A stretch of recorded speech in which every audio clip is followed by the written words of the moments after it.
What do you mean offline?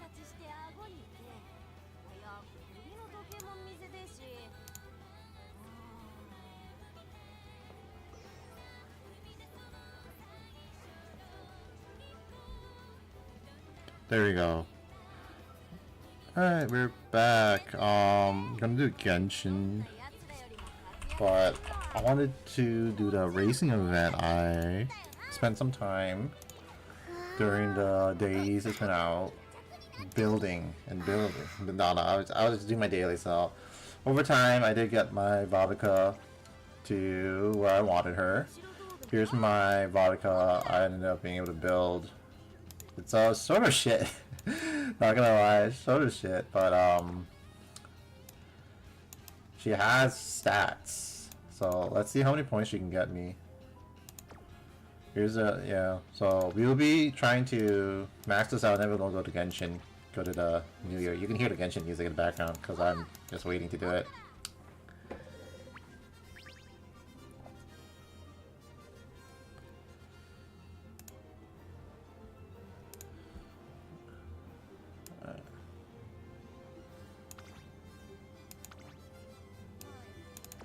Dude.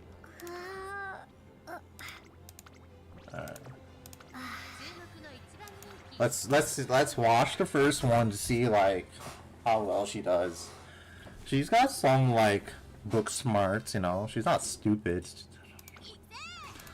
I'm expecting like lots of skill activations.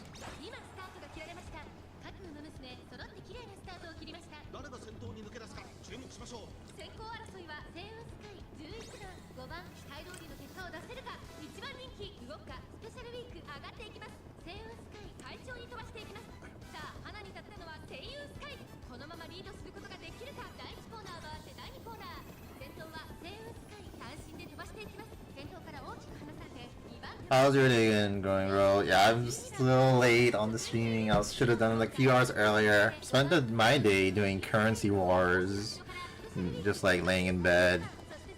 I'm almost done with Demon Slayer, the Swordsmith arc. I've noticed this one sort of like, yeah, two groups doing stuff during the same time, so you're like bouncing back and forth. And then, this was like the most egregious thing. We got like one episode we had to hear like Genya's backstory, and then the next episode you go to the other group and hear Muichiro's backstory. I'm like, whoa, dude, get back to the fight. Yeah. The anime's still like really good. I still like enjoying it a lot. Even like the backstories, like they're nice to watch and animated, but like the plot positioning of these is sort of like, fuck, I want to get back to the fight. Give me 12 episodes of fighting. Yeah. And I noticed it's a lot of they're just like unashamedly using like that 3D CG models this season. Like no hate, they look fine. It's just like really funny.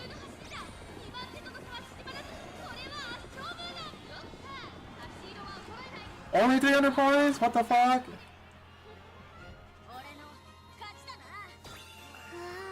Bro, that sucked. I built all that just to get 300 points? You gotta be kidding me, dude.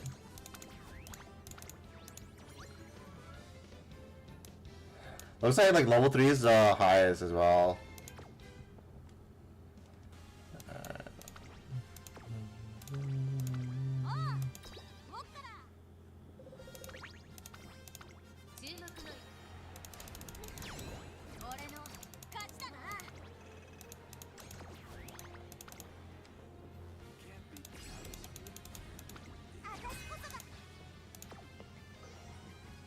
Oh, I didn't read it. Fuck me. Let's see how she does against the Latina.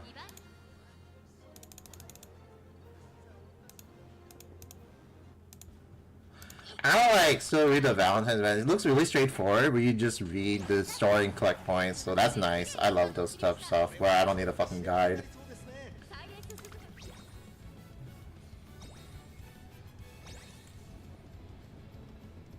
And it's like, just do the highest note you can do.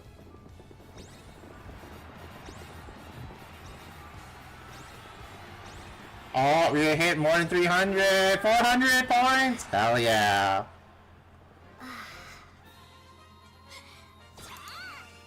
That gave us 2,000 points. Oh, that shit sucked. What the fuck? I'm pretty sure, what's her name was giving me more points. Yeah, Dora was giving me more points than that. What the fuck? Dude, my Vomio sucks. I'm so sad.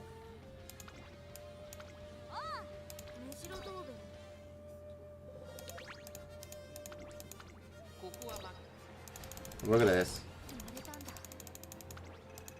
See, look at that. That's 1,200 points. What the fuck? I'm so sad. I built this vodka like to play with, and she just sucks ass.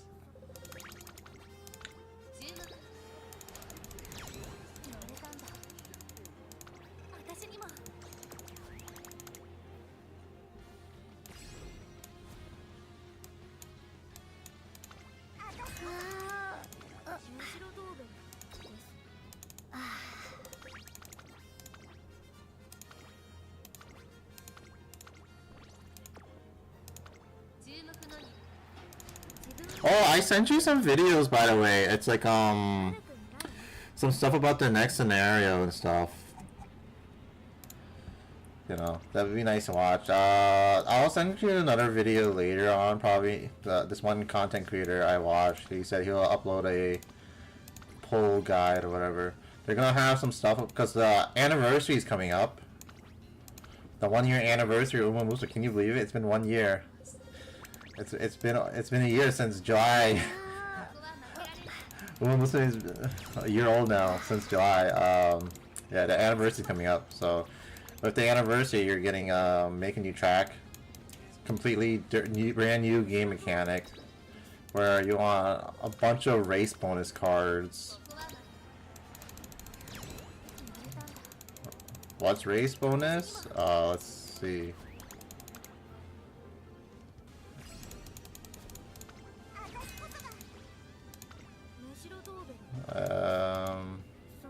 Race bonus is, oh fuck, you can't see it.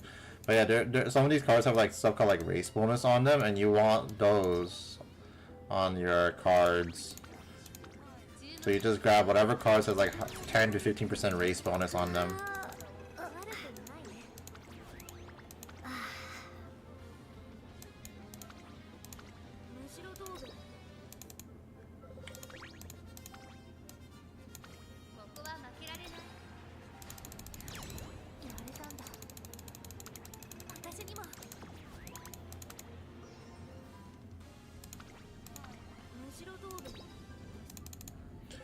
And then there are gonna be like some, I think, the selectors coming up soon with the anniversary, so that's just like a heads up.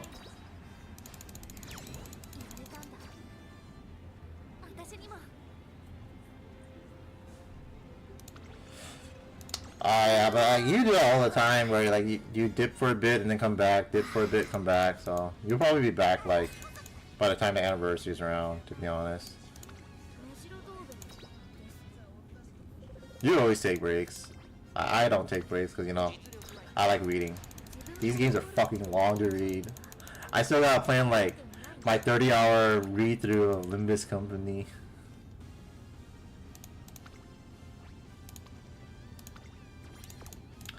I think like if I didn't read, these gacha games wouldn't be so long. A lot of the reason why they're so long is because I just read all the time.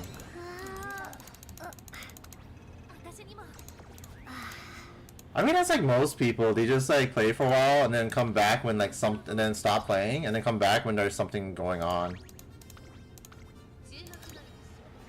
That's why like in Nikkei there's always an option where it's like, oh yeah, I'm a veteran player, but I like log in like less than 3 days a week.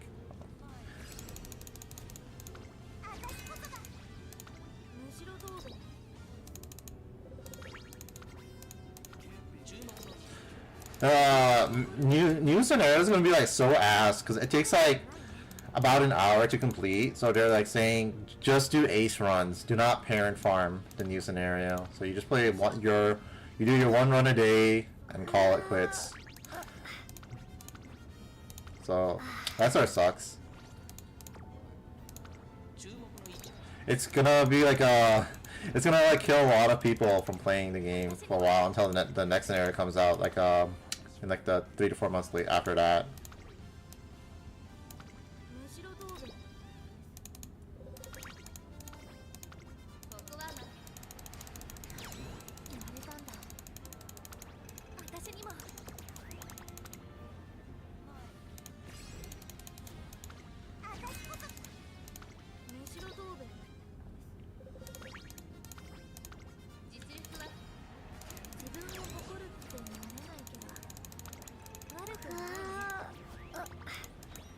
Oh nice, I got that thing.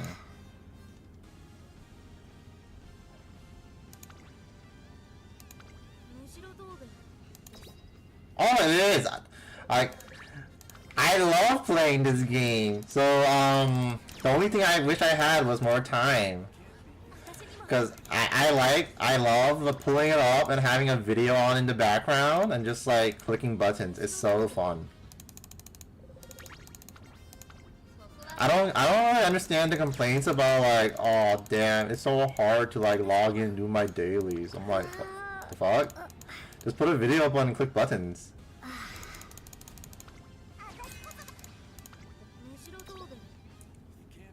I know, that's the problem. I wish I had like infinite time to just do everything I want. That's always my problem, is I don't have time to do anything. Yeah. Like I gotta like still do my like you know my every year I do like holiday drawings with Nico, so I got to do the Valentine's one. I've had the idea for a while. I just need to like sit down, find the time, and do it. Dude, even though I was in need, I don't know if I'll have enough time. I can't believe I took like a month off, and like that wasn't enough time to fucking play Genshin. That shit like sounds miserable. Some dude, I was like, oh my god, I finally caught up and got 100% Genshin. Dude's like, wow, must have a lot of time. It's like sarcastic. I'm like, yeah, I fucking did. I took a month off and it wasn't enough. I was like, god damn, that's insane.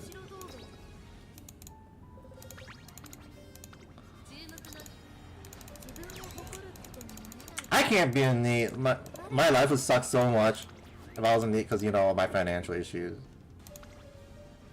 It's so ass.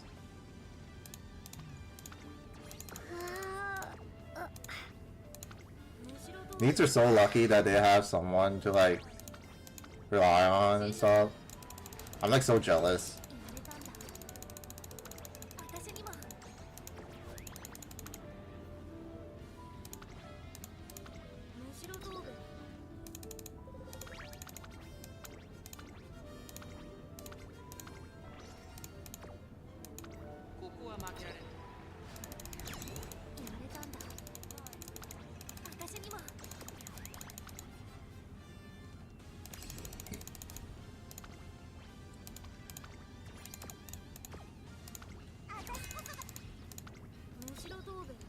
Oh, I think we're almost done with this event.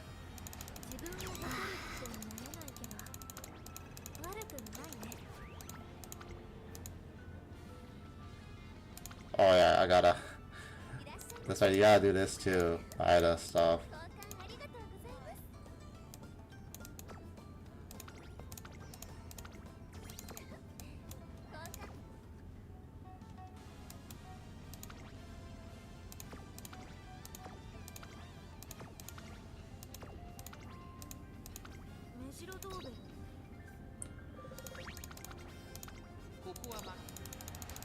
The Valentine's, I do like the Valentine's event's like not long, but like what makes it long is like all the fucking like Valentine's chocolate you gotta read. I'm like, god damn, dude.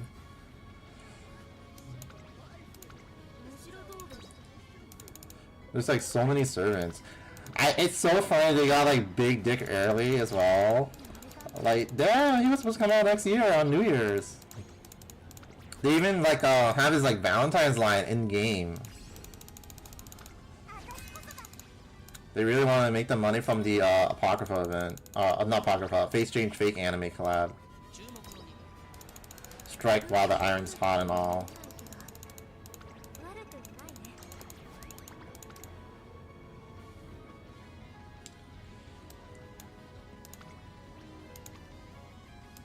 We're almost done.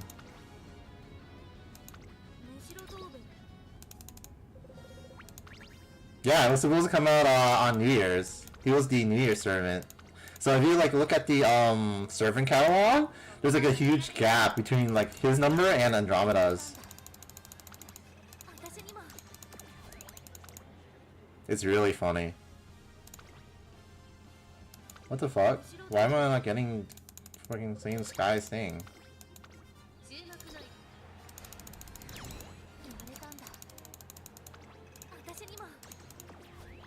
There we go. Yeah. He was supposed to come out on New Year's. Because I think that was when like episode 1 dropped or something. Or either episode 1 or 2. 1 or 2 dropped on around like New Year's time. The fake 1 or 2 episode. It's probably gonna be a rerun. It'd be really cool if they like reran old New Year Servant though. That'd be nice.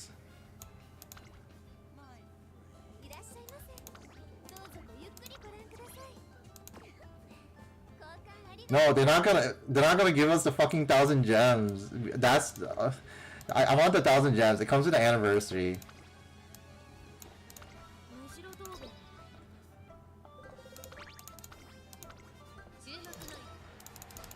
It might be Phantasmundo, Magical Girl Arcade. That'd be really cool.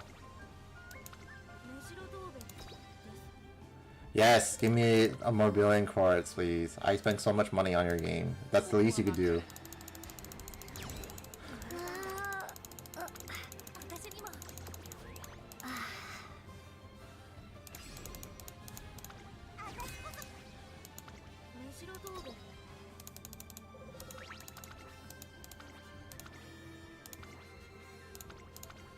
That'd be so funny. Yeah, if we get an NA exclusive servant somehow, that would be hilarious. Let's see. 15,000 more points. Wow, this ate up like all my carrot jelly that I never use. I have so much because I like playing this game, so they give you like a lot just for playing the events and stuff. I was reading the event story. That took like a good minute. So that took up some time, and then I had to do like my vodka run.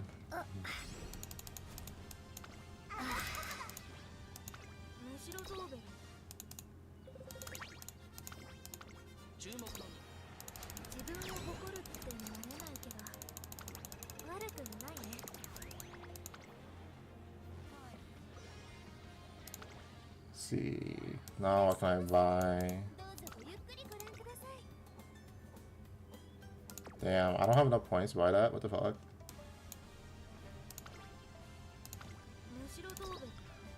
And this is literally just what Musume feels like playing. You just click all these buttons. I don't know, I think it's fun just clicking buttons though. I don't like streaming it because it's like very fucking boring to watch, but I think playing is fun.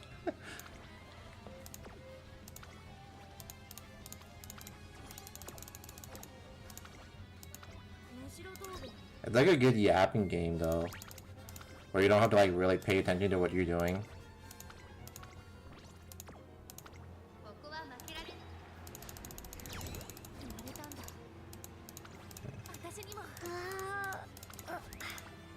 Yeah, I mean like,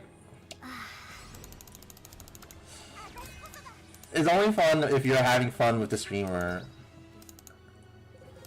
I think like if you're watching like a silence let's play of it or something, that shit is like boring as hell. You're just watching click tick tick tick tick tick tick tick tick.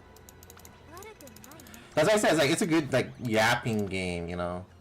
Where you just, it's like this is like the Subway Surfer for like the streamer.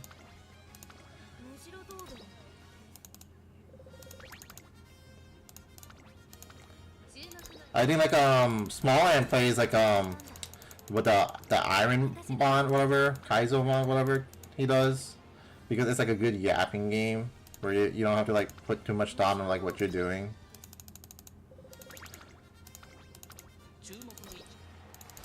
Do you still watch him? I haven't like watched him in a while. I gotta like, speaking of Pokemon content creators, I gotta like watch J-Rose and stuff. It's been a while since I watched his last video. He's probably done a ton of stuff now. I don't think that 151 Pokemon challenge is over though.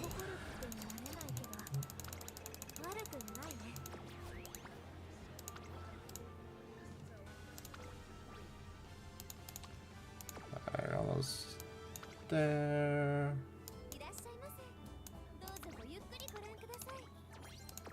Alright, we got like all the major pieces. I do want some of these though. I do want these, so we might like farm those. Let's check. I highly doubt it.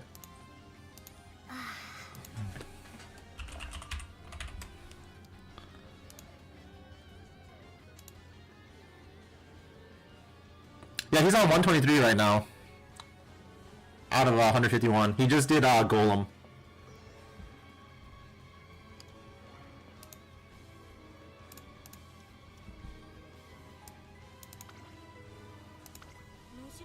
Cause like, he doesn't just, he takes like breaks doing other stuff too, for like video content, cause he can't just like be pumping these out daily. So he will do like a challenge, and then he'll take break by doing a different game, which is the best grass starter Pokemon, blah blah blah, you know, that kind of stuff. And like, some of these runs take forever to do, so.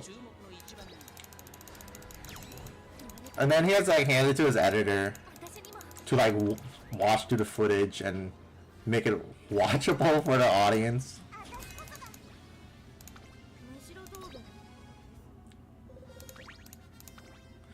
Like you can do one a week, which is like, I highly doubt you can do like one a week with like all the editing I mentioned.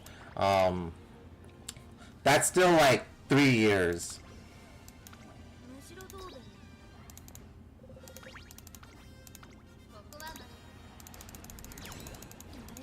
And like you get burnt out if you don't pace yourself.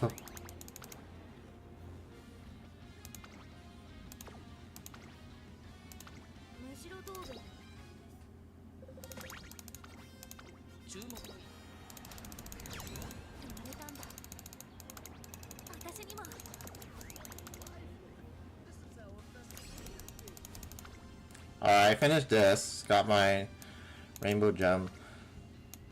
So if you've been like playing the game and stuff, you should have 19 of this, and then the last one will come out on the anniversary. Supposedly. Damn, I used up like so many of my carrot jellies.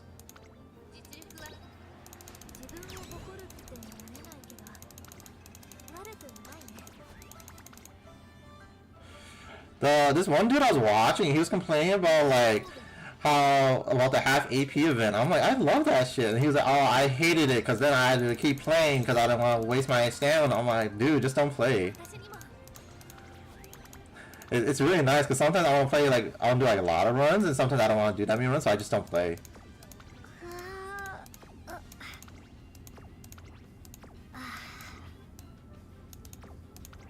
Let's see.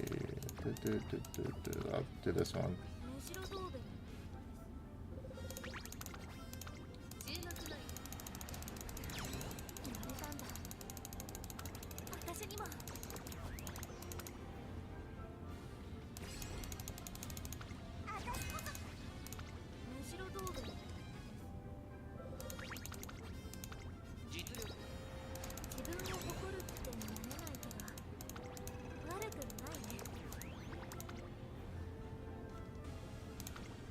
Alright.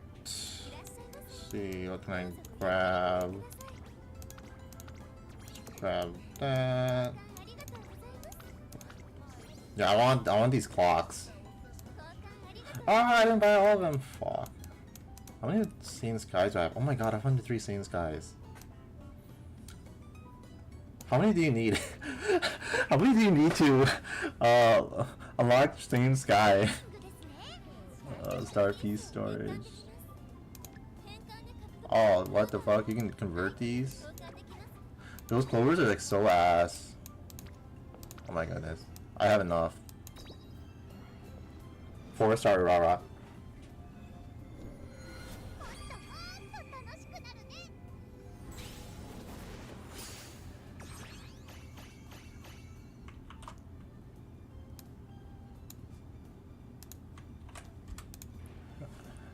Alright.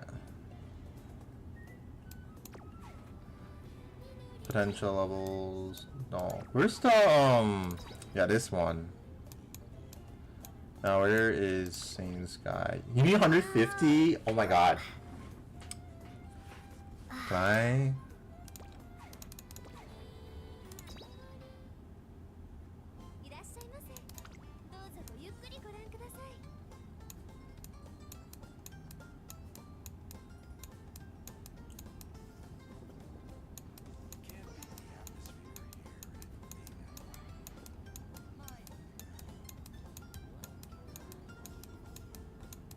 Man, this game is so shit. It won't let me fucking buy Sane Sky because I don't have a copy of her. Like, what do you mean I can get like this Team Opera O because I have the New Year one? Fuck this game. I gotta like start fishing. Oh my god, I gotta like start fishing for it. The daily sales. Oh, I have enough of this. Oh yeah, I was told you should like save these for the IBA AV Guts card that'll be coming out with Mance. So, just a heads up. Not chasing. Dude, I fucking hate him Musume. What do you mean I can't get seeing the sky statues? I was so excited.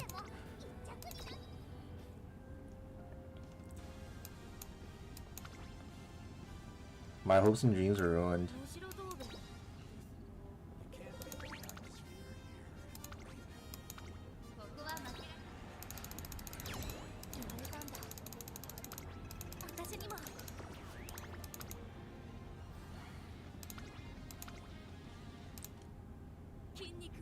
Ah, no, not here. I love the Rite shower song, it's so nice.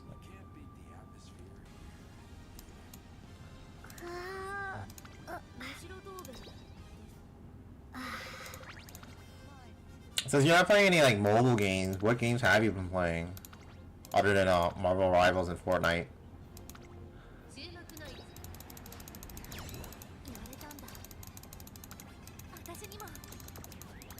Dude, I've been like playing so much gacha, I haven't been able to like read manga for a while. I was like so busy trying to like catch up on all this gacha bullshit. What the fuck? Give me 1,200 points for this. Hey, that's a mobile game. I thought you just said you don't play any mobile games anymore. What the fuck?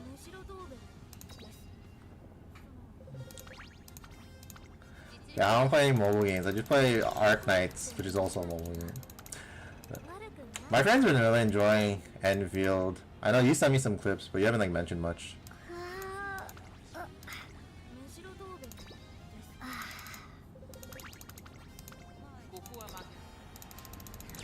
It's a phone game.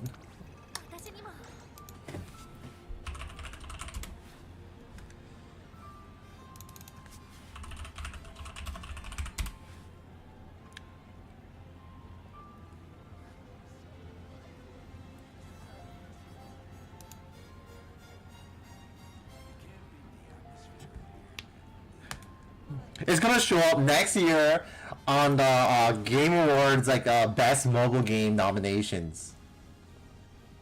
Just like how Wua did.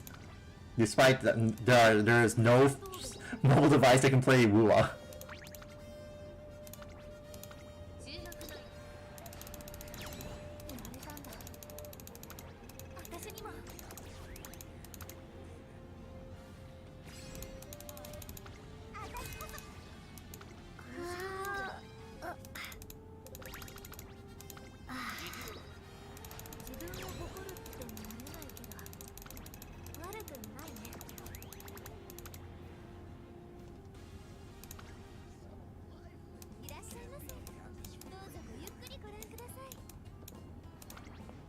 I got my clocks. Oh my goodness, we have to do race so much. What the fuck?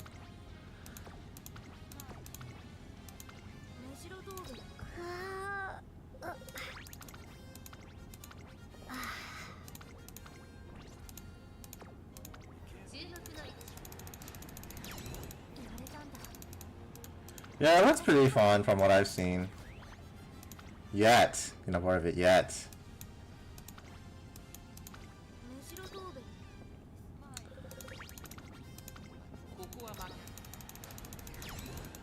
The only thing I've seen of it is the building part though. That's it. So that, I mean, that does look fun. Supposedly there's stuff other than building, but most I've seen is just like roam around, build stuff.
You know, this event sort of sucks ass. I hit the max points limit, but then I have to buy like so many fucking set. Why does the shop have like more like stuff over the point limit?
And then I want the special week ones. So we'll do one more round.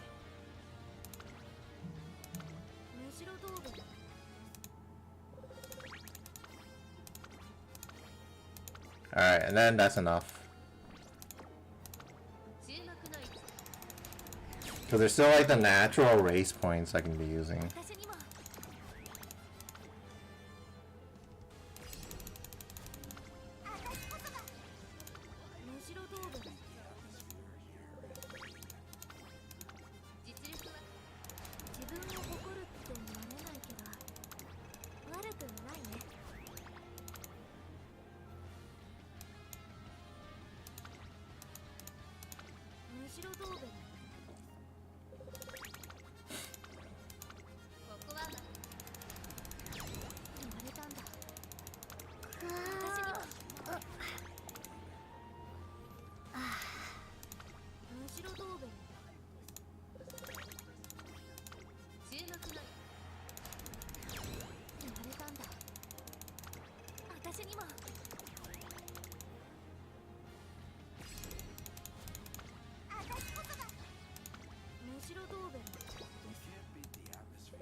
Nice.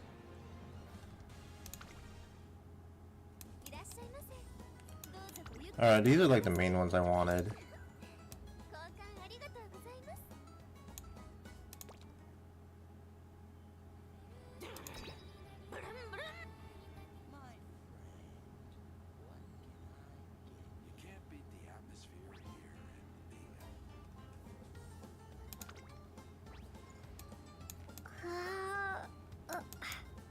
Dude, I'm about to like triple this guy.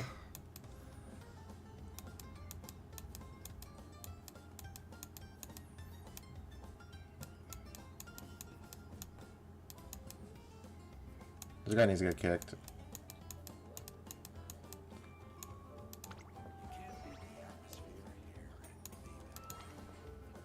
What? You're not playing? You asked me to add him, I think.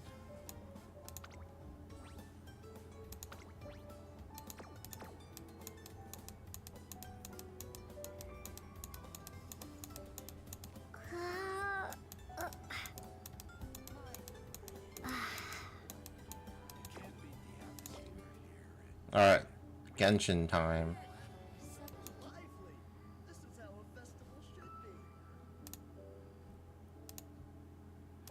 Which means I gotta do my Genshin dailies.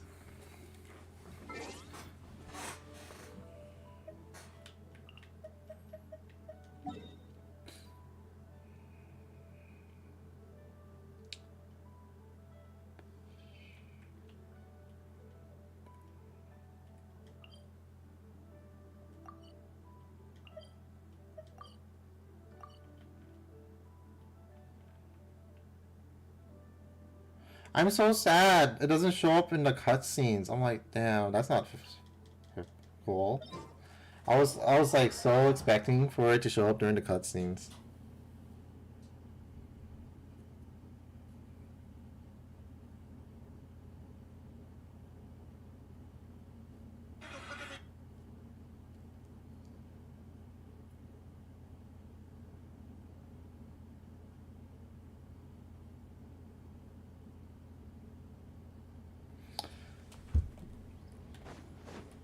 Dude, someone like has given everyone brain rot because they made like a boxing gift.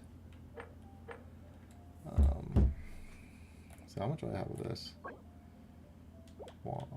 15, 9, 20, 21.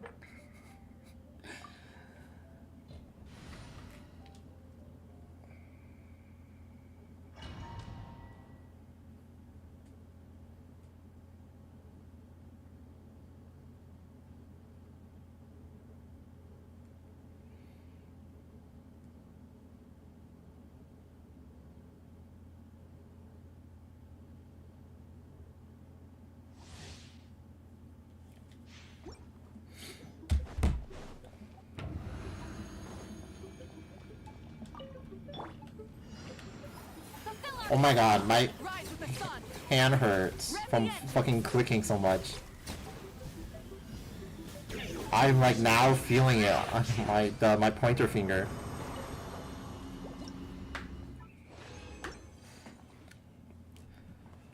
I think last time that happened was during fucking Nikkei. Show no mercy. Light it up.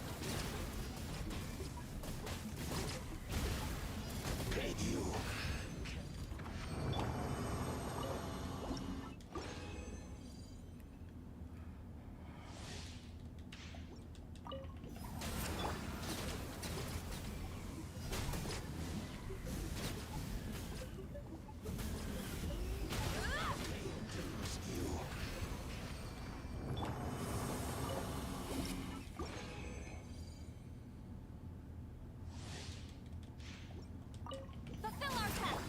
Full throttle.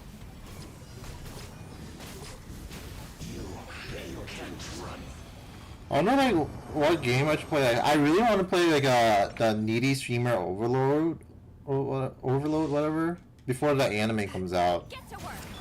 Burn it So down. sometime like this month I gotta find time for it. Oh, I still don't wanna stream the streamer game.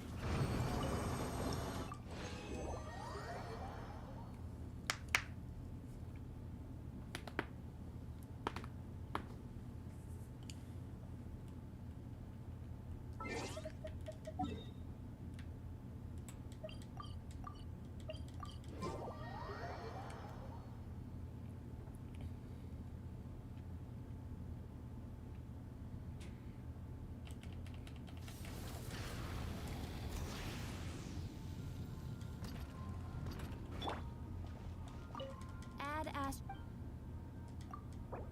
Thank you for. Add Astro. Oh, while you're here, we can do this.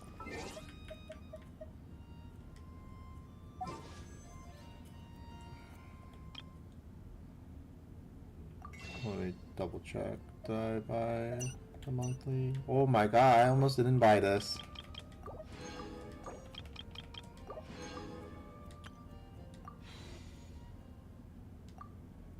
That's one.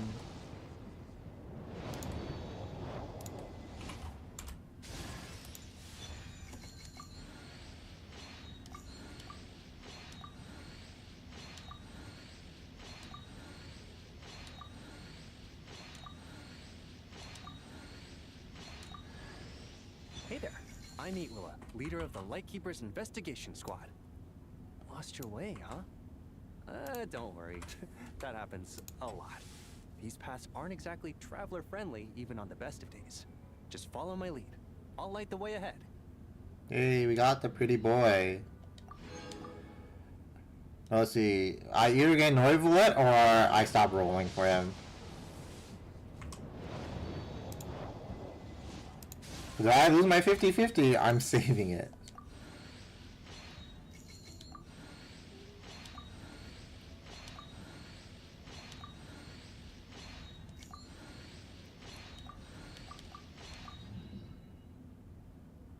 Thank you, thank you.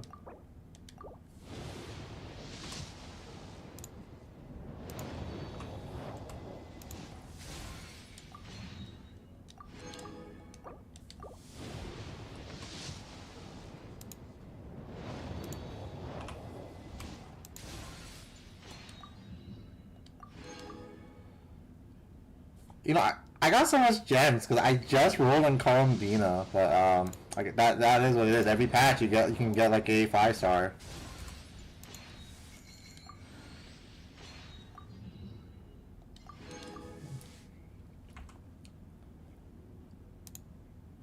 I do like that every patch you get like a 5-star.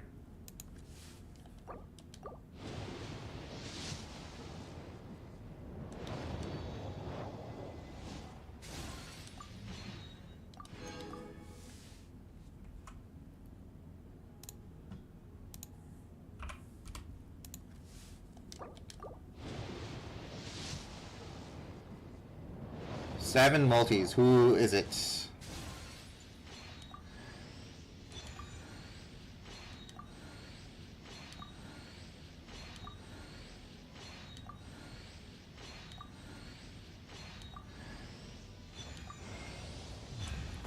Dude, I fucking hate this game, actually. I hate this game.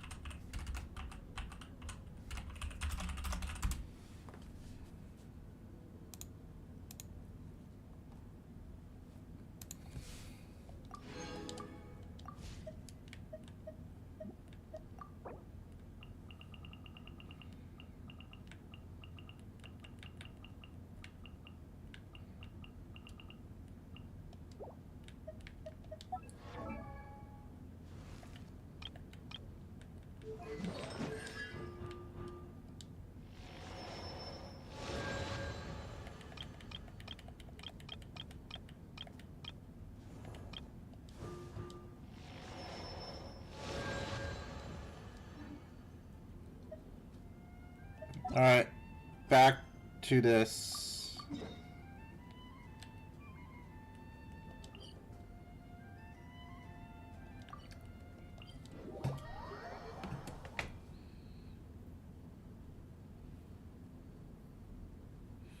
I really want a Noivelet. I have his costume and everything.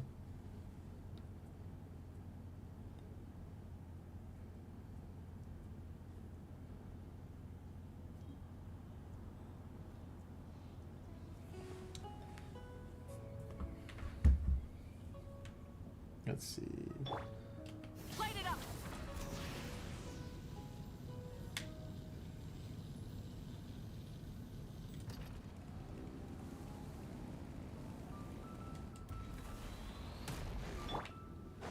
French woman spotted. French woman spotted.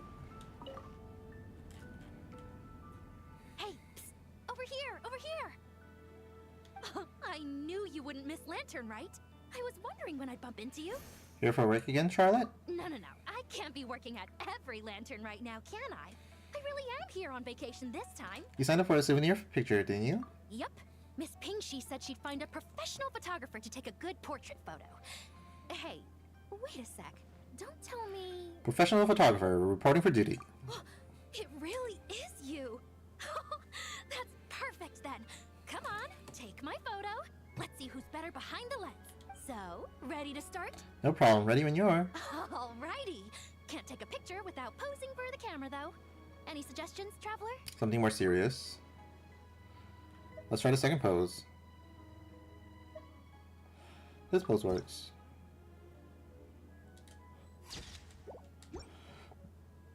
Done? Did you adjust the lens and check the lighting?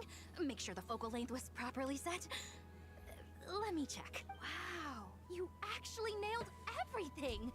Oh, a shot like this is front page quality! I'm so good at taking pictures. Next interview, I'm definitely bringing you along. Imagine the amazing shots we could take together. Goodbye and happy Lantern Rite. And a very merry Lantern Rite to you, too. Oh, hang on. That doesn't sound quite right. Whatever. Have lots of fun. I can't believe they had Happy Holidays in here. It was so funny to see everyone saying like Happy Lantern Rite and whatever. And then you have Siege Bean saying Happy Holidays. It's so funny. Alright. Rise with the sun.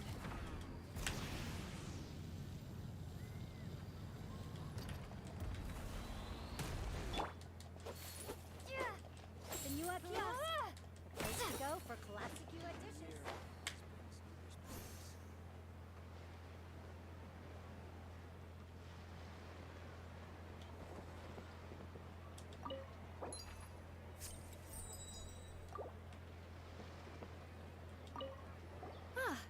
Here for the exhibition? I can take you aboard. Yes, please. After you.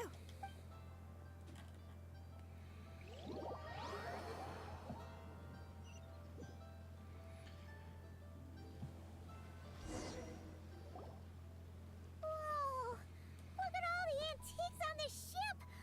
It's almost too much to take in! Keep an eye out for Zhongli. Greetings.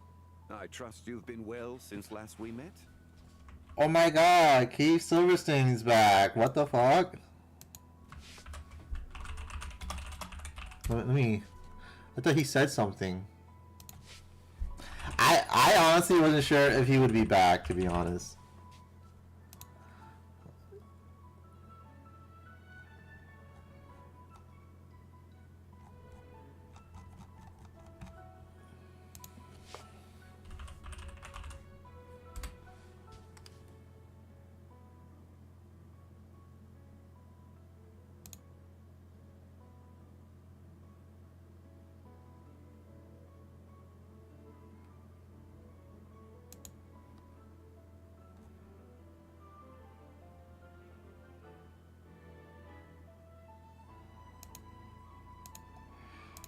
I'm unable to check like quote tweets on Twitters lately. Oh, there's a new button for it. What the fuck? I hate Elon Musk. He's always doing some bullshit like this, like changing out the whatever works. Oh god.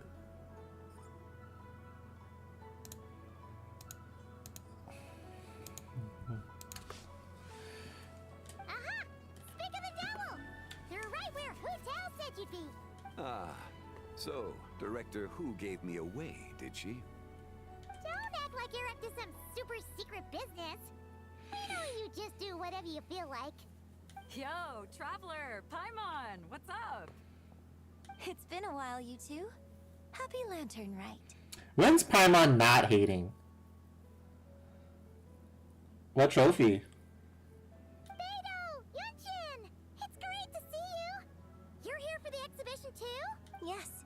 When I heard these artifacts were from ancient times, I just knew I had to come learn more about them. I mean, what a discovery, right? Rip. Hopefully you find that one soon. Yeah, Ningguang pretty much said the same thing. She thought coming here might help culture me up or something. But as you know, I'm more of a fists and punches type of person. I doubt one exhibition is gonna change that. You're too modest, Captain. You're the leader of the Crux fleet. That takes far more skill than just fists and punches. Oh, are you gonna play HSR again? They're giving you a 5-star selector. I'm getting Kafka. I was like, damn, I really want to play Dot, because it was sort of fun to play. And I was like, oh, but I don't have Kafka. I guess I gotta wait for her. And then I see like, oh my god, 5-star selector Kafka, and then I saw like, oh my god, Hysolence and Black Swan as well. Next patch, fuck, they're killing me out here. Plus, at the end of the day, you still decided to come, even though you didn't have to listen to Ningguang. Yeah, they have like Acheron as well. They have like a bunch of other limited 5-stars on there as well, so I thought that was really cool. Well, she's the Tianquan. If she can't even get an average ship captain like me to do her bidding, how's that gonna look? You sure know how to think from her perspective, huh? But I don't want to play. I just want to put her on a team and have her blow shit up. I guess I do. Anyway, how's everyone enjoying the exhibition? I heard that if you see something you like, you can negotiate the price with the owner and take it home. Wait, so we can buy this stuff? Indeed. Although Shigu Antiques is hosting this exhibition, many of the items come from private collectors. As long as both parties reach an agreement, you can make an offer of Mora or an equivalent trade. Well, shall we continue our conversation as we look around? Let's go! I'm super curious about all this stuff.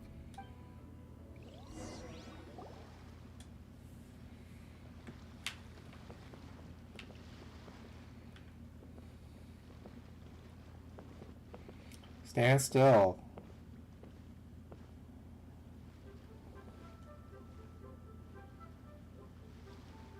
You can see like her butt.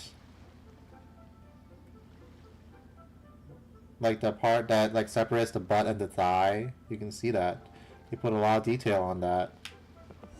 Whoa, whoa, whoa, whoa, whoa. Oh, look at this painting!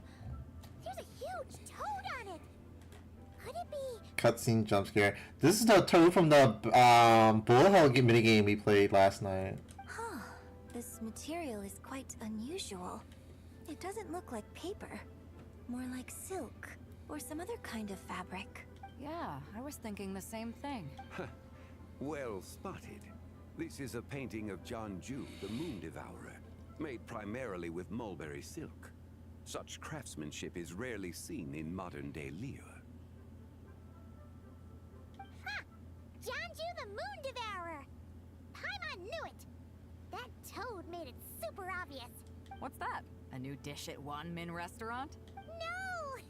It's a kind of lunar eclipse. You heard about how the moon disappeared recently, right? Oh, yeah. You're saying a toad did that? That's what the legend says. So, nothing to do with food then. Noted. And the figure next to the toad, is that the white horse Adeptus? From the stories I've heard, her palace lies on the moon. That would seem to be a logical assumption.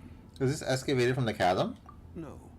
In fact, this item was discovered in Chenyu Vale, and many years ago at that. Oh, so it's from Chenyu Vale?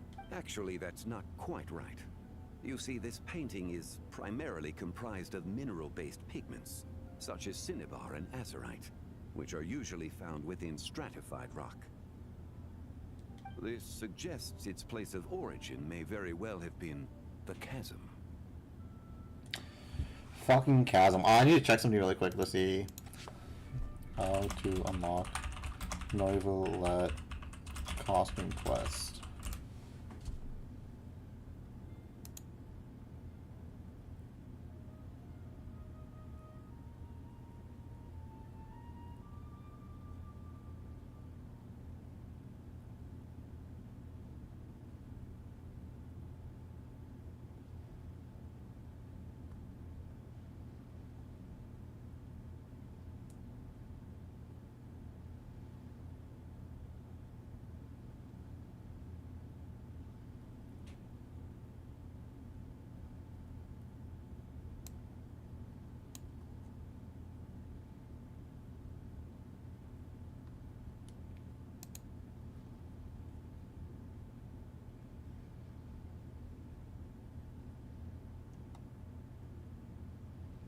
Alright, I want to do the Noivellette costume quest as well, so I had to look up where to do it. It doesn't tell you where. You could have just started with that. You're as knowledgeable as ever, Mr. Zhongli. I had only ever heard the legend of Jianzhu the Moon Devourer, but now seeing it depicted in this painting, I wonder if I purchased it, perhaps it could serve as inspiration for a new opera. Though I'm not quite sure who the painting belongs to right now. A splendid idea, Miss Yoon. Perhaps in lieu of Mora, you could offer the lyrics to said opera as recompense. The lyrics? But to whom? Why, to me, of course. I am the owner of this painting, after all. Wait, so you're one of the private collectors of the exhibition? No wonder you knew so much about the painting. But lyrics in exchange for a precious antique? My work could never possibly be of equal value. I don't know about that. I'm not much of a scholar, but even I know your operas are in a league of their own. An astute observation, Captain Beto. In my possession, this painting is nothing but a lifeless artifact. In your hands, however, it could be transformed into a new piece of art entirely. Quite the worthy exchange, no? But I'm not sure when I'll be able to finish writing it. It certainly won't be ready this year. Allow me to be equally forthright, Miss Yoon. This silk painting is merely a copy I made of the original work. There is no need for such concern over its value. Huh? So it's a fake? I had no idea you were such a skilled artist, Mr. Zhongli. I pride myself on having some knowledge of antiques, but I didn't notice anything that would point to it being a replica. You never cease to amaze me, Mr. Zhongli. You flatter me.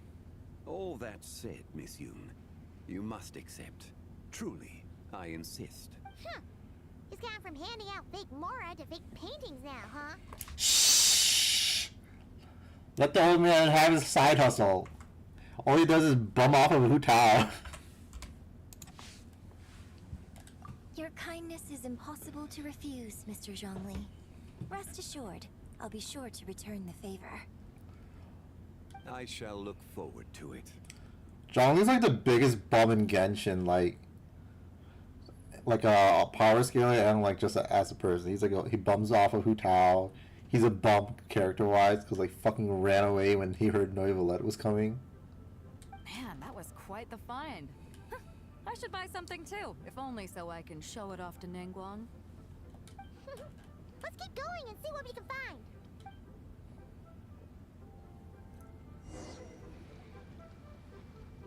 Wow, this bronze war chariot is really something. It must have quite the story behind it. I've never seen anything like it before. Do you know what this is, Zhongli? I heard from Miss Linlong that a carriage made of Celadon jade was unearthed in the chasm. A copper canopy, a body adorned with flowing clouds and geometric patterns. Yes, this must be the one. A precious piece indeed. This thing's gotta be thousands of years old, right? Crazy to think people back then were capable of such intricate metalwork. Too often, we view the past and future through the lens of the present. Objects that fascinated us as children seem crude later in life. And that's only after a few decades or so of separation. If one were to stretch time across hundreds or thousands of years, one might discover that time is not always a force that pushes things forward. It would seem the people of that era managed to create a remarkable civilization in their own right. Makes me want to get my hands on this even more. Ningguang's gonna be so jealous, don't you think? Has this war chariot caught your eye, Captain Beto? Oh, you must be Linlong from Shigo Antiques. Nice to meet you. This exhibition has been amazing so far. Well, that's all thanks to supportive patrons like you and Mr. Zhongli, of course. There's like a PBS Kids fucking announcement. As for this war chariot, it was discovered by an archaeological team sponsored by Hoishan Hall. The price comes in at 90 million Mora. Bro, I don't even have that much. How much?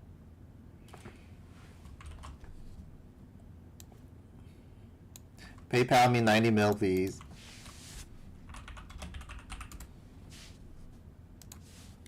$90 million? Woo, looks Looks like my eyes were a bit too big for my wallet. Quite a bargain. A bargain? 90 million more I could feed Paimon for like 1,000 years! And if you actually went on an eating spree that long, perhaps you'd be considered an antique worth that kind of mora too. What, 90 million? Nuh-uh! Paimon's worth way more than that!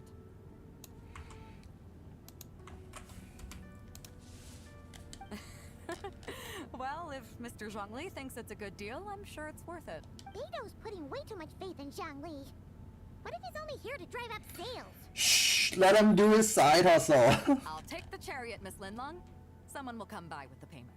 Quite the discerning eye you have, Captain. After the exhibition ends, I'll have someone deliver it to the Alcor. Actually, could you send it straight to Yujing Terrace? I'd like for the Tianquan to see the proof of my discerning eye for herself. Understood. Great! Yunjin and I both found something. What about you three? Want to keep perusing? And don't worry about the Mora, it's all on me. Nobody's going home empty-handed tonight. I appreciate your kindness, Captain. But I'm afraid I have some private matters to discuss with Miss Linlong. In that case, don't let us keep you, Mr. Zhongli. Right this way. Traveler, Paimon, perhaps you would like to accompany me. What? So you can show us another bargain antique that's so far out of our price range it's not even funny? Other people are always demanding Mr. Zhongli's time, but it's quite rare for him to extend an invitation himself. I wouldn't pass up this opportunity if I were you, Paimon. Yeah, just don't forget to come aboard the Alcor for a drink later. You should at least check it out. Yeah, guess you're right. Taking a quick look isn't gonna cost us anything. Let's go!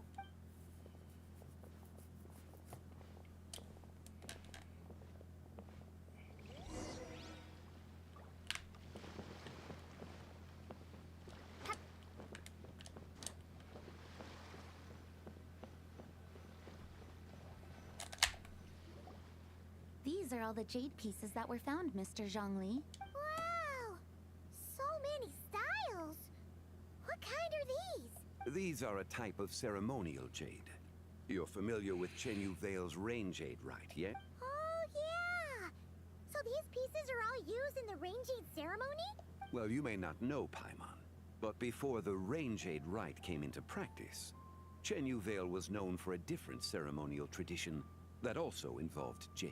The bee is used to honor heaven, the Tsong to honor earth, the Gui to honor the east, the Jiang to honor the south, the Hu to honor the west, and the Huang to honor the north. These form the 6 ritual jades. It's unfortunate, however, that Miss Linlong's set is missing both the Gui and Hu pieces. I know. These jade artifacts are from such an ancient time. It's proved difficult to track them down, even for our establishment. No matter. You happen to have precisely the piece I was looking for. I really like. This broken jade token? I didn't expect this to catch your eye, Mr. Zhongli. It isn't one of the 6 ritual jades. I really like Keith Silverstein voicing Zhongli. He sounds so good.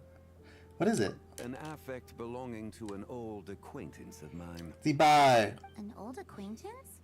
One of your collector friends, Mr. Zhongli? You could say that. Traveler, take a closer look.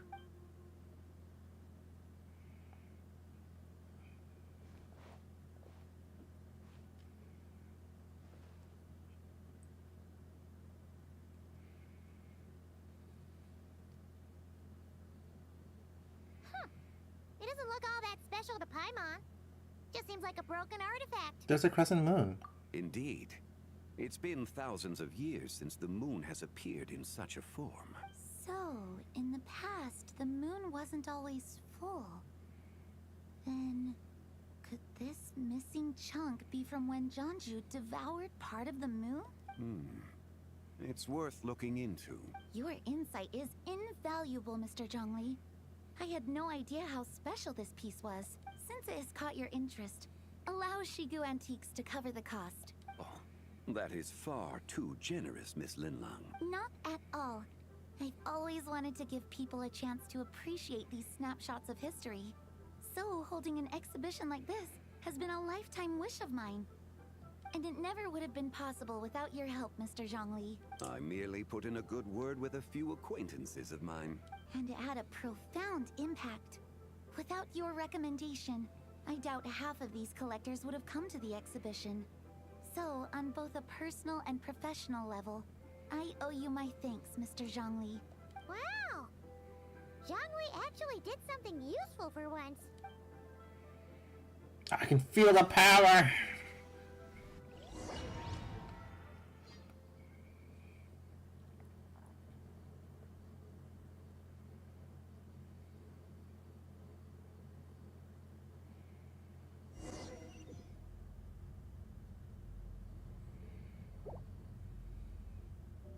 What just happened? How did I get here?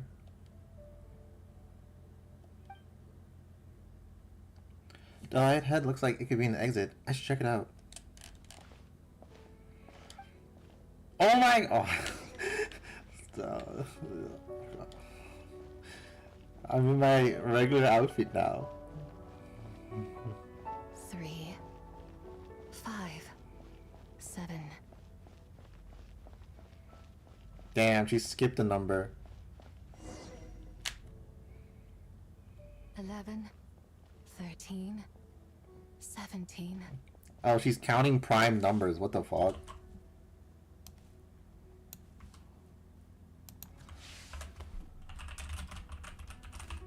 It's like Poochie counting prime numbers because he's fucking panicking. Who said that? 19, 23, 29.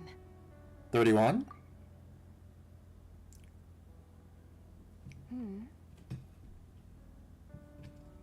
It's the bye. You also enjoy counting in such a fashion, lost child? The same loneliness as them. It seems to exist in your heart as well. Who are you? Actually, we do count prime numbers when we were panicking. That was, I forgot which event the story was. There's one of the dialogues, and we was like, just count prime numbers, just count prime numbers. It was funny. I was like, damn, we like Poochie. Me? I'm sorry, I don't remember. What is this place? Oh my god, Zibai looks so pretty. What the fuck? What did they do with her model? The shadow of the moon? Or a dream of time? I'm sorry. No one has asked me such things before. I've been here for so long. There is much I have forgotten. Did you bring me here all the way above Liyue? I haven't been here since I glitched through the ground. I know nothing of your arrival. All I know is the longing in people's hearts.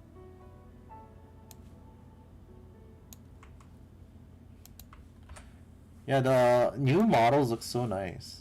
Yet, I sense the moonlight's guidance within you, child. Perhaps that is what brought you here. Holy shit, she's so tall. The moonlight's guidance? Does she mean Columbina?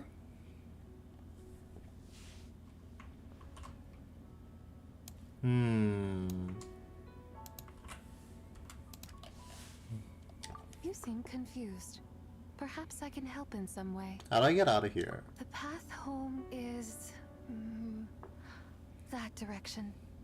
I believe someone told me that before. But I was never able to reach the end. You should take a look. How about we go together? No need. It would seem...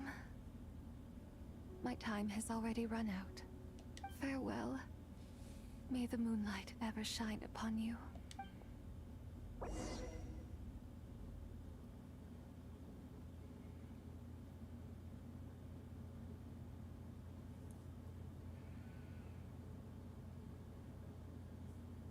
No, she sounds way different from what I was expecting, to be honest.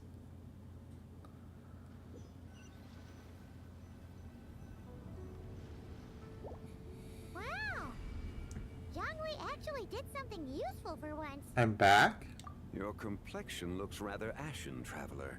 Are you feeling all right? I thought she'd be more like a cool character type, but she's like sort of like a sad. What's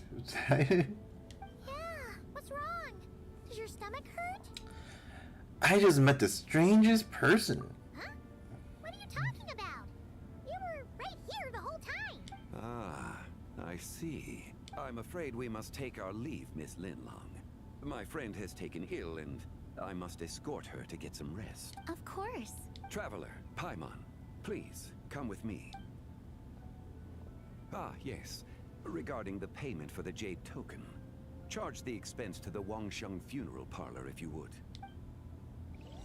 Oh my god, fucking making Hu Tao pay for it.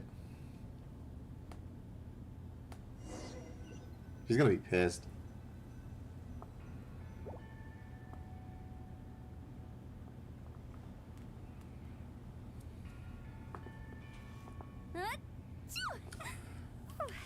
She...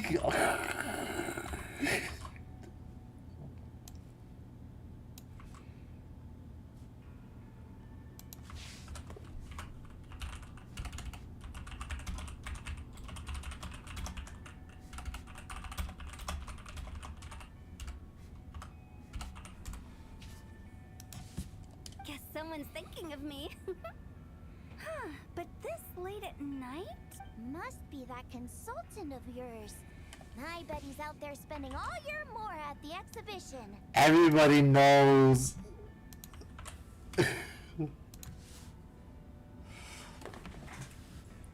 It's his boss, actually.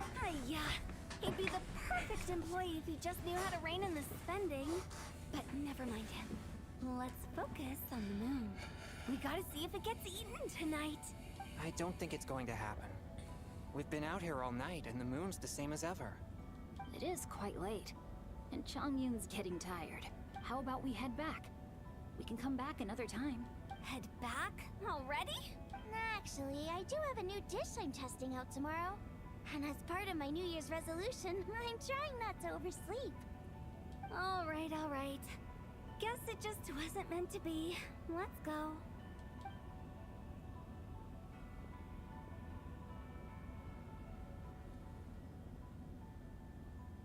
When the sun's out, bathe in sunlight. When the moon's out, bathe in moonlight. Oh, the moon got eaten! Oh my god! Oh, they just missed it. That's so on Fortnite.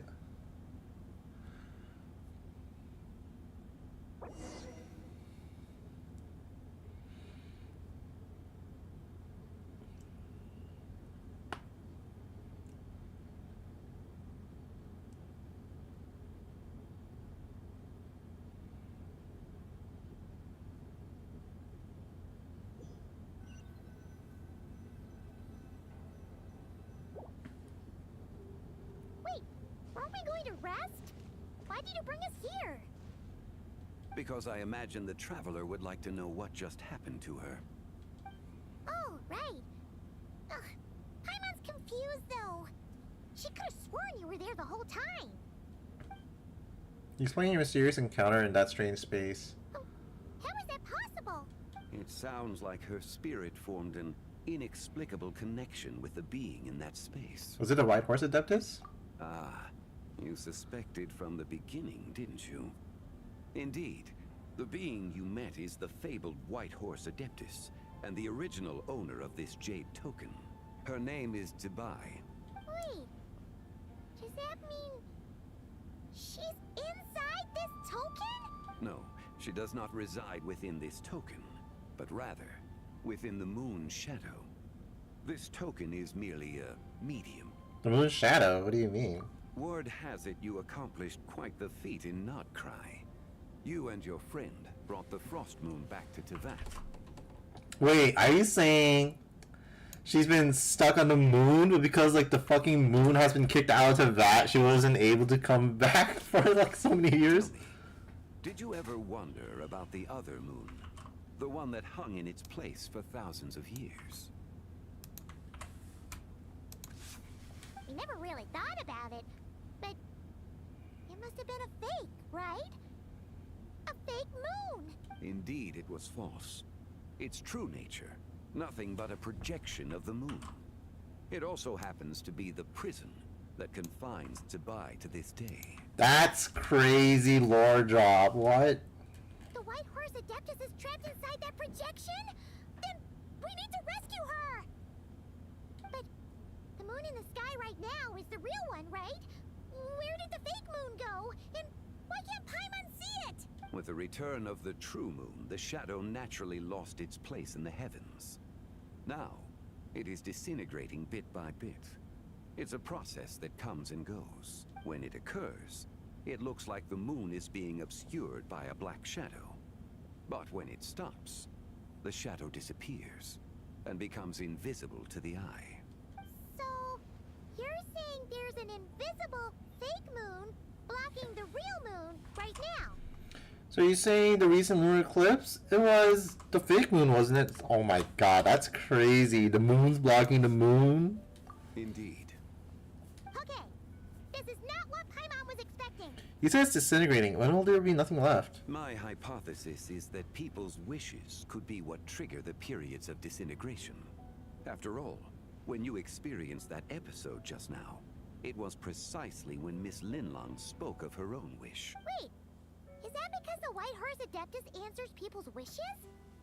The legend must be true then.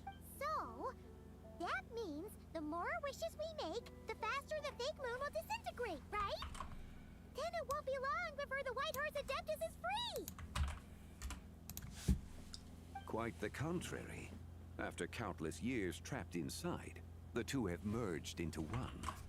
When the moon shadow is gone, Zibai will cease to exist in this world. What do you mean she's gonna fucking die? Oh no! So, by bringing the moon back, we actually hurt the White Horse Adeptus? Do not burden yourself with such thoughts. Because of your actions, a promising opportunity has presented itself to us. Let us not forget, what is crumbling is also precisely that which imprisons her. So there's still a way to fix this? Yes, and that is why I invited you here tonight.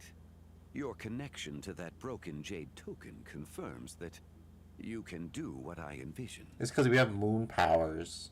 However, while I had hoped to receive your assistance, this matter could have significant ramifications. I must admit a certain reluctance to implicate you in more of Tevat's secrets. Often, the deeper one's knowledge of such matters, the harder it becomes to extricate oneself from them. We already saw Tevat from the moon. What more? You are someone who once traveled through the boundless sea of stars. I cannot help but wonder, perhaps it is wrong for your fate to become too entangled with the fate of any one world. Sea of stars, trailblazing through the sea. Stars. I already know a bunch of secrets. I'm already deeply connected to Tevat. Such is your conviction, then. Since journeying beyond Lille, you have had ample time to reflect on these matters, it would seem. Yes, so tell me what I need to do. Very well. The first secret I must reveal is that Zibai has long since passed away. The being within the Shadow Moon is merely one of the 3 deadly selves she severed before her death. What? How many people fucking like die, come back to life in this game? Like, this is getting like ridiculous. Wait, the White Horse Adeptus is dead? Weren't you supposed to tell us how to fix this? Now it just seems even more impossible. Please, remain calm, Paimon, and allow me to explain. The 3 deadly selves is a practice used by those engaged in spiritual cultivation. The intent is to sever the 3 vice-laden mortal selves to reveal one's true, pure self beneath. However, Zibai's 3 selves are more complicated in nature, because in the moment before her death, someone preserved the shattered essence of her soul and placed the fragments within her 3 deadly selves. If we retrieve the 3 fragments of her soul, there is a chance we can restore her presence in the mortal realm. So many like deaths in like Genshin, and then we have like these people that just come back to life. Okay. Columbina was one of them. She killed herself to escape the fucking moon prison, and then she's like, and I'm back. So that means we can bring her back to life? This is like Dragon Ball, you know. Yeah, we get 3 pieces instead of 7, and then wish them back to life. Okay. Yes. provided we retrieve the fragments of her soul's essence from the 3 deadly selves. I'm guessing I just met one of them. Indeed. The being you encountered was Tibai's first deadly self, Ziju. After Tibai's death, she ascended to the heavens and became one with the Shadow Moon. The essence that resides within her is a heavenly soul, also known as Taiguang. Thus, this self is the closest to Tibai's true nature. That said, because she is trapped within the Shadow Moon, we have no choice but to seek out the other 2 soul essences first.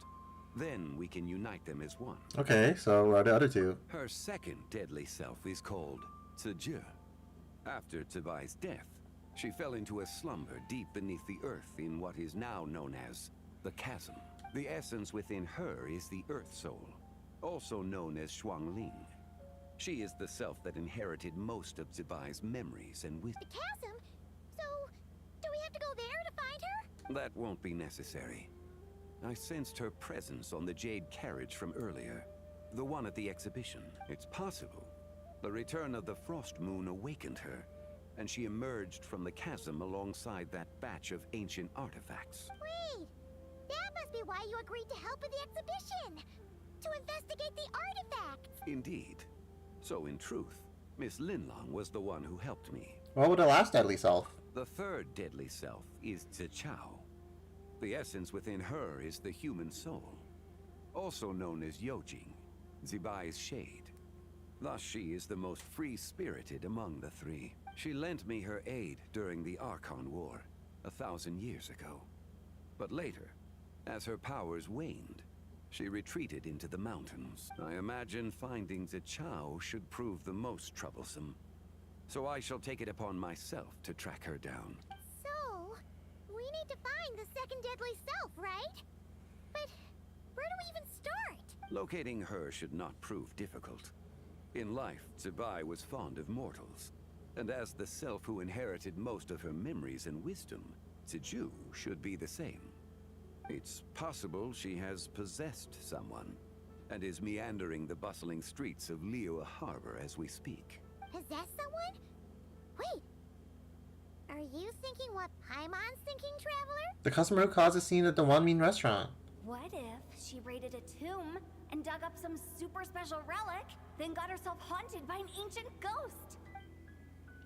Holy shit, Hu is spitting. Exactly. Lu Xingqiang! It seems you have a lead in mind already. She'd still be at Boo Boo Pharmacy. She was super agitated when she first got there, so Baishu gave her some calming medicine and told us to come back in 2 days. Do you think it could be her, Zhengli? It's quite possible. The deadly selves are impure beings that can easily influence mortal minds. Let's start our investigation there in 2 days. A sound plan. Well, I should get started on my own investigation then. But you're leaving already? I must. Zichao went into hiding after the Archon War. If I am to have any success tracking her down, and there's no guarantee, I should start sooner rather than later. But there's still so much you haven't told us. Like, who the White Horse Adeptus actually is, and how she died in the first place. Not to mention who it was that preserved the fragments of her soul. Should our endeavor prove successful, then naturally those answers will follow. If not, speaking of them would be rather meaningless. Aw. The one who preserved her soul's essence, was it you? It would seem that this is a question you are unwilling to set aside. Very well. I shall tell you. It was the Avatar of Time. Esteros? What the fuck? So that's like I forgot, there's like 3 or 4 of these. Ah, so you know of her existence. The ruler of time saved her soul. Indeed. Preserving what remained of Zibai's soul in the moment before her death. Only the power of time could be capable of such a thing. Renova is like death, if I remember correctly. However, there is no telling what effect it has had on the 3 deadly selves. In other words, you must exercise caution when seeking out Ziju. How much time do we have? On the night of Lantern Rite, countless Shao lanterns, and the wishes written upon them, will be released into the sky. I estimate that this event will trigger the Shadow Moon's collapse. When that happens, the cage that confines the first deadly self will open. That is our moment to act. But also the moment where all could be lost. For if we fail to retrieve the other 2 soul fragments in time, Zibai's resurrection is hopeless. Understood. As I mentioned before, the answers to your remaining questions should come in time. Providing our efforts bear fruit, let us hope that all proceeds smoothly in the days to come. Act 1 done. That was long. I got like 3 more acts to do too. Alright, let's go see if we can talk to Lanyin. Or Lanyin.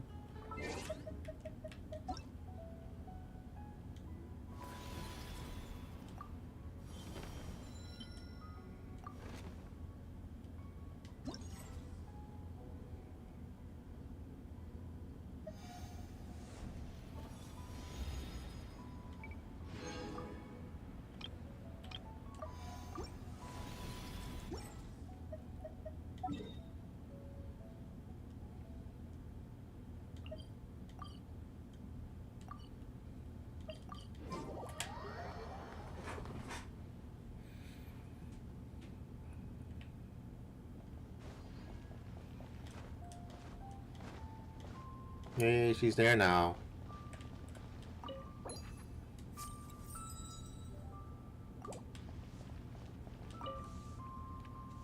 Another one finished. And the paint's all dry. Oh, happy holidays! Are you here for a Shao Lantern too? Another one. Gotta find it. No, I don't want your fucking premium. No.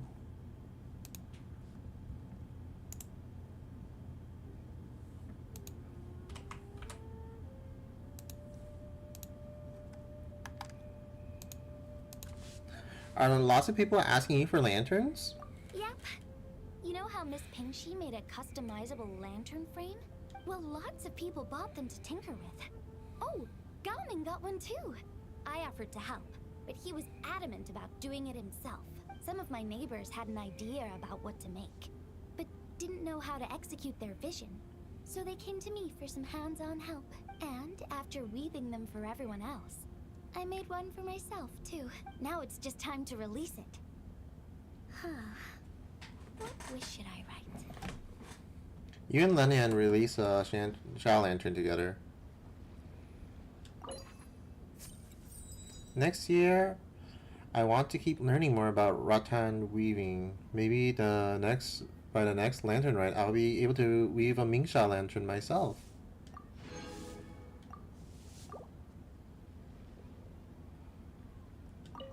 Now I need to deliver the rest of the Shao Lanterns. Next is... Goodbye and happy lantern rite. Happy Lantern Rite! Be sure to enjoy yourself. Alright. Who else? Burn it down!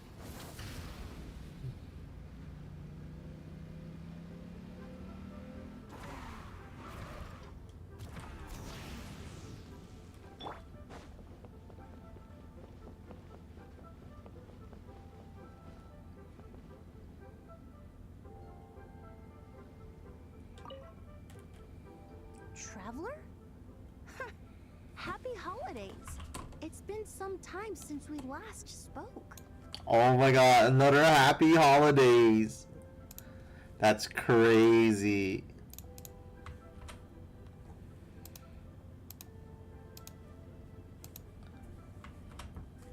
Happy holidays, Emily. Here to see the sights? You could say that. I had already planned to come to Liyue to research fluorescences.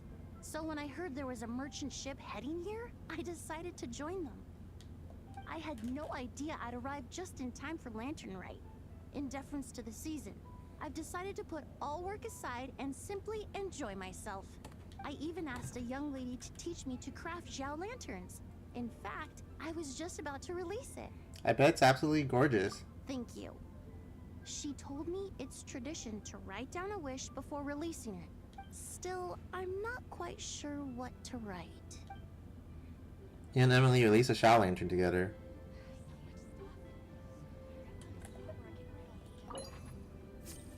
May the new year grant everyone a bit of time to pause and take in life's more comforting sense. The Lantern Rite Festival is more magnificent than I ever imagined. Wonder what I should check out next. Goodbye and happy Lantern Rite. I suppose I should say, Happy Lantern Rite to you too. I still need to do her like story quest one of these days. Layla, we just like saw her. If you make a lantern like this and release it, will the wish really come true? Layla! Oh, you're in Liyue too? Happy Lantern, right? Here for the festival, Layla? Yeah, my advisor sent me. She said participating in folk festivals might help spark some inspiration for my research. But I work on star charts. I'm still not sure what that has to do with holidays like this. But she had already bought me a ticket and escorted me onto the boat before I even had a chance to ask. As soon as I got off the boat, a lady stopped and offered me a free Shao Lantern frame. She said releasing one would bring good luck for the entire year. I'm not sure I need a whole year of luck, but a little bit when it's time to submit my thesis wouldn't hurt. So I followed her instructions and made one. Luck will certainly find you, Layla. Thanks. I should release the lantern now, right? Oh, I need to write my wish on it first. You and Layla released the Shao Lantern together.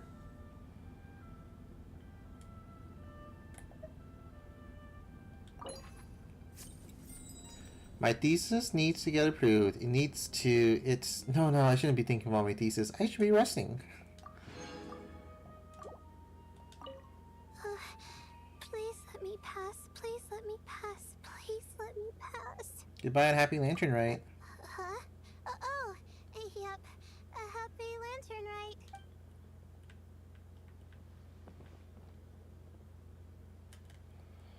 Alright. Who's next? Oh my god! Xinyan, what? Fucking Shao's all over there.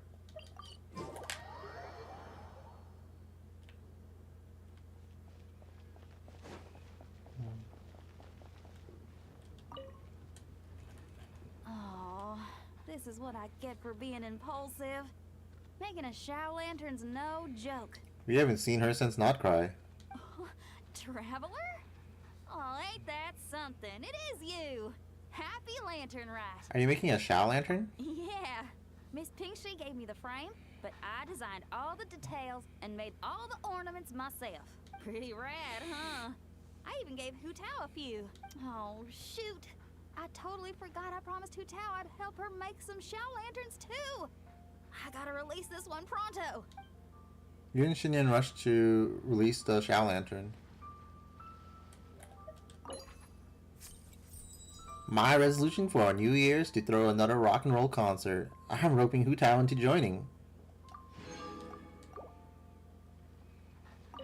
Okay, I gotta go find Hu Tao now. First stop, Wangsheng Funeral Parlor. Goodbye and happy Lantern Rite. Catch you later. Oh, and happy Lantern Rite to you too. Shame Hu Tao's busy this year. I would have loved to put on another show.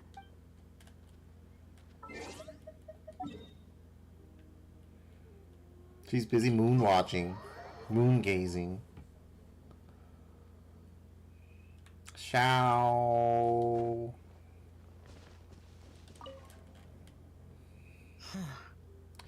Is that Shao I Spy releasing Shao Lanterns? God, I'm such an asshole for that.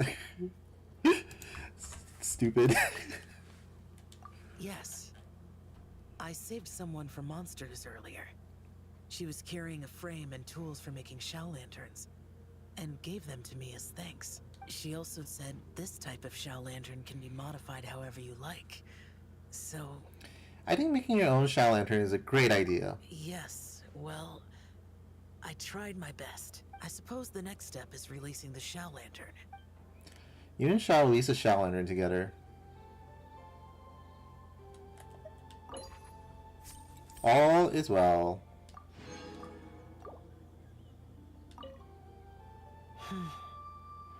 Goodbye and happy Lantern Rite. Happy Lantern Rite to you as well.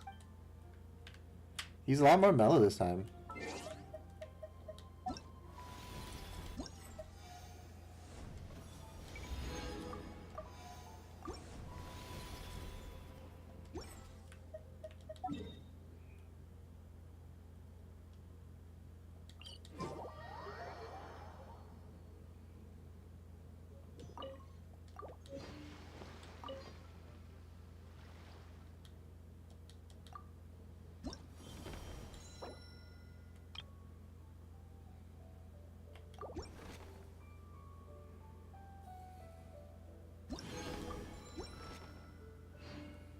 Alright, story time.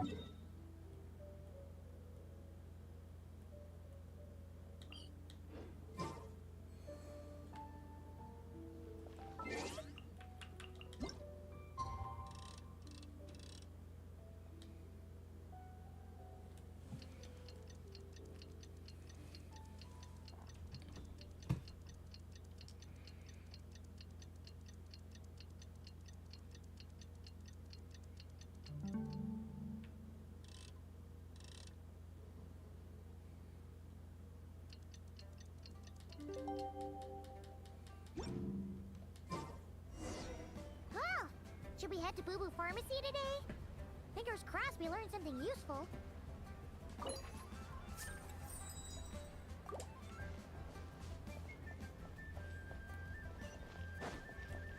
Light it up! Rev the engines!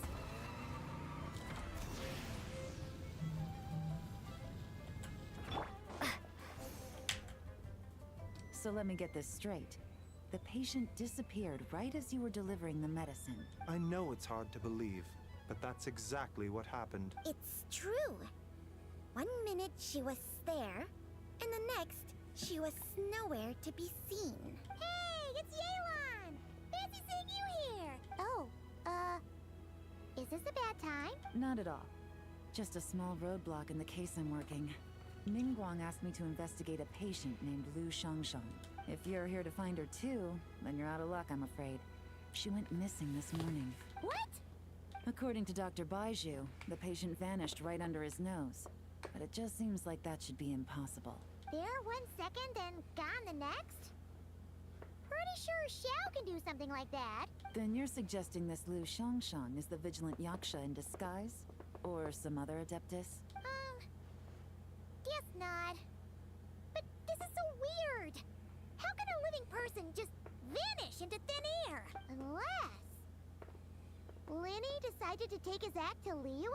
Who is this Linny you speak of? I mean, like, I'm pretty sure Yelan knows because she was in fucking Fontaine. He's... Oh, never mind. Paimon's just grasping at straws. Let's set aside the how for now, and focus more on the where. You know, if this was Fate, it would be how done it and where done it. Because Nasu loves putting that done it thing.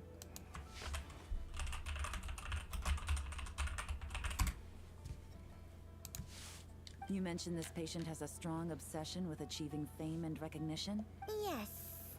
She kept talking about becoming a renowned archaeologist and making a name for herself. So, are we looking for a place where it's super easy to become famous? I'm trying a blank. I think we should check out the Shao Lantern crafting stalls. Because it's easy to become famous by making Shao lanterns? Not exactly. When the people of Liyue need a solution to a problem, their first thought would be to pray to the gods and the Adepti. If her wish is to become famous, she might write it on a Shao Lantern in the hopes that the fabled White Horse Adeptus might make it come true. That certainly sounds probable. Turns out, the White Horse Adeptus might be a lot closer to home than she thinks. Shut up! What was that? Nothing. Let's go check out those stalls. The Realm of Rocks. I'm gonna be kicking rocks. Is it possible I was just imagining things? But I saw it too. We can't both have been imagining it.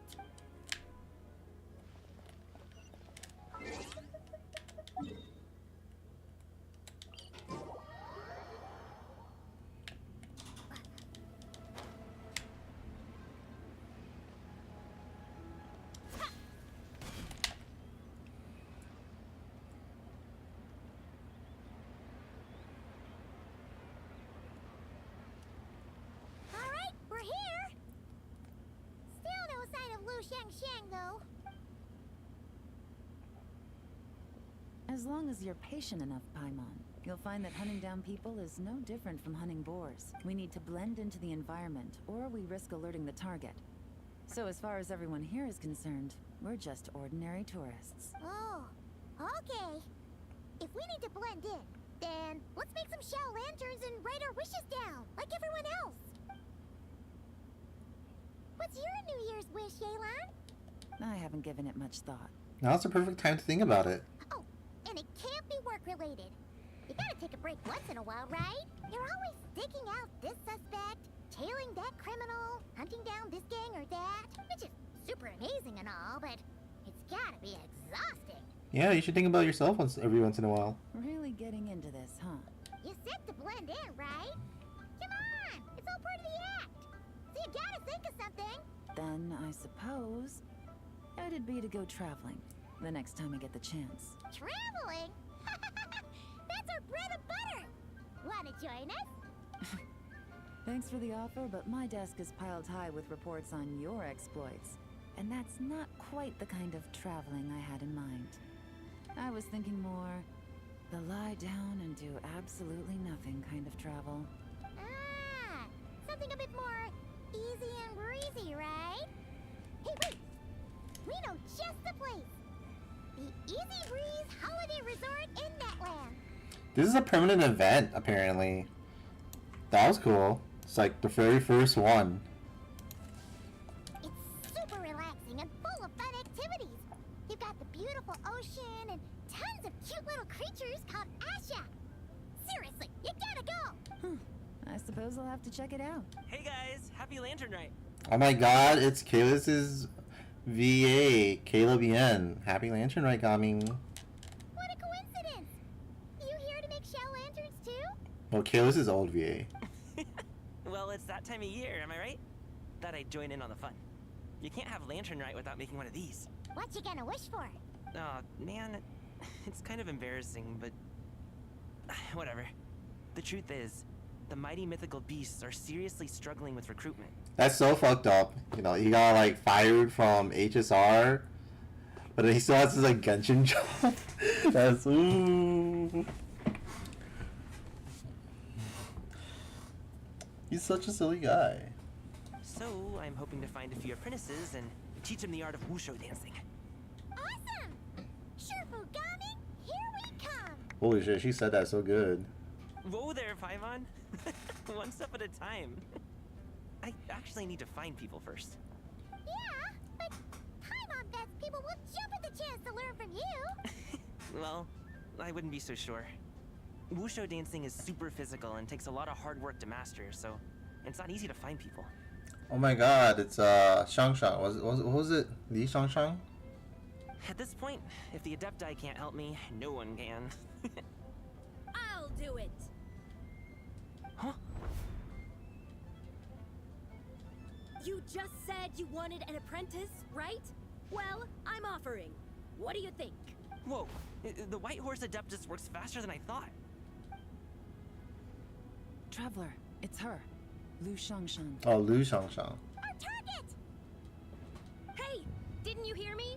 I said I wanted to be your apprentice. No need to shout. I heard you the first time. What's your name?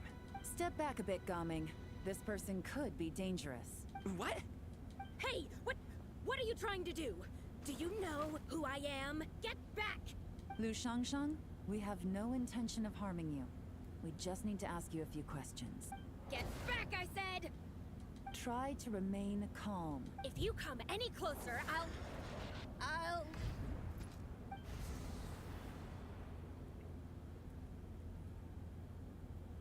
Domain expansion. What the? Little wisp of a being. How are you able to see me? It must be Ziju. Ziju? Oh, I don't know. I need to hear the name again. The second deadly self. So what if I am? Leave at once! I hope to resurrect the White Horse Adeptus and I need your help. You, a mere mortal, whose own life hangs by a thread, would dare reach for the power of life and death? Is that so bad? Unless you wish to be condemned to eternal damnation, you would do well to abandon this foolish endeavor. I shall speak on this. No further. Don't come any closer. How did I get here? Who are you people? Playing dumb, are we? Save it. We know you attacked those people at Wanmin Restaurant. What? No, I would never. You must be mistaking me for someone else. You don't remember. Of course not. How could I do such a thing? What about the photo you took near Chuang Terrace? What photo? What's going on? It's like she lost her memory or something. Well, this complicates things. I'll take her back for questioning and let you know what I find. Take her away. But I didn't do anything. I swear. That's weird. She seems so normal now, but she doesn't remember anything. This is just great. An apprentice falls right into my lap and now she's gone! Don't worry, Gaming. This is a special case. Paimon sure you'll find one soon. Unless you're gonna pony up and offer a real solution, Paimon, I don't want to hear it. Oh, he's so angry. Gaming? What's up with... Oh no, Ziju's possessing him. I'm done here. I'm gonna go find an apprentice, and I won't take no for an answer. Gaming, wait! Is it just Paimon, or was Gaming acting super weird just now? He might have been possessed. What? How do you know? Tell Prime about your encounter just now. Whoa! So you saw the second deadly self? And you think she moved from Lu Xiangxiang to Gaming? It's possible. Uh-oh. Then we better find him before something bad happens. Let's go!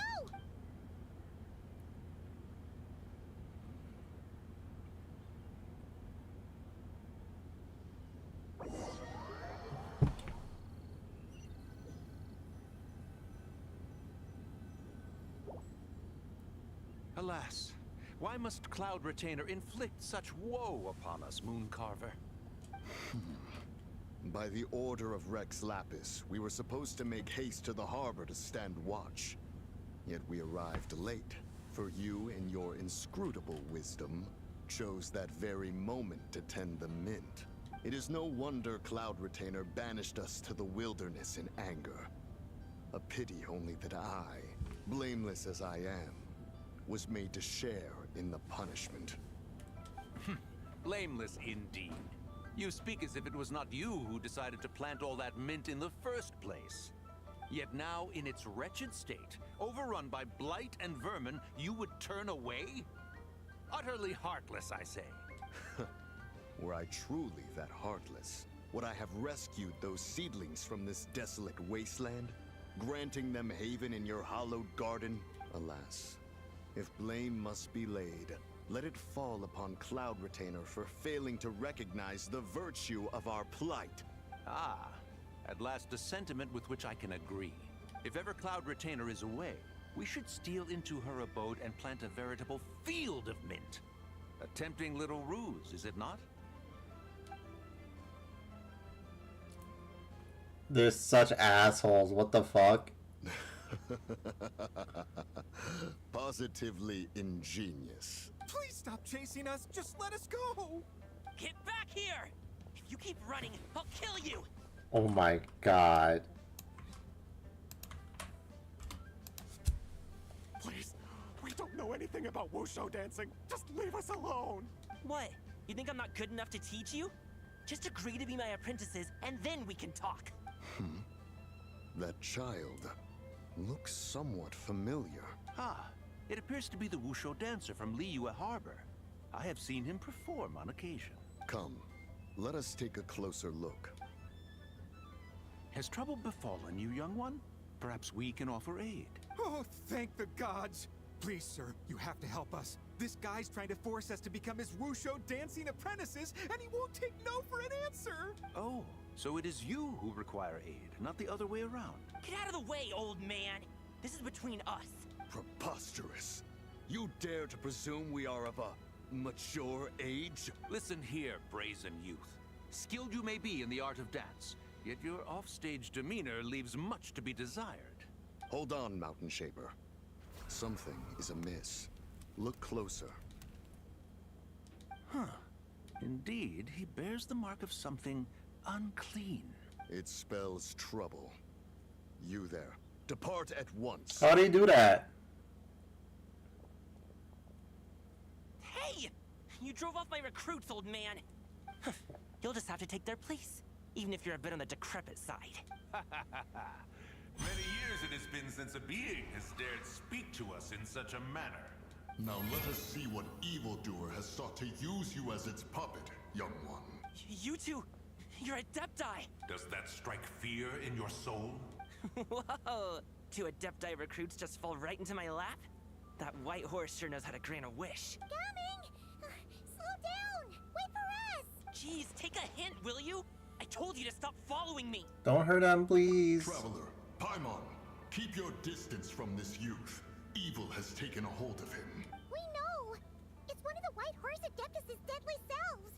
She's possessing Gaming! The White Horse Adeptus' deadly selves? Could it be that Rex Lapis called us to Liyue Harbor for this very reason?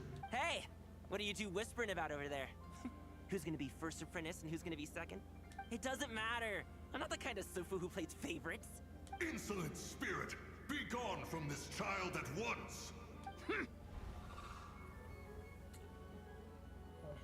Oh my gosh, he did the Zawarudo again. Little mite of a mortal. Getting in my way again, I see. You don't look so good. That is no concern of yours. You want to fulfill people's wishes? I can help. No. Only by doing it myself will I find peace. Otherwise, rage will consume me. If I lose control, all will turn to dust. What is the source of your anger? The curse of time. The memories this body holds. Come no closer. This is your final warning. Insolent spirit! Be gone from this child at once! Not again. Huh? Traveler and Paimon? And 2 Adepti? Where are we? Weren't we just making Xiao lanterns in the harbor? Gaming! You're back! Ah! Sun is most scorching. Agitation stirs within me. I require cooling mint to beat this heat. And speaking of, Cloud Retainer has scorned this verdant wonder long enough. It is time for her to feel its wrath. Oh my god, she's possessing this dude? The wrath of mint! Mountain Shaper, where are you going? Oh no! Now Mountain Shaper's acting weird! Oh, you don't think it's spread to him, do you? Spread to him? Quickly now, explain to me what has been happening. You explained the recent series of events. What? Was I really that rude? Jeez, someone get my dad to throw a slipper at me. I'm so...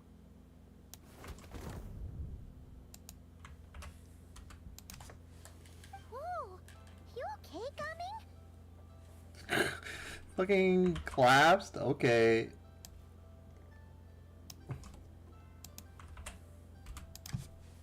He is fine. It is simply exhaustion. But to think Mountain Shaper would succumb to something like this, it is most unexpected. So, what do we do? We can't just leave Gaming like this, but we can't ignore Mountain Shaper either. My cultivation level rivals that of Mountain Shaper. Were I to give chase, Zizha would but flee from his form and take refuge in mine. Seek out Streetward Rambler. Cloud Retainer and the Conqueror of Demons should be with her. I shall take this child back to the harbor and join you post-haste. Whoa! What are all the Adepti doing together? Rex Lapis charged us with keeping watch over Liyue Harbor should danger rear its head. I dare say this is the very crisis he anticipated. Come, we must devise a strategy before confronting Zizia.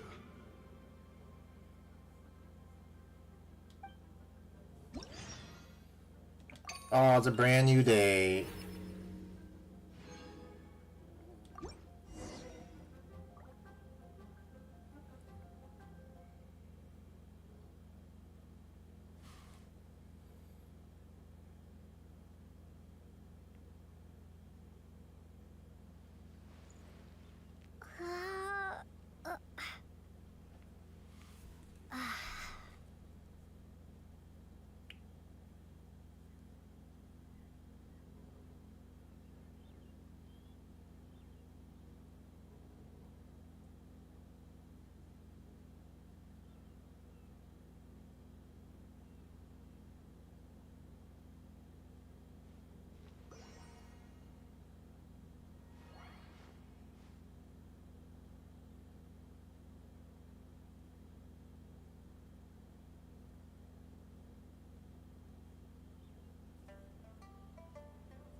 I like this new outfit. Goes along with this like that music thing that I never get to use. I only have it for like Chi-Chi because of that stupid meme.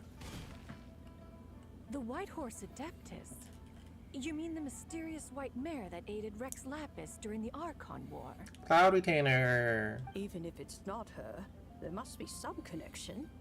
She always avoided us back then, and I never knew why.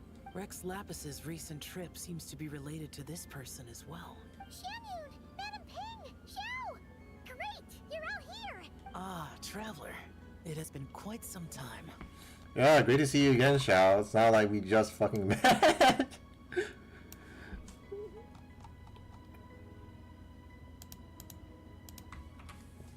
Long time no see. Do you ever do that where you're like, well, I have like, you know, I work from home, so we have like during our meetings and stuff, right? Sometimes we'll have like one meeting end and then a new meeting starts right after, like literally right after, but you know, you have to use like a different Zoom meeting call, whatever. We use Microsoft Teams meeting call. So we're like, all right, bye, see you. And then the next meeting starts and we go like, long time no see. Oh, happy lantern ride, Paimon. You're as lively as I remember. I trust things have been well. Sorry, Madam Ping. No time to catch up. Something terrible has happened. What is it? Has Mountain Shaper gotten himself into trouble? Mooncarver is here with you, but he is not. Explain the situation to Adepti. The Wrath of Mint? That old fool dares to utter such nonsense behind one's back. Yeah, that's not really our biggest concern here. So, even a mere deadly self of the White Horse Adeptus was able to possess Mountain Shaper and affect his mind.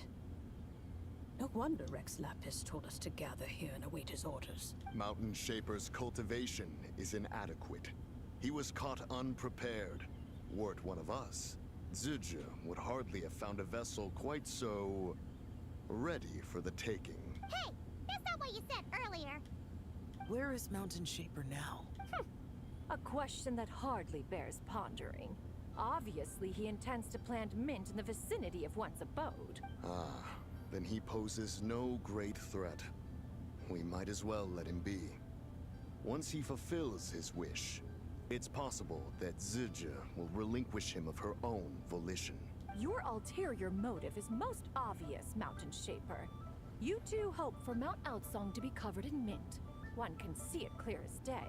Not to mention, deadly selves are born of malevolent human desires, and naturally pose a great risk to the form and mind of all living beings. We cannot let this go unchecked. Let me handle it. I have relevant experience and know how to deal with such situations. One has no doubt of that. Yet your involvement would likely end in armed confrontation. In one's own estimation, the time for such measures has not yet come. Before his departure, Rex Lapis knew that Ziju was active in Liyue Harbor, yet told us only to wait. It would seem, then, that Rex Lapis did not believe extreme measures were warranted here. Yes, this is quite a peculiar case. After all, Ziji's possession does not seem to come with ill intent. It's more like she's guiding those she possesses to fulfill their own wishes. There is another matter of import, however. I sense tremendous resentment emanating from her. What could be its source to render her so unable to find peace? The curse of time, the memories this body holds. She was talking about the White Horse Adeptus memories, right? From what the Traveler said, it seemed like she was about to explode with rage. But why? With Rex Lapis away, if we wish to understand that which occurred in the past, we shall have to ask her directly. She also mentioned the curse of time. What could that be about? Perhaps erosion. Oh my god, it's that word that hasn't been used in fucking forever. When you live too long, you slowly crumble. Indeed. We are of the same mind. I heard that ancient clans in the mountains once regarded the White Horse Adeptus as the daughter of time. It seems there was some truth to that, after all. The daughter of time. Cursed by time? Time does not treat everyone equally. The longer you dwell in this world, the more it takes from you. Then what do we do? One has devised a solution. Visit. Based on what you have told us, it seems that Suju is in the habit of leaping to a different host when provoked. One's plan is for us to block all escape routes while you confront Mountain Shaper, forcing Suju to reveal herself. Then, if prior experience stands, she will have no choice but to possess you. However, not only are you able to sense it, you are also unaffected by the peculiar state of stasis. In other words, in that moment, you would have the chance to either subdue or persuade her. That is akin to walking straight into the lion's den. Allow me to go instead. Yeah! Isn't this plan a bit too risky? Why doesn't Paimon try first? After all, even if she got possessed, it's not like she would pose a danger to anyone. Yeah, but you might eat so much you become a literal ball. Paimon's wishes aren't all food-related, you know. One would not suggest this course of action if one had any such reservation. Time and again, the Traveler has proved immune to Siju's influence.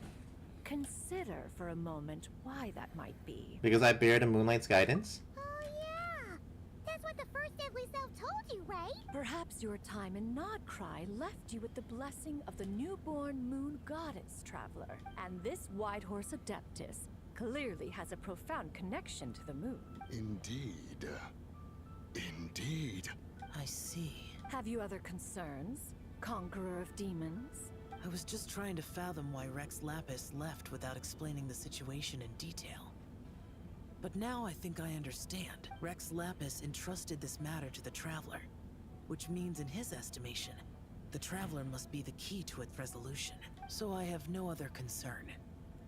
I trust Rex Lapis, and I trust you. Leave it to me. Then we are all in agreement on proceeding with this plan? Very well. We should depart at once. Let us see whether that old fool truly dares to face one's abode with Mint. She's so mad.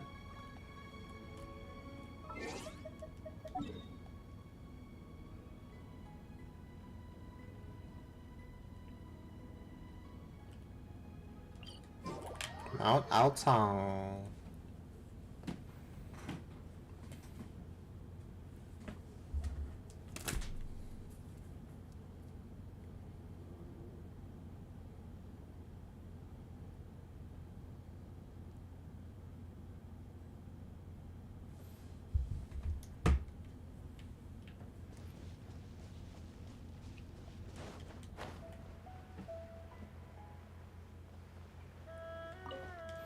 They should do another fishing event.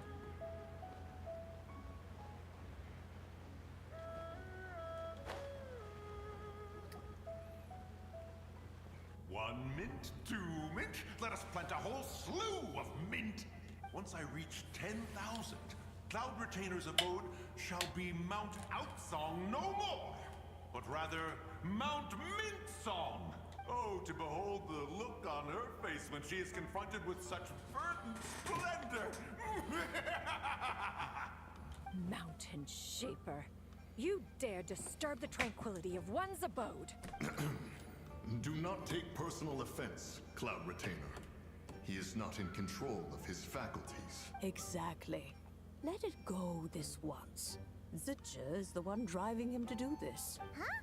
But Zurger just helps people fulfill their own wishes and desires. Not now, Paimon. Oops. Sorry, Mountain Shaper.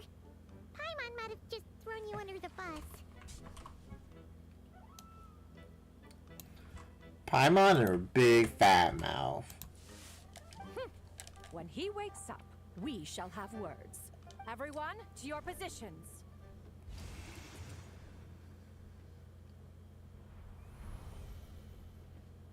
Be careful. I've got this. A pest? I must catch it. Again! Oh, young one, it is you. Don't tell me. Cloud Retainer sent you? Yeah, she told me to get rid of the mint. Ha! Such brazen insolence. And that includes your garden on Mount Hulao. Such presumption. Such boundless avarice. That wretched adept's impudence knows no end. What the fuck face is this?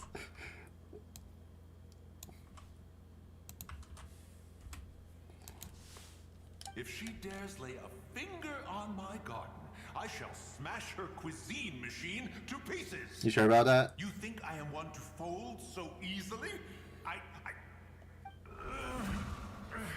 It's a water doll. Insolent mortal! Time and again, you interfere in that which is beyond you. You make it exceedingly difficult to contain my rage. We need your help. You have no conception of that which you seek. It is forbidden! Forbidden? You know nothing of my past. My warning was given. The cost entwined with this is beyond what you can bear. Honestly, this is what I thought she'd sound like, to be honest. I'm here because I want to know, I want to understand. Stubborn mortal! You could even say, it's my wish. You. Will you grant it? Very well. If death is what you seek, who am I not to oblige? She's so aggro. Come, let us see the extent of your resolve. Your wish is to behold the curse of time and the memories of this form? Then, let it be granted.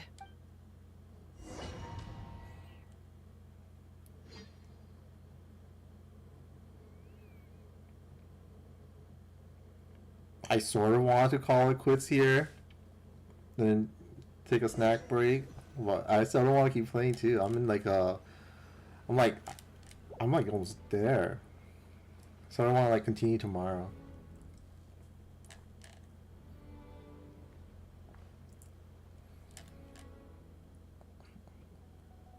You who seek death, stand before me. What is this place? My prison. You're trapped here? It's a nice prison though, not gonna lie. Could always be worse. I was merely a trace of impure energy within Zabai's immortal body. When her soul was shattered, it should have been the end of me. But then, the one who governs time descended from on high and froze the moment of her death. And so, I remain in this world, unable to find release. Was it Istaroth? A mortal who knows of her existence and would dare to speak her name. Who are you? I'm someone who can help you. I'm someone seeking your help. Help? No, there is nothing we can do for each other. Her power, the one who governs time, it has surrounded me ever since. A blessing and a prison, all at once. So you've been trying to break free? No. I have been asleep in this prison for countless years, until a familiar presence woke me. Then, through that mortal girl's eyes, I saw it. As pure and bright as ever, unchanged across the millennia. It was the moon. No wonder she took that picture at Chiwang Terrace. That place is called Chiwang Terrace? Did later generations rebuild the altar in a new location? It looks just like the one used to honor Zabai. Could it be that traces of what happened back then still remain in this world? What is it that happened? That memory is embedded deep within the essence of Zabai's soul. It is one that should have been forgotten, yet it is precisely that which haunts my every waking moment, fuels my rage, and denies me a modicum of peace. Now you, a mere mortal, come to seek that which is forbidden. So, let us see whether the fire that fuels your ambition is a hero's wisdom, or a fool's courage. What do I need to do? I shall relinquish control over this body's curse, and let it devour everything within sight. Run as fast as you can, lest this prison become your grave. Is this gonna be like the Bailu minigame? Look, it draws near. The river of time, come to sweep all into oblivion. A torrent of tears for the dead and departed. This must be the curse of time. Time? Oblivion? Every night?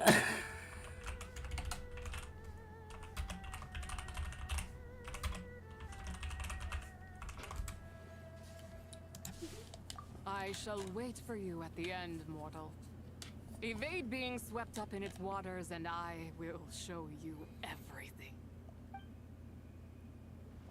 Fail, and we shall sink into oblivion together. Ah! Fucking, this is like that stupid Peter Griffin. He's like, oh, don't ask me what happened.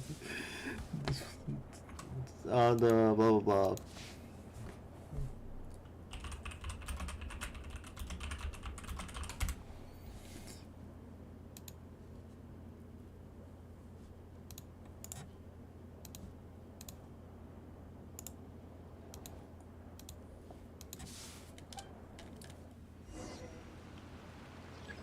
If you hold down this foreign land will become your intern. What the fuck? Ah, holy shit.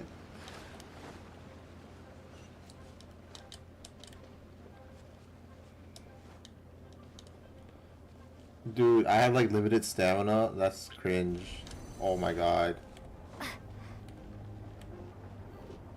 Come on, I have no stamina. What am I supposed to do?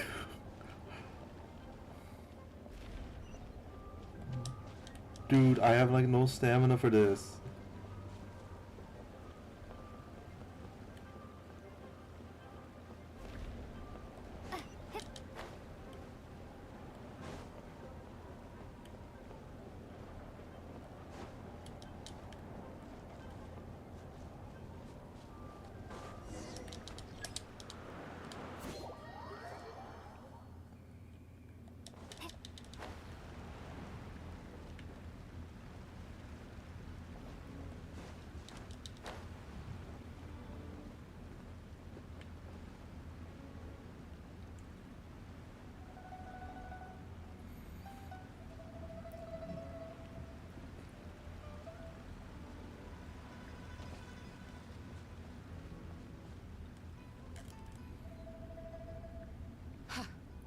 I did not expect that you would make it to the end. Well, I did it.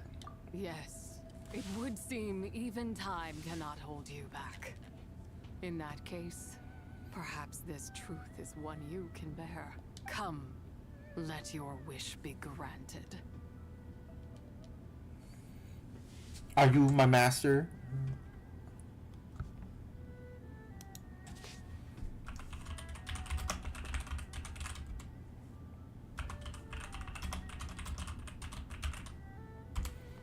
Is that the one?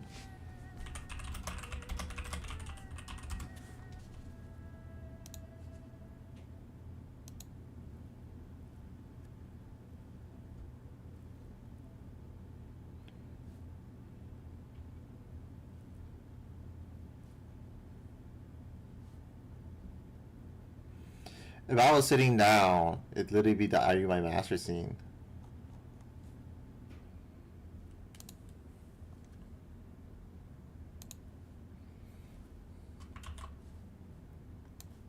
Dude, I took the fucking blink.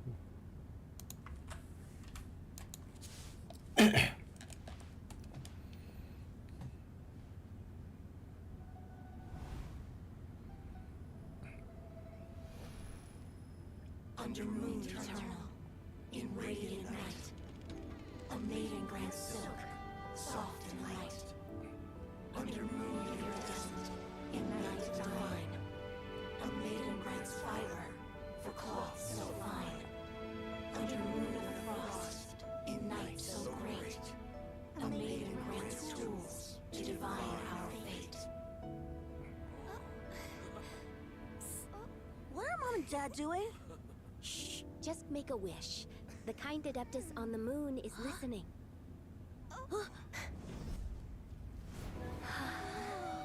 Look, it's Lady Tsubai. Wow! Lady Tsubai? Is she powerful? Of course. She taught us how to grow grain and beans, millet and rice, how to peel hemp and reel silk, spin thread and weave cloth, how to cut stone and build houses, cast bronze and forge tools. According to Mom and Dad, the Adeptus Tsubai is the god of soil and grain, who blesses our land and its crops. Huh? Lady Tsubai's leaving. It's all right. We just have to wait till next year. She'll be back.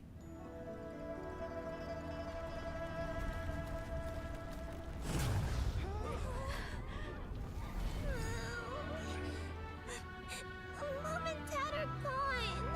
Why hasn't Lady Tsubai returned? She'll come. We just have to believe. What is that?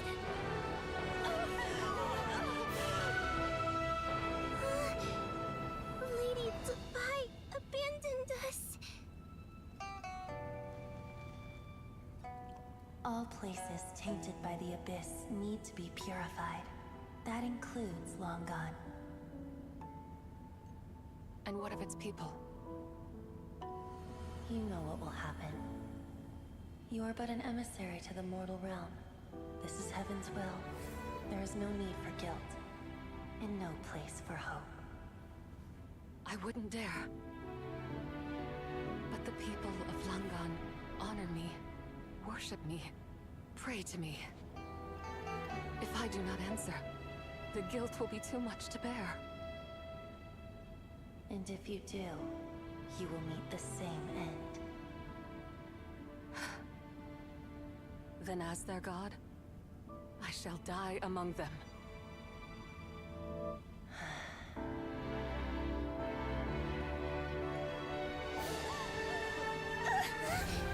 Look! Lady Tsubai came to save us! I knew she wouldn't abandon us! Run!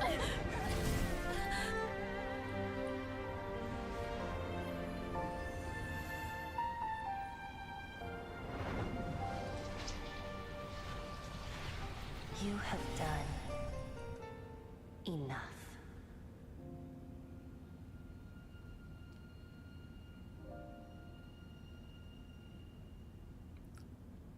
Now you know the truth. These are the memories that suffocate me where I stand and crush me under their weight. I'm pretty sure that was one of the heavenly principle pillars.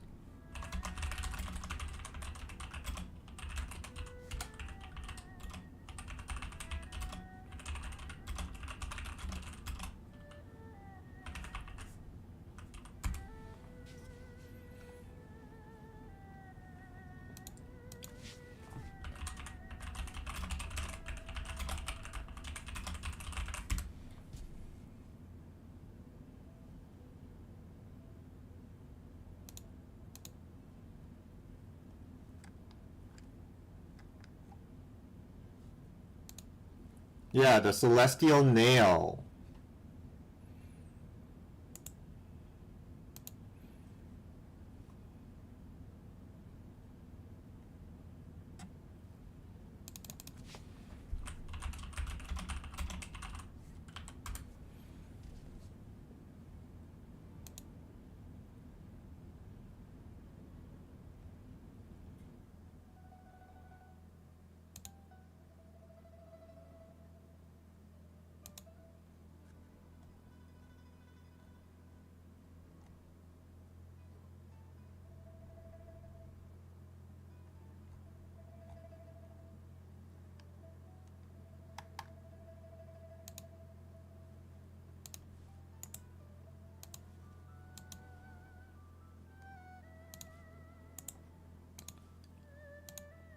There was one, I think the first one we see was in the Dragon's Spine.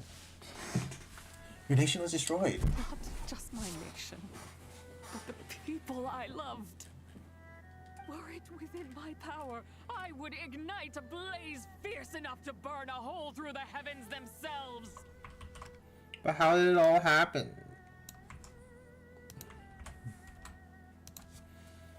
It was a time of war, one that ravaged heaven and earth.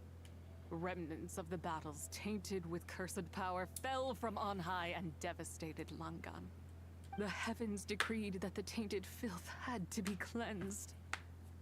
No matter the cost, if I just had more time, I could have helped more people to escape. You did give them time. But it wasn't enough. I just needed a bit more, and they all could have survived. You did more than enough. Hero complex, lady. Where have I heard that before? Shiro Ebiya. The descendants of Langan made their home all throughout Liyue.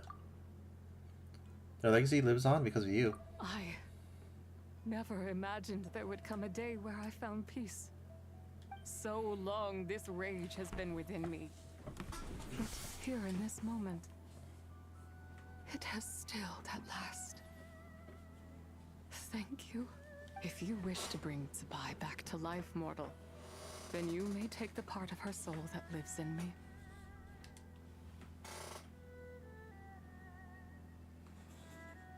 Just remember, from this moment onward, the fate of Langan's fallen rests on your shoulders.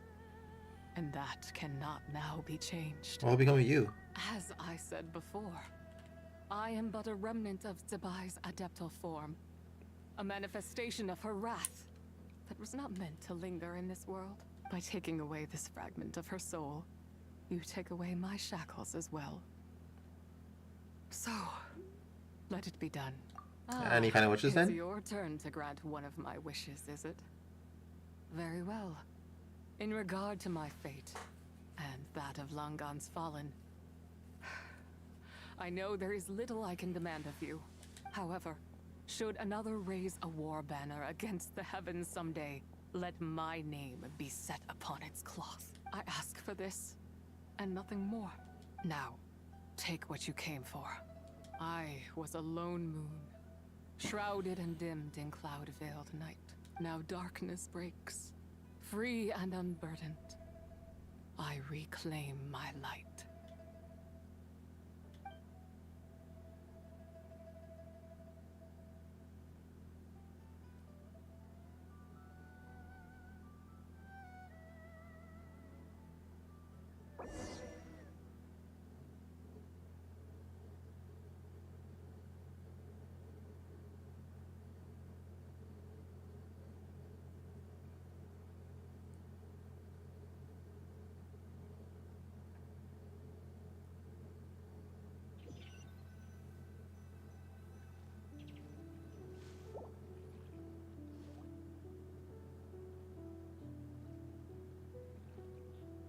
think I am one to fold so easily? I'm back. Ah, young one. What brings you here? My, what exquisite mint seedlings. Was it you who planted them? I had not taken you for one so versed in the horticultural arts. I must insist that you visit Mount Hulao.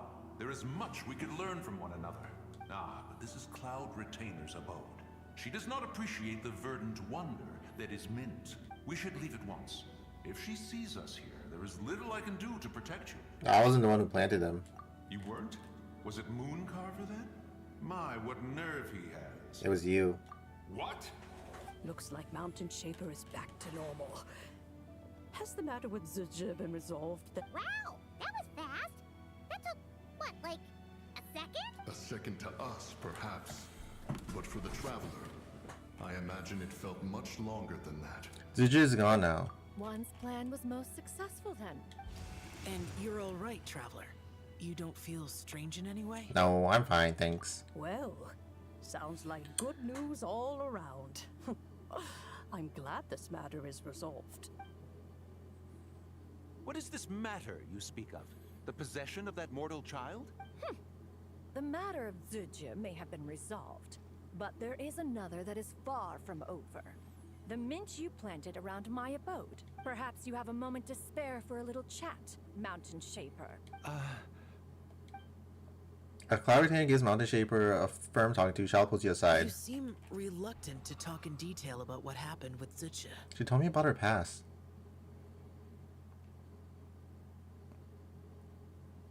Don't worry. I won't ask you to reveal her secrets to me. And I doubt the other Adepti will either. Huh? You don't want to know what happened? The expression on your face. I know it well, Traveler. It's one I've seen Rex Lapis wear on many occasions. Whatever you learned, it must be too heavy to share. But you're okay, right, Traveler? That deadly self didn't hurt you, did she? No, nothing like that. I'm fine. Well, as long as you're not hurt, Paimon doesn't need to know anything else. It just isn't a happy story. Even so, I hope you feel like you can entrust me with it. If I learned anything from our time together, it's that one should not have to shoulder such a weight alone, not to mention that certain knowledge brings danger in its wake. I would never want you to feel forced to be the sole keeper of such secrets. Yeah, kind of like how one person can't finish a whole slime, you know? Better to grab a bunch of friends and eat it all together. Time to call in some fellow slime connoisseurs, huh? Exactly! Wait, no! Paimon's just saying we've got loads of friends who'll be more than willing to lend an ear. Alright then. After careful consideration, you share what you learned about Long Gone. I never knew there was such a tragic chapter in the ancient past of this land. So, the people of that nation worship the White Horse Adeptus as the god of soil and grain. It would seem then that Rex Lapis had a similar reason for withholding the details of his recent trip. I've often wondered if he had companions to stand by him before we met, or if he was forced to face things alone. Regardless, Lantern Rite takes place in 2 days. Let's meet back up again there. If there's no news of Rex Lapis by then, we'll have to come up with a plan. Alright, see you in 2 days. Fingers crossed it all goes well. That's part 2 done. Alright. Might as well do part 3.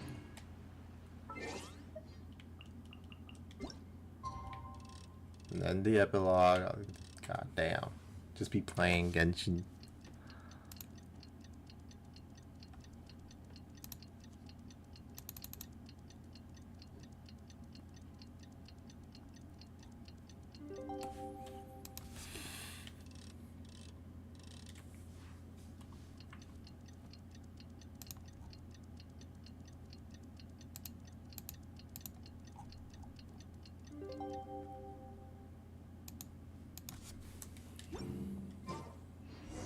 It's time to meet back up with Xiao. Let's head to Mount Outsong.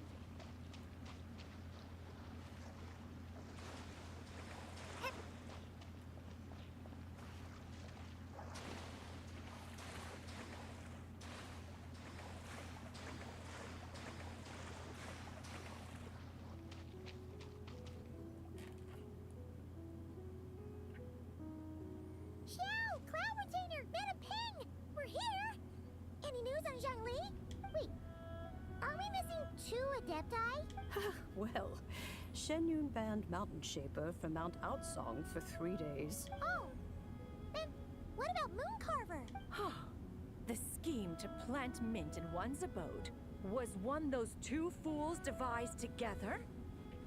And when it comes to punishment, one does not discriminate. His banishment ends in 3 days as well. Wow, that's pretty harsh, Clown Retainer.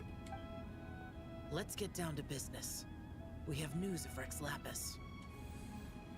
Yeah, okay. You telling me he sends news like this?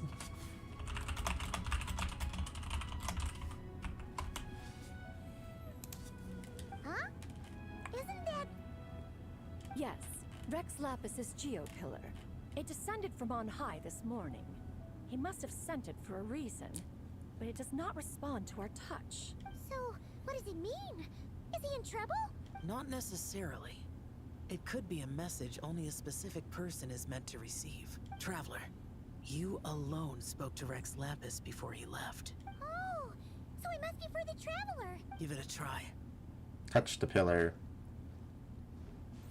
Touching Zhongli's pillar.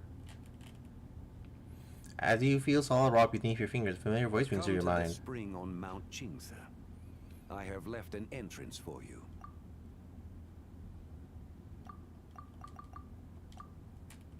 Well? Seems like he might be over at Mount Qingse. Just as one surmised, it seems that Rex Lapis will not countenance our involvement in this matter. That would not surprise me in the slightest. He's always had a soft spot for the Traveler, after all. But be that as it may, we have served Rex Lapis for millennia now. In other words, I'm sure this has nothing to do with favoritism. He's probably just trying to protect us. That's right. So you mustn't let your guard down, even if Rex Lapis is by your side. Don't worry, I won't. Alright, let's get going. We'll try not to keep you all waiting. Part 3. Realm of the People.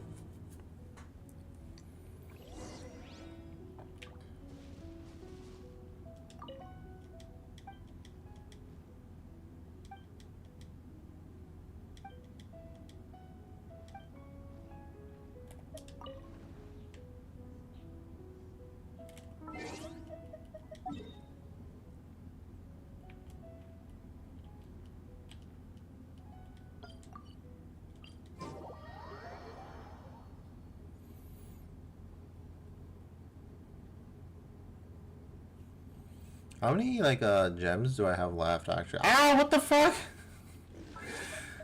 Yeah. That's about like 4 multis, I believe. Not too bad. Then with next banner, next patch, I should be able to get a 5-star.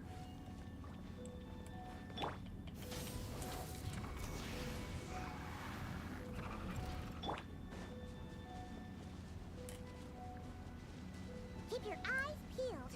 He should be around here somewhere.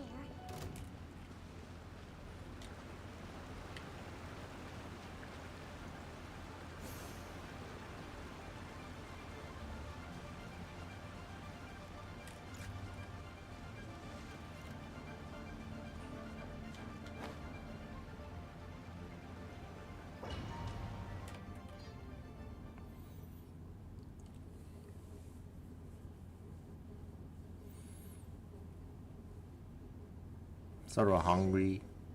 I like the new custom loading stuff they have. Little nice touch.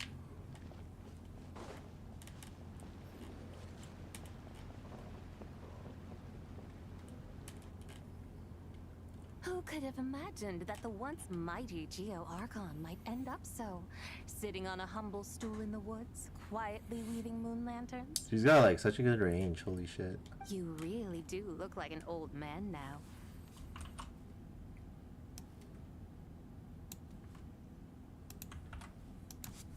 This is a Shao lantern, not a moon lantern. In ages past, when the gods waged war and the world was in turmoil, These lanterns were lit to guide fallen warriors back to their homes. Had you tarried in the mortal realm for but a little while longer, you might have become quite accustomed to them. Even so, it bears such a striking resemblance to the moon lanterns they used to offer up to the heavens.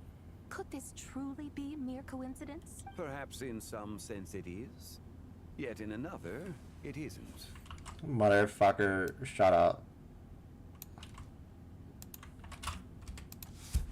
For instance, who is to say that some of Langan's magnificent jade did not become part of the very foundations upon which Liyue Harbor now stands? It is conceivable that this ritual was transmitted in such a manner too. Now, let's not let ourselves get carried away. For all its splendor, do not forget that, in the end, even Langan could not escape its heaven-sent fate. Alas, it is just a pity that the little creatures of this world may never again lift their eyes to the moon, even should misfortune befall them. But you, Geo-Lord, now that you rule this realm, why take the trouble, not to mention the risk, to visit one who bears such profound guilt as I? Are you not afraid that you might be sullied by the curse of time that was laid upon me? There is no risk to speak of. At least, not in comparison to that which you took when you defied the heavens all that time ago. As I have stated, time and again, it was not I who defied the heavens. Geo-Lord, the ancient affairs of Langan have nothing to do with me, for I am but one of her deadly selves, severed before her demise. My name is not Zebai, but Zichao. Surely you did not take us for one and the same, solely on the basis that we may all assume the form of white horses? Sorry to break it to you, but you seem to have found yourself the wrong white horse. Anyway, do tell me, what urgent matter brings you here? Very well then. I have come to ask for Zebai's shade. Oh?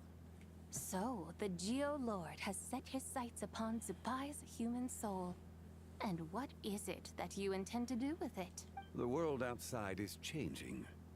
With the new moon's birth, the confines of the Shadow Moon are gradually disintegrating. In other words, the heavenly soul is set to return. Consequently, strange phenomena have manifested within Langan's former domain, leading to the earthly soul's reappearance as well. The last of the trio, the human soul, is in your possession. Most intriguing. My intention is to gather all three together, so that an old friend may finally make her return.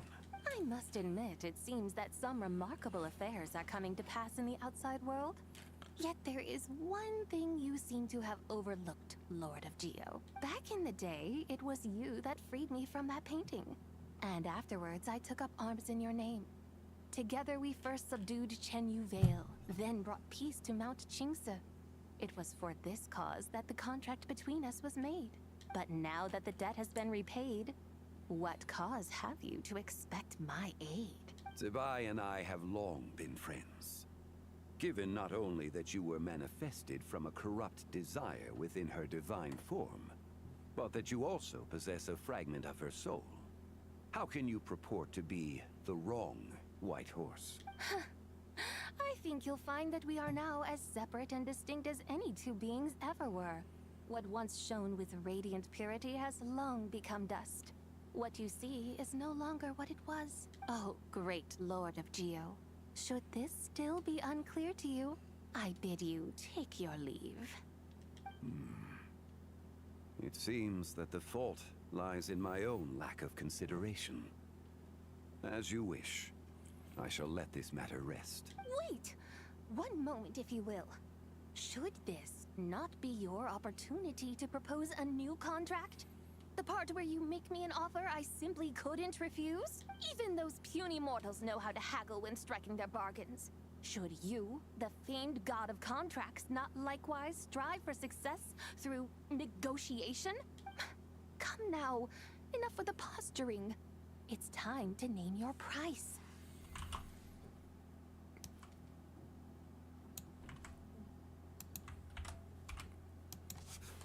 Very well. I had, in truth, prepared a new contract for your consideration. I knew you would not come before me unprepared. Yet, you should know that I want for nothing. For I live in the mountains, carefree and untroubled. Occasionally, I even find sport in teasing the mortals who stumble into my presence. Then why persist in telling them those ancient stories? I speak of what transpired before the sky collapsed and the earth sank into itself. That is merely my way of passing the time. And what of it? Would any believe, much less remember, the ramblings of a mountain hermit? Those tales have long since spread throughout the mortal realm. Who? Should my words prove insufficient, I invite you to see the world for yourself. To this end, I have found you a pair of trusty guides. The Lantern Rite is presently underway in Liyue, and should prove quite intriguing for you. So this, then, is the contract you have prepared for me? Indeed it is. Think of it as a contract for a one-day festive excursion. Surely you do not hope to offer this in exchange for Tsubai's shade. The foundation of my very existence for a little excursion seems a little steep, wouldn't you say? Why not see for yourself? You can always decide afterwards. The final determination, of course, shall rest with you. So it's if she has fun, she has to help him. If not, she can do whatever.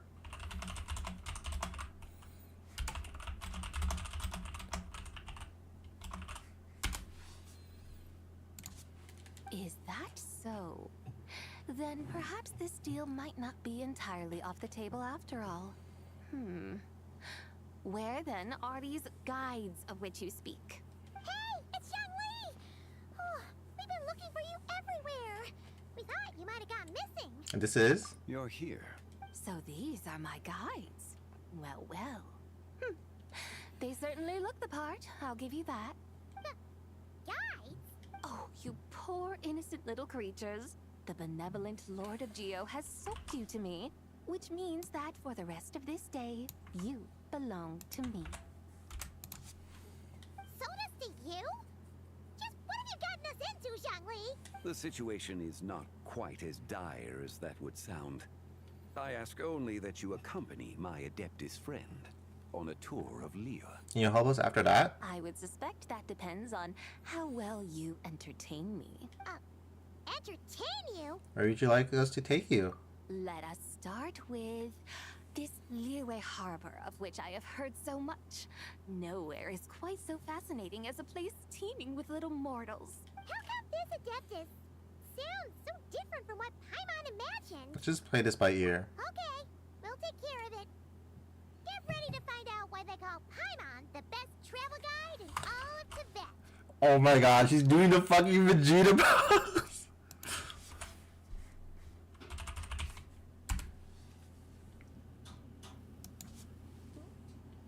This is literally Vegeta, what the fuck?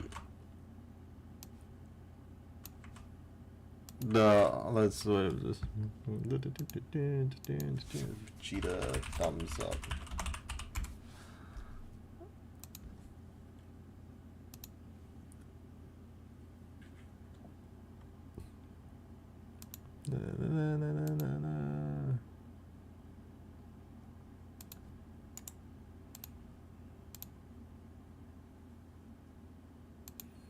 It's literally this.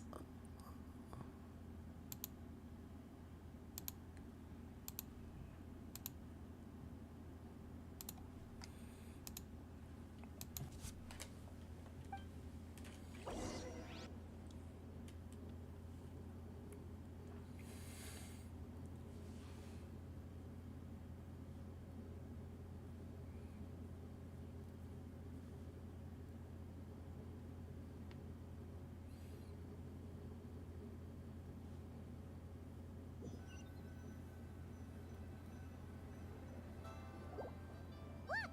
We've arrived at Liyue Harbor! Not only is it Tibet's busiest port, it's also the beating heart of Liyue. So, dear Madam Adeptus, where would would you like to go first? With humble fare and wine to sip, in comfort clothed and soul at ease, one eats, and all the heart's ills cease. So we're heading straight for the good stuff?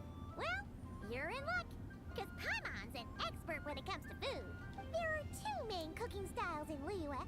Li cuisine, which is all about mountain delicacies, and Yue cuisine, which is centered on seafood. The most famous restaurants are Liuli Pavilion and Shinyue Kiosk. I didn't know that. Oh, now Paimon's starting to drool. Yes, our only option is to go try them both. 2 meals, back to back. Both sound like excellent options to me. Are these the kind of establishments that most people might visit on a regular basis? Not exactly. Both Li cuisine and Yue cuisine are known for their pricey ingredients. Definitely not what you'd call the budget options. But don't you worry about that. Just think of it as Zhongli's little treat. Kind of putting Hu Tao on a tough spot here, Paimon. Oh my god, like, everyone knows Zhongli has nobody. Come on! Aren't you supposed to be pals with Hu Tao? Paimon's sure we can afford to spend a little more of her mora at least. Just looking for an excuse to gorge yourself at someone else's expense, huh? Hey! All Paimon wants is to provide our Adeptus with the best possible experience here. Don't you want that too? Both certainly sound like worthy choices. Just now, though, I happened to see a porter pass this way. Where might individuals like him go to eat? A hungry porter, huh? Oh! Paimon knows just the place! Wanmin Restaurant. Let's go. Xiangling's like the best cook ever anyways. Yep. Nothing fancy schmancy there. Just tasty dishes made with simple ingredients and a variety of different styles. Most importantly, it's great value for money, too. No wonder everyone loves it, huh? Oh, and the owner happens to be a good friend of ours, too. Wanmin Restaurant. Yes, even the name itself feels lively and down to earth. All right, let's make it our first stop. Yippee! That's a great choice, too. Alrighty, let's head over there right away. Paimon can't wait to dig in. Wanmin Restaurant, here we come.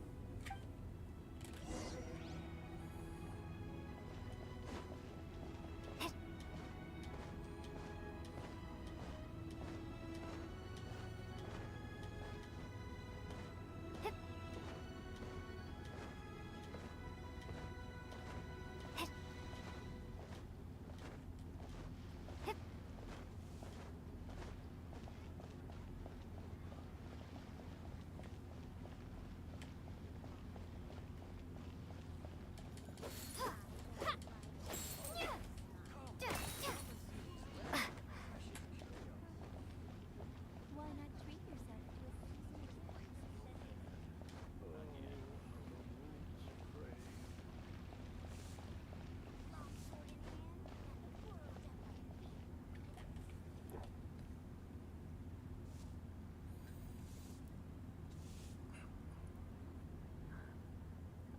Xiangling! Chef Mel! We're here! Oh, hello there. What a surprise to see you two. Welcome, welcome. Hey there, Traveler and Paimon. We're a little busy today, so grab a table while you still can. But I don't think I've met this lady before. Is she a new friend? You could say that. You brought it here for Lantern Rite. Oh, I see. Well, hey there. A friend of the Traveler's a friend of mine, too. Don't worry, we'll take good care of you. Just order whatever you want, it's on the house. By the way, I'm Xiangling. I cook here at Wanmin Restaurant. What's your name? Miss Xiangling, have you ever heard of the White Horse Adeptus? Of course. What about her? I am her, and she is me. Huh? You mean you're an Adeptus? Oh, she's just like, okay.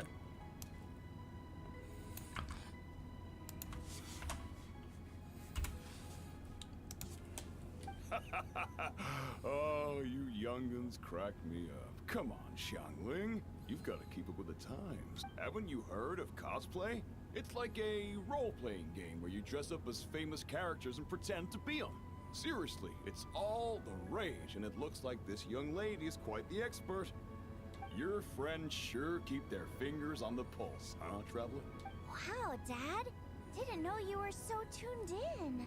But how come I haven't heard about it? You gotta listen to our customers. Didn't I tell you to spend less time chasing after wild vegetables and more time making friends? You're even more out of touch than I am. Hey, I like making friends too. Isn't that what I'm doing right now? Anyway, even if it is just a costume, is it alright if I still call you White Horse Adeptus? Of course it's alright, because that's exactly who I am. Okay. I can see you're really committed to the role. How about I call you the real White Horse Adeptus instead? This is like Chainsaw Man, where like Denji's like, I'm Chainsaw Man, but like Asa's like, no you're not, fucking loser.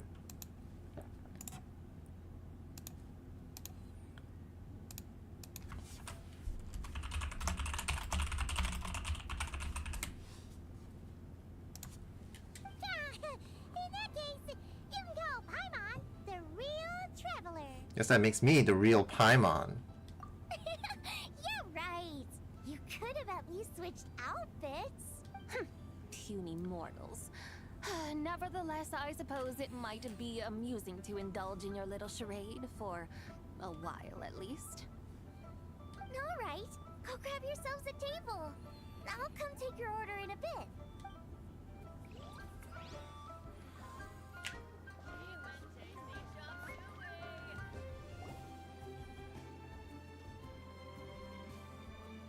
Hello.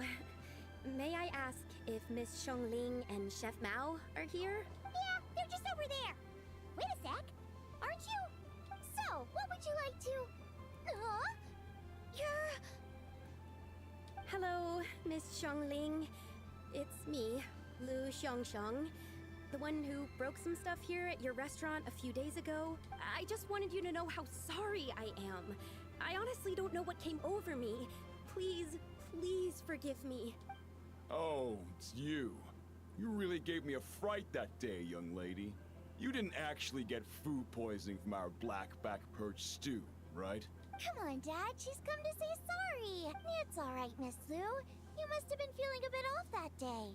You're looking so much better now, though. Why don't you grab a table, too? This one's on the house. No, I couldn't possibly. Hey, it's totally okay. We all feel under the weather sometimes, especially when we're away from home. Go on, find yourself a... yikes. Looks like all the tables are taken. Looks like it's some Fatui members there, that's so funny. Wanna come sit with us? We've got an extra seat over here. Must be fate, huh? Thanks, guys. So what would you like to eat today? Feel free to order anything you like. I should very much like to sample your renowned poisonous blackback perch stew. It wasn't poisoned. That was all on me. So that's one portion of blackback perch stew. How about you guys? Paimon wants... Since it's on the house, why don't you choose for us? Sure thing. Looks like Paimon's having trouble making up her mind. Anyway, I guarantee you'll love it. Let me think. Well, since the blackback perch stew is on the spicier side, I guess it makes sense to balance it out with a serving of stir-fried shrimp. And since it's Lantern Rite season, you better try out the triple-layered consommé and come and get it too. Those are our seasonal specialties. As for the carbs, since we've got a full table, how about some right at home? Along with our special chili mince cornbread buns. Trust me, you won't be disappointed. Dude, I'm getting like so fucking hungry.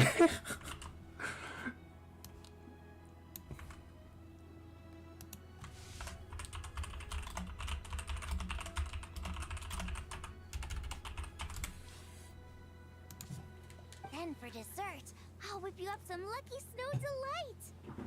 I just came up with it a few days ago, and I can't wait for you to try it. Wow! Sounds like quite the feast.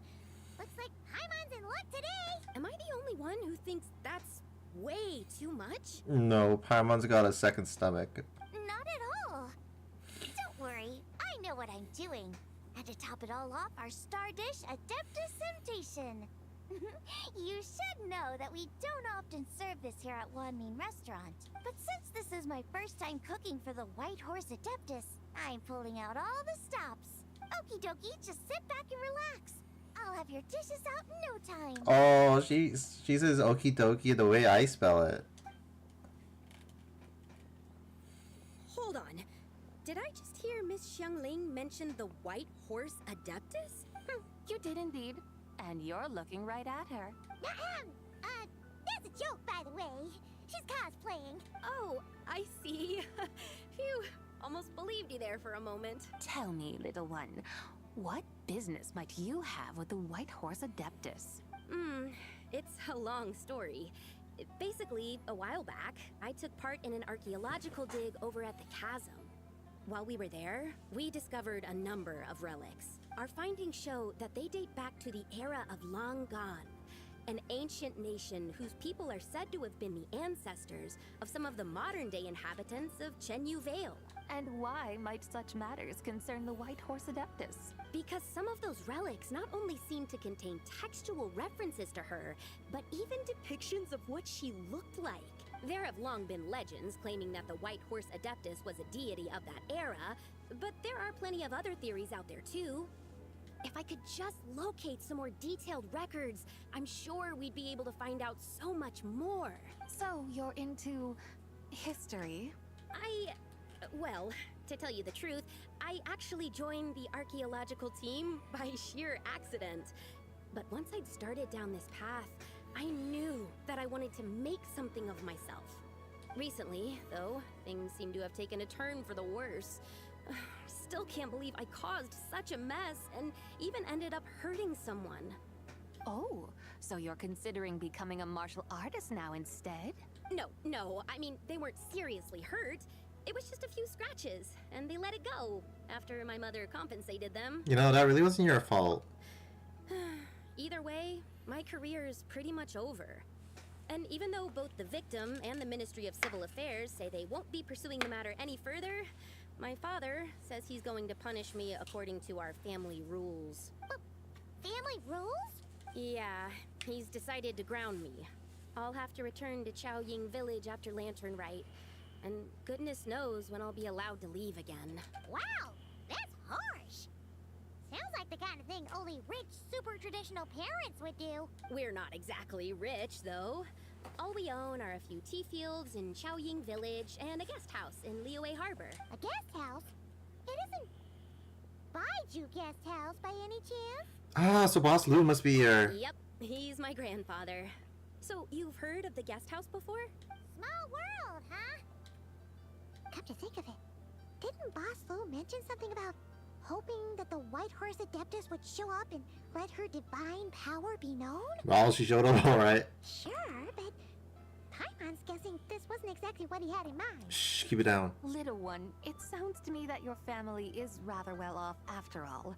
What then drew you to archaeology? Why subject yourself to such unnecessary hardships? Even if I stayed at home, there's no guarantee I'd lead a nice, easy life. Just look at my father. Recently, my grandfather put him in charge of the guest house, and he came up with a bunch of ideas right away, starting with changing its name.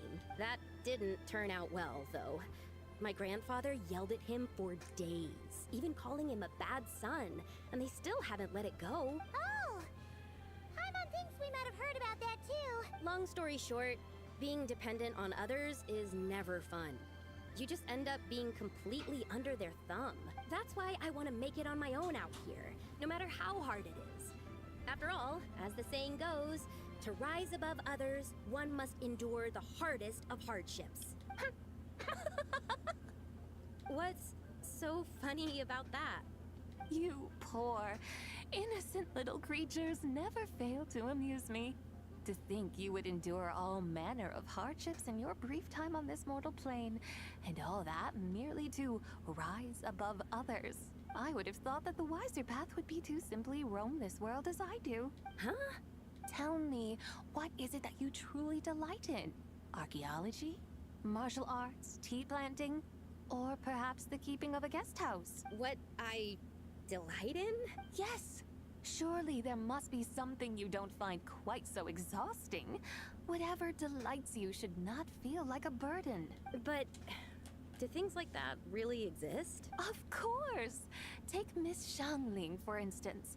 I defy you to detect even a hint of hardship on her face when she wields her walking spatula. So, since it seems you are resolved to tread the rocky path, you should strive with all your might to pursue that which brings you delight. You mean, like cosplay? I suppose you might say that. Looks like the White Horse Adeptus is really getting into her role. I think I get what you mean then. Maybe I should have a chat with Miss Xiangling before I head home. Okay, everyone. Sorry to keep you waiting. Here's your food. Wow. It all smells so good. This is like so not fair. I'm getting like hungry. What the fuck?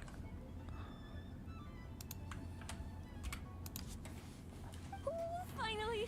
I get to try that famous poisonous stew. That's so mean. Hey, did you hear what Shang Shang said? It wasn't the stew. If anyone's to blame, it's that other you. What's up? How fiercely this mortal fare burns upon the tongue. It's too spicy.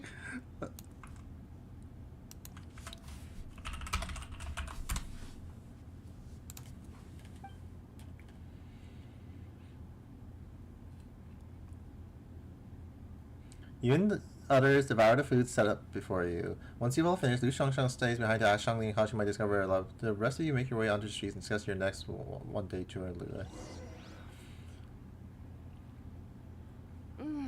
Most satisfying as poisonous stews go. So, where to now? Time, I think, to seek out some diversion? Oh, there's plenty of entertainment options in Liyue. Paimon will tell you that. The locals like to drink tea, walk their pets, play chess, watch operas, attend storytelling performances. Storytelling performances? You know, like listening to people telling stories. They're usually based on old Liyue legends, just like their operas. Stuff like The Divine Damsel of Devastation, Through the Eyes of a Dragon, or The Sanctification of Tao Do. What about the story of the bright moon that sits in the sky above us? Paimon doesn't think she's heard that one. Still, the moon does come up quite a lot. It's even in the name itself. The Yue in Liyue actually means moon. I'm learning so much about Liyue culture this fucking event. Since we're on the subject, you like telling stories yourself, right? Why don't we go check it out? In that case, I'll have to trouble the two of you to lead the way. Awesome! Let's go! Third round knockout, here we come!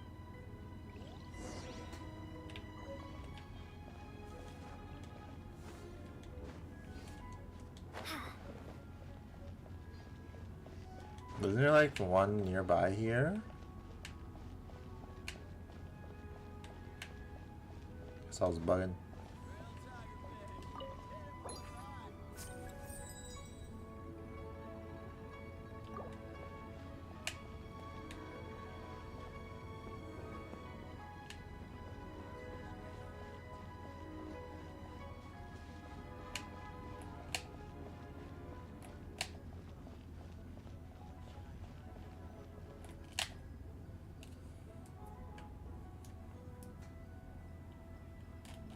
What a tongue twister.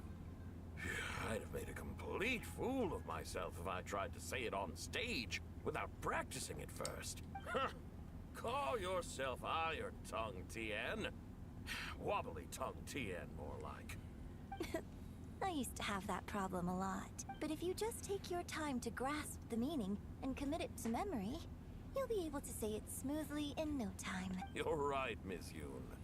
I'll give it another try. Hey, Yunchin! Fancy seeing you here! What are you two talking about? Ah, Traveler and Paimon, we meet again. And who, may I ask, is this? You may call me the White Horse Adeptus. The White Horse Adeptus? She's not really an Adeptus. She's just cosplaying as one. I see. Well, it certainly looks like a lot of fun. Oh, funny you mention it. This type of thing is actually something I'm quite familiar with. Well, there are all these like old men like so familiar with cosplaying. To perform through the eyes of a dragon, I decided to imagine that I was Rex Lapis himself. It was the only way to truly inhabit his mindset and understand his resolve to quell those demons. Sounds like you just wanted an excuse to feel all big and powerful. Hey, that's... You just don't understand how inspiration works. Huh, you're one to talk. Paimon's traveled all over with the Traveler, and she's seen things that would make your jaw drop. All right, then. Since you claim to be so knowledgeable, why don't you prove it by reciting an ancient poem? An ancient poem? Which one? Ha! See? You mean to tell me you've never even heard of the ancient poem called An Ancient Poem? What kind of a title is that? Quit teasing, Paimon. We only just found out about that ourselves. He's talking about the writing on those ancient relics. When we first saw it, we couldn't figure out what it all meant. So in the meantime, we decided to just refer to it as an ancient poem. However, thanks to the painstaking work of the scholars who were tasked with decoding it, it seems like that's exactly what it was. Or rather, an ode offered in veneration of the moon and the White Horse Adeptus. Oh yeah! Didn't Kuching mention that before? It's got something to do with Long Gone, right? That is correct. The Ministry of Civil Affairs has issued a notice stating that, although it is true that the moon may disappear tonight, we should be in no danger. In other words, there's nothing to fear. But if you're worried, we can always take a leaf from the Book of the Ancients. By reciting this poem, I mean, and calling for the White Horse Adeptus' aid. If we do that, I'm certain she'll protect our moon and keep us safe. Oh, seriously? Paimon has to get a look at this. Under moon eternal in radiant night, a maiden grants silk soft and light. Under moon iridescent in night divine, a maiden grants fiber for cloth so fine. Under moon of frost in night so great, a maiden grants tools to divine our fate. The fields are plowed, the seeds are sown, and from the earth life is grown. Oh my god, it's the 3 moons! Right? It's the 3 moons, right?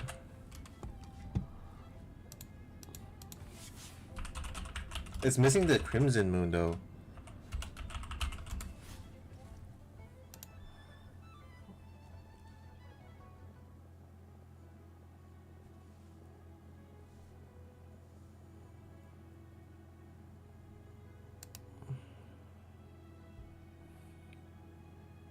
Oh no, that is the crimson moon. Yeah, it's the 3 moons. Holy shit. The eternal moon, frost moon, iridescent moon, the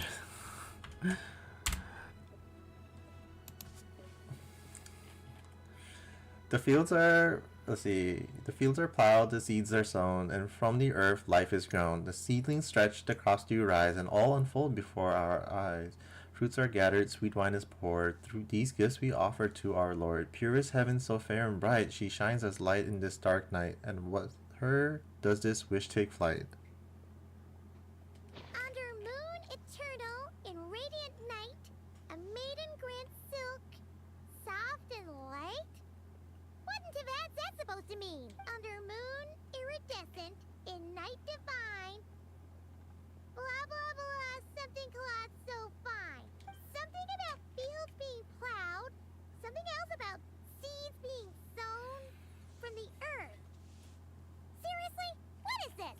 The fields are plowed, the seeds are sown, and from the earth, life is grown. Whoa! You did that without even looking!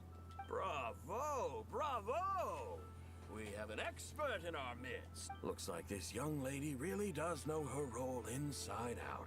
If I didn't know any better, I'd have taken her for the real deal. That's because I am the real deal. Oh my god, this is so stupid. That's the spirit.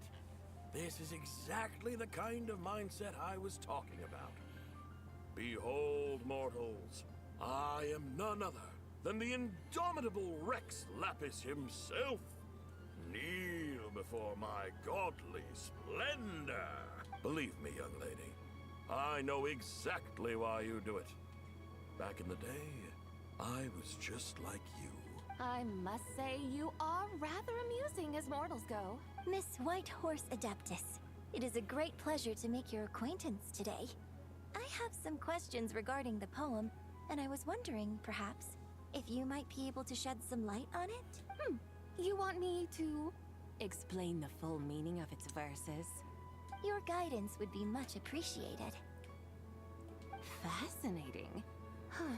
Tell me, do all the people of Liyue still express such reverence for the ancient ways? Well, it's true that we hold a deep fondness for our history, but it is hardly our only pursuit. One of my good friends, for instance, is even more devoted to the modern Fontanian art of rock and roll. Oh, it's from Fontaine? What? I didn't know that.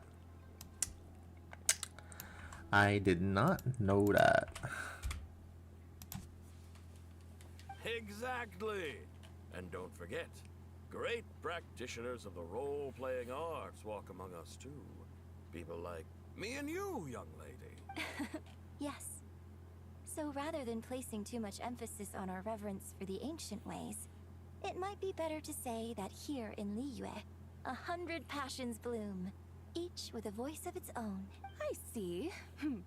Then, I suppose it wouldn't do any harm for me to enlighten you. In truth, it is but a simple poem of blessings. Its meaning is this. As the eternal moon rises in the night sky, a maiden adorned with lustrous jade descends upon the earth. She blesses the kudzu vines and mulberry leaves, so that they may be used to make coarse cloth that is nevertheless soft, light, and comfortable to wear. As the iridescent moon rises in the night sky, a maiden adorned with lustrous jade descends upon the earth. She blesses the kudzu vines and hemp, so that they may be used to make fine, luxurious cloth. As the frost moon rises in the night sky, a maiden adorned with lustrous jade descends upon the earth. She blesses the mugwort and artemisia, so that they may be perfect for divination. So she really did come down from the moon? She shows the people how to use the plow and spade to purge the land of weeds, till the soil, and heap up the earth to make it fertile. Then with the hoe, she teaches them to sow their grain, bestowing the promise of life upon every seed. She blesses the millet and the beans, ensuring that their stalks and vines stretch forth without end. She graces the wheat and the rice, so that their heavy heads are filled with plump, glistening grain. Sounds like she's a real pro at all this farming stuff. The fruits of the field are harvested and brewed into sacred wine for honored guests. This we reverently present to the Divine Maiden, with every ceremonial step flawlessly observed, so that she may witness the depth of our piety and respect. Oh, Divine Maiden, how can your graceful presence in the sky not seem like that of a fairy descending from the heavens? Oh, Divine Maiden, how does your pure and radiant form not resemble the guardian spirit of our land? I send my heart's desire, ascending to the heavens, beseeching you to grant us good fortune and blessings in the coming year. Huh? So, that's what it's supposed to mean? I find myself speechless, moved beyond the power of words to convey. Oh, young lady, you have shown me the heights to which a true role player might aspire. A truly remarkable performance.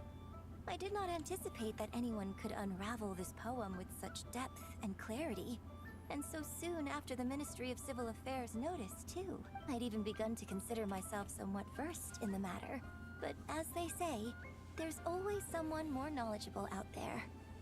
Allow me to extend my thanks to you, Miss Whitehorse Adeptus. You are far too humble, young one. I must confess, it is I who have been surprised. Not only by you, but also by this Liyue Harbor of the present day. Ah, so you're not from Liyue. And what, may I ask, has surprised you about it? Oh, it's nothing really. Just some old memories scattered here and there. Very well, my guides. I suppose it is time we set forth on the next part of our excursion. I'd like to go see that wharf now. What say the two of you? Elong Wharf. No problem. We'll take you wherever you want. Oh, leaving so soon? Before you go, allow me to introduce myself. I am Yunjin, director of the Yunhan Opera Troupe. May I ask your name in return?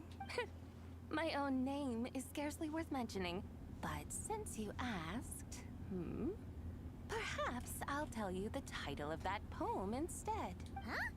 So, it isn't actually called an ancient poem? Of course not. Its real title is Odes of Long Zabai. Odes of Long Zabai. All right then, until we meet again.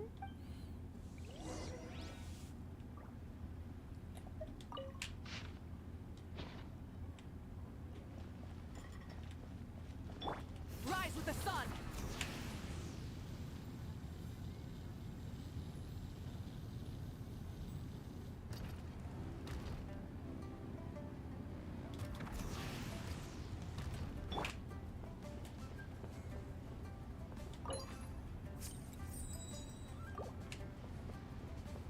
Oh my god, it's Ganyu and Yanfei. The two, like, Adeptus babies.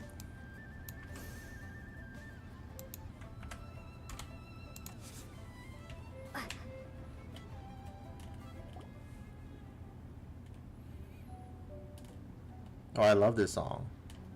Hey, Ganyu! I almost forgot to mention. On my recent trip to Notcry, I came across something really fascinating in the Frostmoon Scion's library.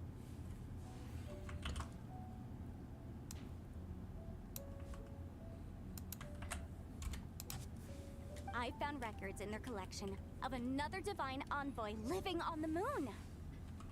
Goodbye! Oh my god. A divine envoy on the moon? You don't think it could have been referring to the White Horse Adeptus too, do you? It's so crazy. You got like Nodcry and Liyue has a connection with each other. No way to say for sure. Still, the similarities between our legends are intriguing, to say the least. The song's so pretty. Isn't it amazing? Especially when you consider how far apart we are. Because they're both recounting the same events. Oh my god. It's so good. I love this like random lore connection drop. It truly is. We might live in different lands, but when we look up at the night sky, we all see the same moon and stars. Right? It's like we're all bound together, no matter where we are. When you think of it like that, it's almost as if our friends from other nations will be right here celebrating with us. Isn't that a wonderful thought? No wonder you were so excited to go see the giant lantern when you first got back. Sounds like you're a real fan of the White Horse Adeptus, huh? I guess you could say that. Just a pity she's so elusive. Even Granny's never met her, you know?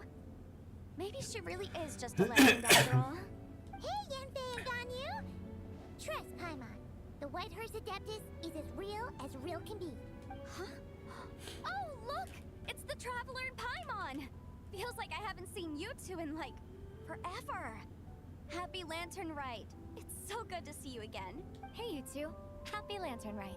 Happy Lantern Rite. It's been so long since I've heard Ganyu though. Did I hear you right just now, Paimon? Does that mean you've actually seen the White Horse Adeptus? She has indeed. And now, so have you. Huh? And you are? Why, who else? The White Horse Adeptus, of course. Could you maybe start with something else next time? You're the White Horse Adeptus? She's cosplaying as the White Horse Adeptus. That's right. Allow Paimon to introduce you to our new friend, Zichao.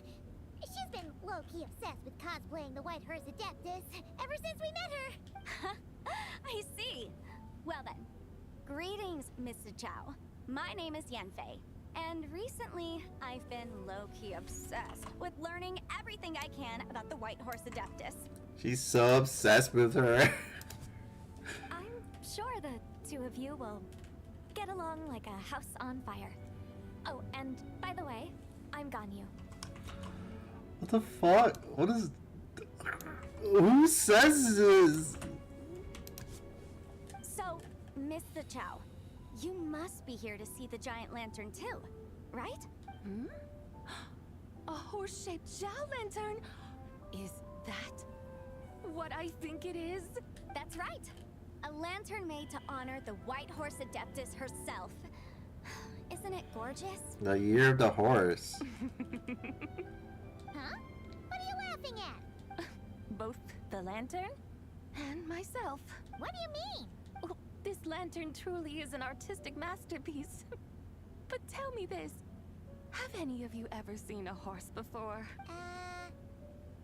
Come to think of it, Paimon can't remember ever actually seeing one herself. What about you, Traveler? Oh my god.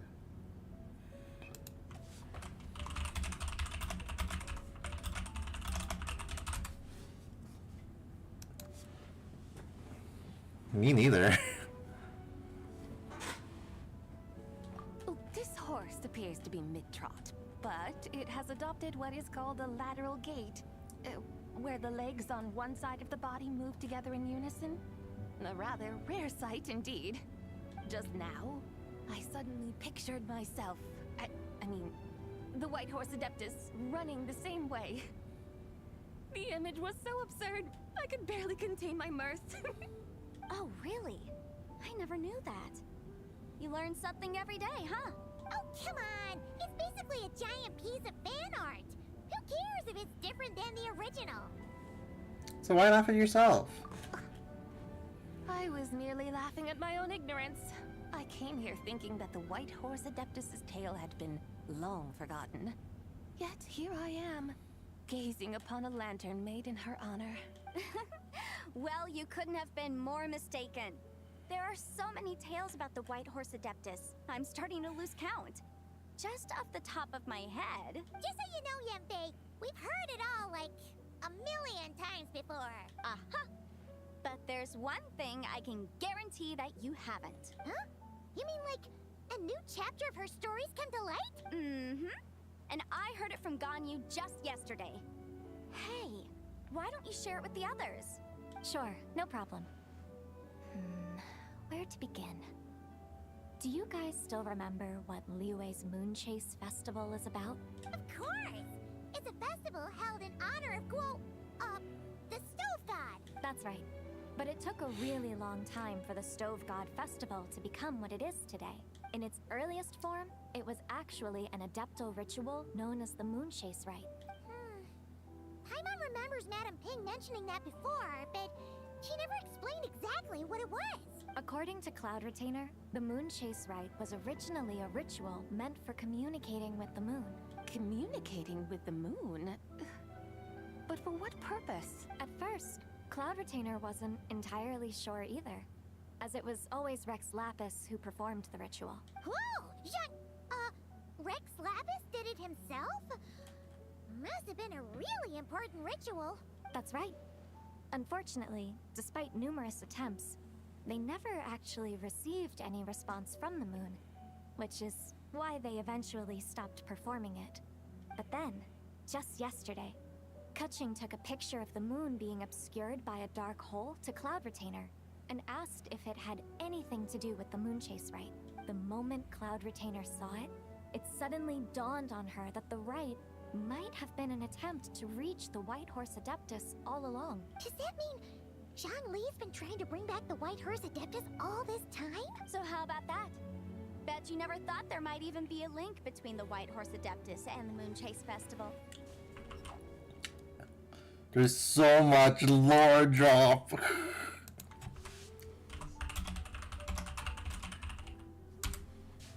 It is quite the revelation, yes. If Kutching hadn't taken that picture to Cloud Retainer, we would never have known any of this. This is probably what Kutching was referring to that day when she mentioned there were some ideas she wanted to follow up on. So, Geo Archon. All this time, you've been striving to awaken her. Huh? What do you mean, awaken? Nothing. What I truly meant to say was, this new insight you've provided has been truly eye-opening. Oh, by the way, my trusty guides, I've been meaning to ask, where in Liyue Harbor might one enjoy an expensive scenic view? Huh? We're off to the next stop already? But Paimon's barely done digesting that lore bomb just now. This is me! Oh my god!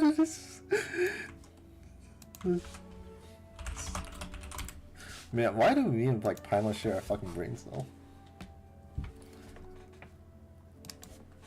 All the more reason to find the right spot to let it sink in. Oh, so that's what you're up to. A tour of Liyue Harbor? In that case, if you're looking for a spot with a panoramic view, I'd recommend Yujing Terrace. That's a great idea. Since the terrace is on higher ground, the sea view from up there's so much better. I agree. Great. Well, the lantern ride's about to start, so we should get back to Granny's now. Hope to see you all at the festival tonight. Oh, you're off too? All right then. See you both soon. See you soon.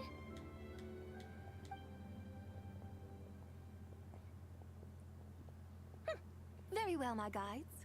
What are we waiting for? Okay, you're the boss. Eugene Terrace it is. After all, the customer's always right. Hold on a second. Something else you needed to do? Let's take a photo here in front of the giant lantern. Oh, Paimon likes that idea. And what, may I ask, is a photo? She's so fucking old.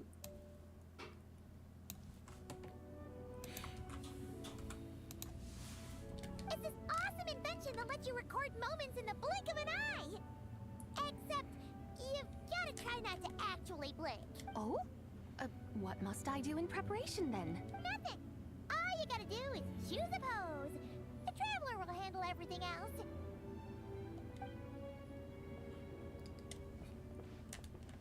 Come on, let's give it a try. Ah! This is so good.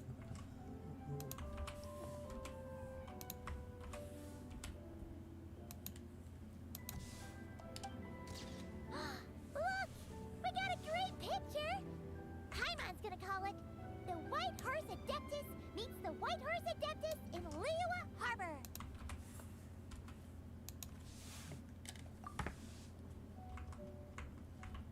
So cute.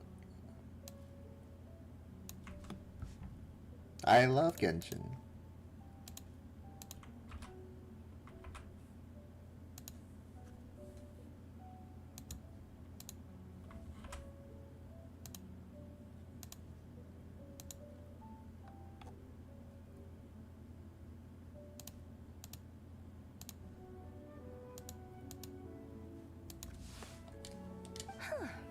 They've even discovered a way to preserve moments in time.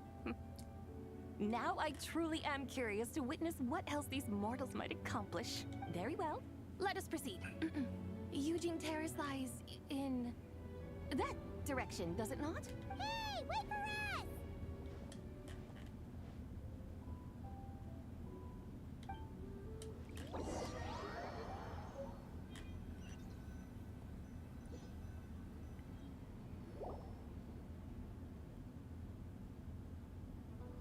Truly a marvelous view if ever there was one. It seems the charm of this Liyue Harbor is only heightened by the sun's dying light. And soon, people will start releasing their Xiao lanterns to mark the most important day of the year. Practically everyone will be with their friends and family, eating a big meal, chatting, and even setting off fireworks. Trust Paimon, it'll look even more amazing then. What do you say? Want to stay to see that? No need. Let us bring this weary day to a close. Weary day? You mean you didn't enjoy your tour? I had imagined you would arrange for me to witness some grand spectacle. Perhaps the descent of divine beings, the manifestation of the sacred before mortal eyes, or the appearance of a selfless hero come to aid the helpless and downtrodden. Or, should that not come to pass, then at the very least, spend a little more coin. For that, it seems, is how one finds true enjoyment. Alas, but there was none of these. Instead, we merely filled our bellies, listened to tales, and gazed upon a crude imitation of my likeness. And now, the sun begins its descent. What a day of quiet tedium.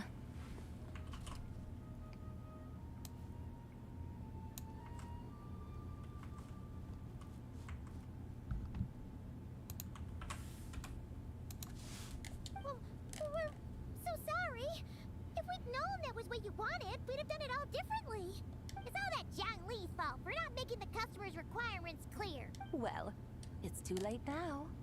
Do you still believe I would part with that soul fragment, now so intertwined with my very being? But Who's carrying Paimon already? I knew you were the more astute of the pair. Huh?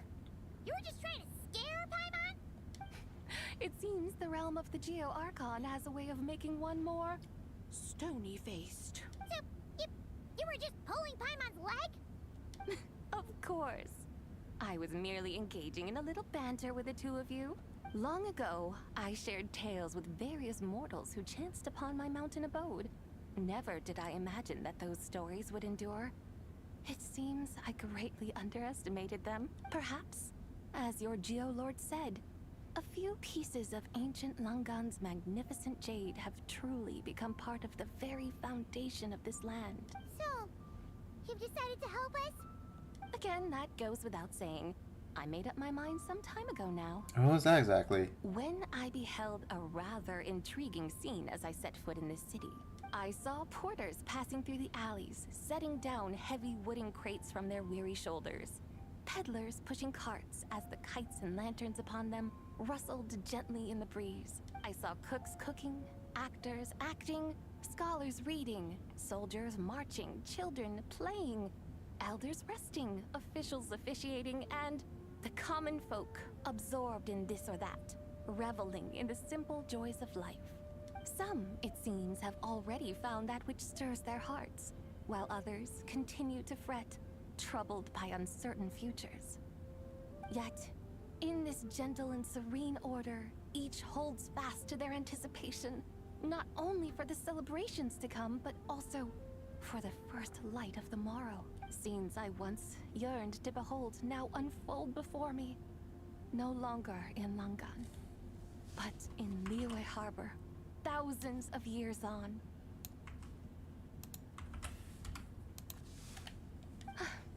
How wondrous is this mortal realm? Thank you. Thank you, Whitehorse Adeptus! Thank you so much! Adeptus, Adepti. Perhaps the singular art in which we are truly proficient is that of sequestering ourselves within the high mountains. But once we leave our mountain refuge, we find ourselves drawn back to mortal ways all the same. So, it is I who should offer my thanks to the two of you. Traveler, Paimon, you have made this day more delightful than any I've known in a long, long time. Come now, and take what it is you need. You mean, like, right now? But don't you think we should wait for Zhang Li? That won't be necessary.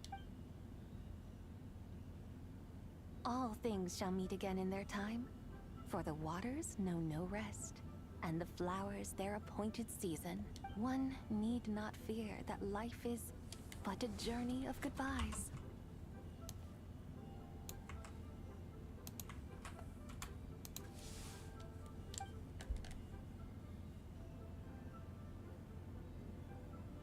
Is she gone?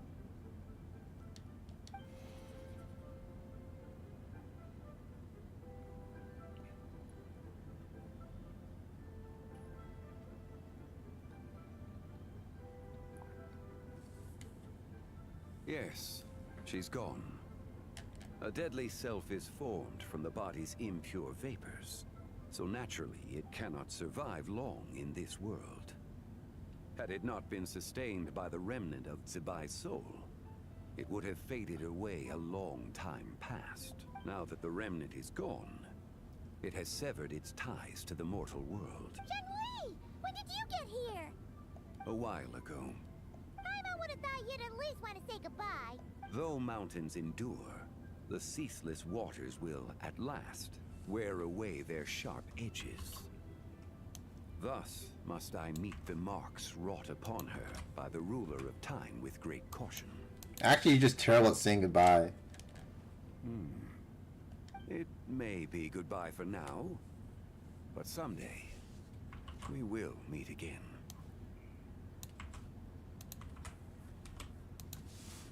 Really? And when might that be? Who can say for sure? Years and years from now, perhaps. Or maybe tonight.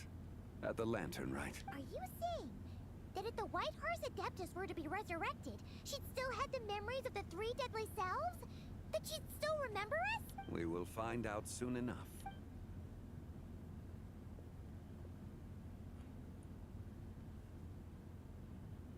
It is time. The rite is about to begin. Yay, animated sequence. The rite is about to begin. Is the moon really gonna disappear? Got your lanterns ready, everyone? All set. Might be about time to put eyes to the sky. Wouldn't you say, Tianquan? Look!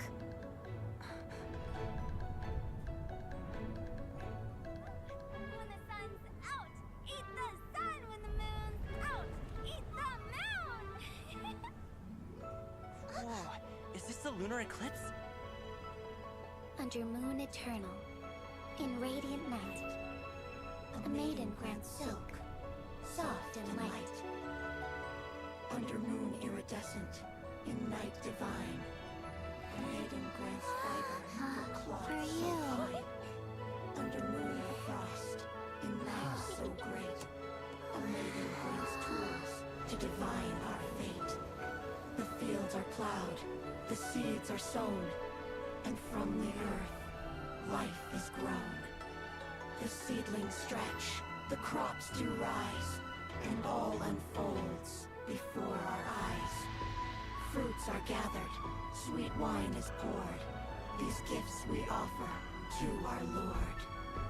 Pure is heaven, so fair and bright, she shines as light in this dark night. And with her does this, wish take flight.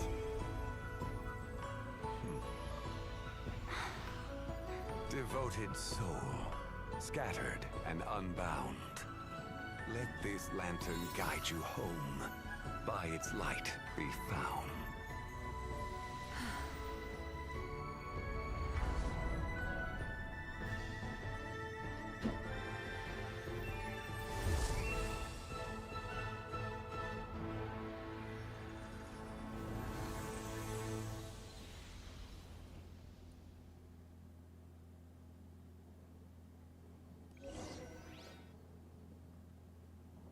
Did we do it?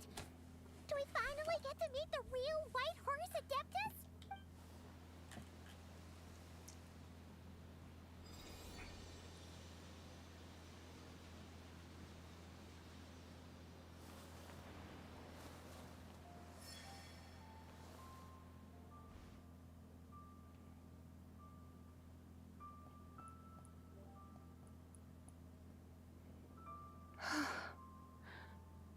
This place. Where am I? A familiar land, now known by the name of Liyue. Liyue? The peaks adorn the clouded moon.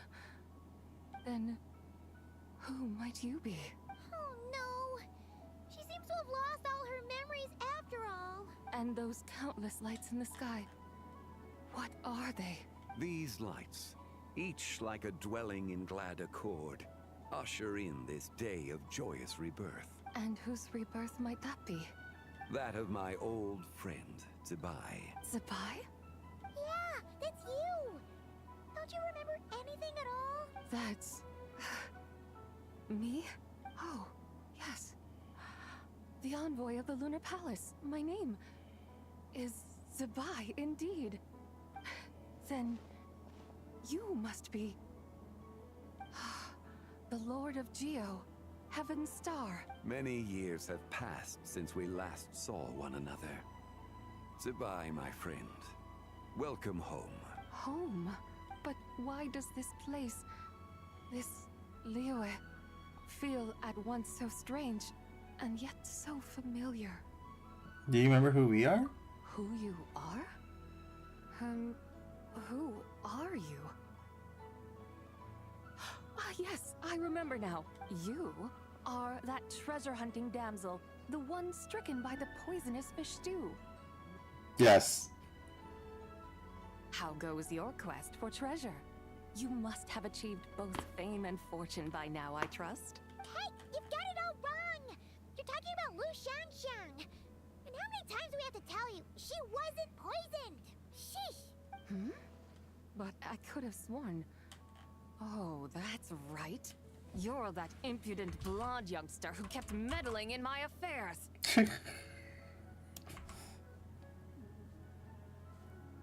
Oh my goodness. It's Zichi.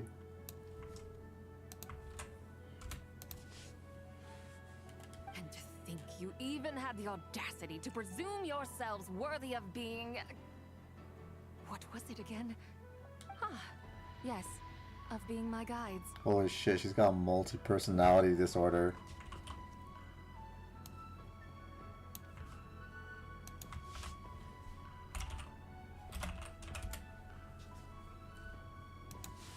How very wonderful to see you again, my most faithful and beloved guides. I trust all has been well in my absence? Well, she finally got it right. But that sudden mood swing felt even weirder. It's like her head's packed full of slimes. It is possible that her cells have not yet settled. After all, they've only just been brought back together. It may be some time before she fully recovers. Huh? You mean, kinda like she's still half asleep? So how long will it take for her to fully recover? That I cannot say for certain. Perhaps a few days. Perhaps a few years. A few years? Mortal years are but a poor measure when divine beings tread the realm of dreams. Well, if you say so. Anyway, at least she's whole again, right? That already seems like a pretty good outcome to Paimon. Yes, there is little cause for worry. We need only wait and let time take its course. Say, what are those little creatures over there up to? Celebrating Lantern Rite, of course. And those lights up in the sky? Those are all Xiao lanterns. This year, each and every one of them carries a little wish inside. Lantern Rite. Then, may I join in too? Of course! Why else do you think we've been running around like headless chickens these past few days? Tell you what, Traveler, why don't we take the White Horse Adeptus out to celebrate? Who knows? Maybe seeing some familiar faces might help her find her feet? Let's do that. Hey, Xiangli! You've got some time on your hands now, right? Why don't you come along with us? By no means a bad idea, Paimon. Oh, and Zabai, before Paimon forgets, when we meet the others later, remember to wish them a happy Lantern Rite. Happy, Lantern Rite? Happy Lantern Rite! Holy shit, that was not synced up.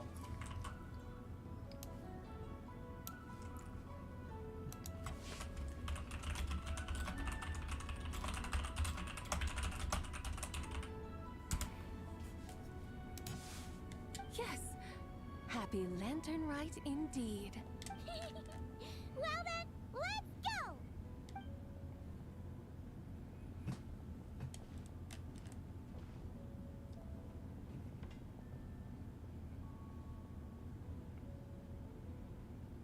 Lantern Rite. A night of joy, reunion, and moonlit blessings for all.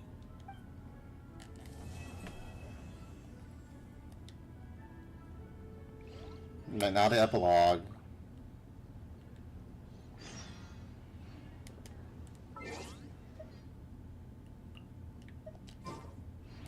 I guess let's say look around.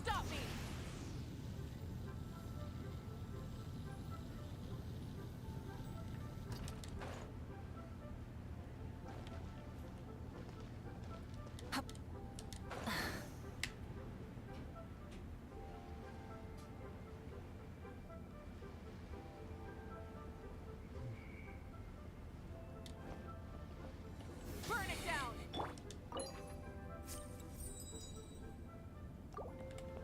Full throttle.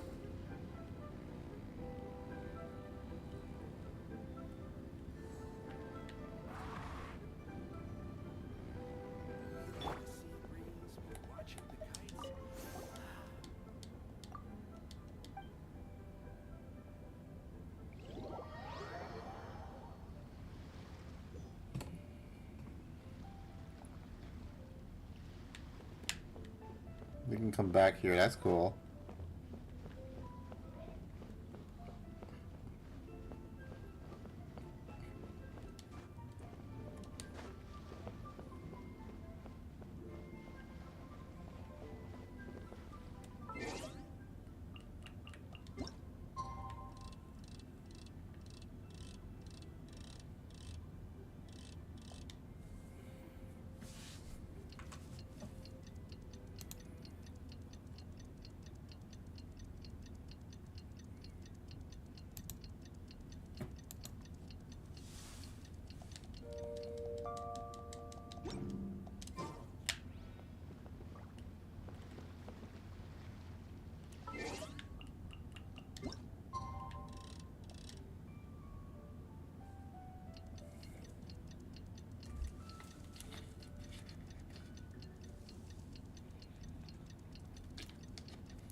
How the White Horse Adeptus is getting along. Maybe we should check in on her? We could ask Zhongli where she is.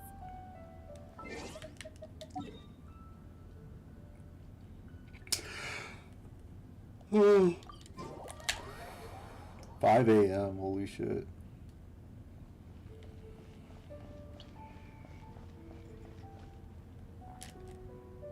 Oh, looks like Zhongli hasn't stopped by for tea today.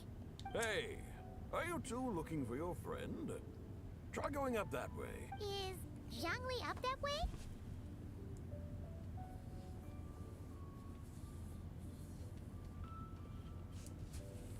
No, but that young lady who was dressed up as the White Horse Adeptus the other day is. She's your friend, right? I just saw her head toward Wanmin Restaurant.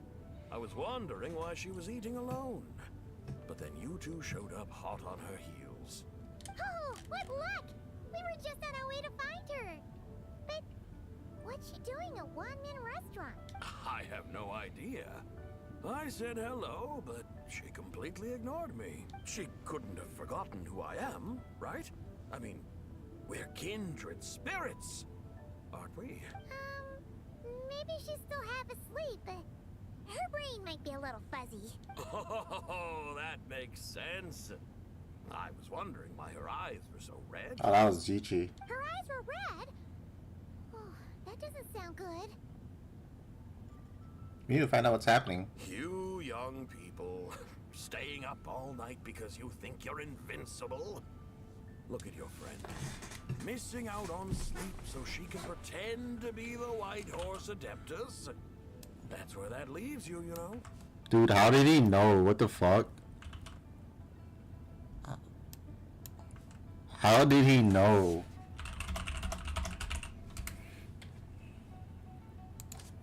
A word to your friend from someone who's older and wiser. She really needs some rest. It's fucking 5 a.m. Paimon won't be so certain about the older and wiser part. Yeah, what was that? Nothing. We'll make sure to pass on your message. Hurry along, then. Oh, and don't forget to come back and check out my Rex Lapis cosplay when you're done. Only like old men are like super into cosplay, I guess.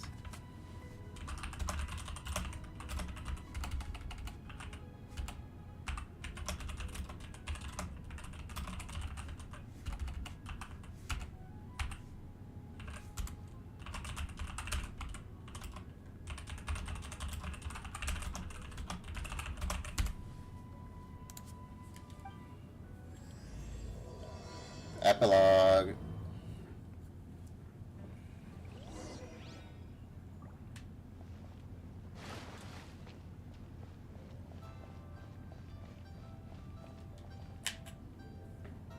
Where's the proprietor? Come out and see me at once! Shut the fucking hell. Xiangling and Chef Mao aren't here right now. What can I help you with? And who might you be?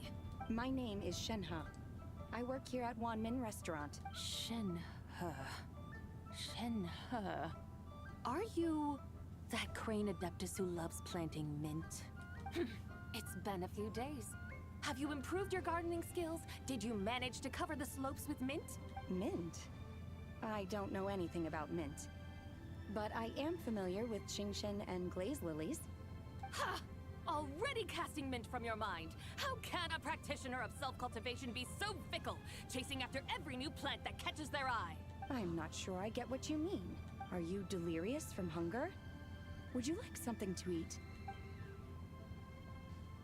Shenhe! White Horse and Zabai! So this is where everyone is! Traveler, Paimon. It's been a long time. Happy Lantern, Rite. Happy Lantern, Shenhe. Is this customer a friend of yours? I guess you could say that. Don't mind her, Shenhe. She's just a little cranky because, she didn't sleep well last night and she's only just woken up. Look how red her eyes are. I see. In that case, Miss Zabai, I have a tonic here infused with Qingshen. It's cool and soothing when applied to the eyes. Would you like to try a few drops? Stop right there!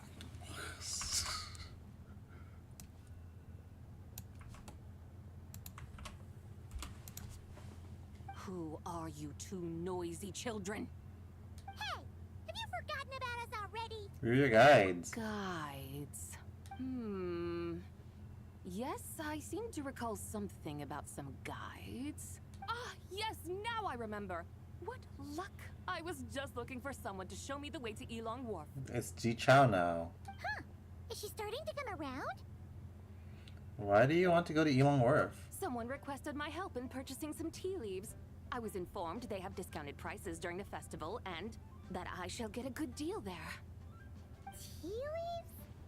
This sounds like Zhongli's doing. He sure knows how to get people running errands for him. Has Zhongli started buying discounted tea? Your friend Zhongli initially requested the most expensive tea, but then a young lady in a hexagram hat mentioned he'd burned through the Wangsheng funeral parlor's yearly expenses at an exhibition a few days ago. That's hilarious. As such, he is only permitted to buy items that are discounted this month.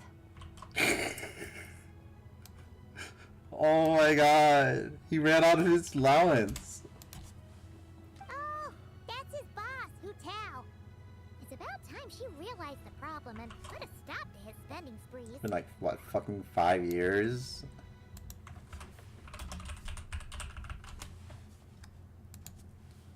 Oh, I see.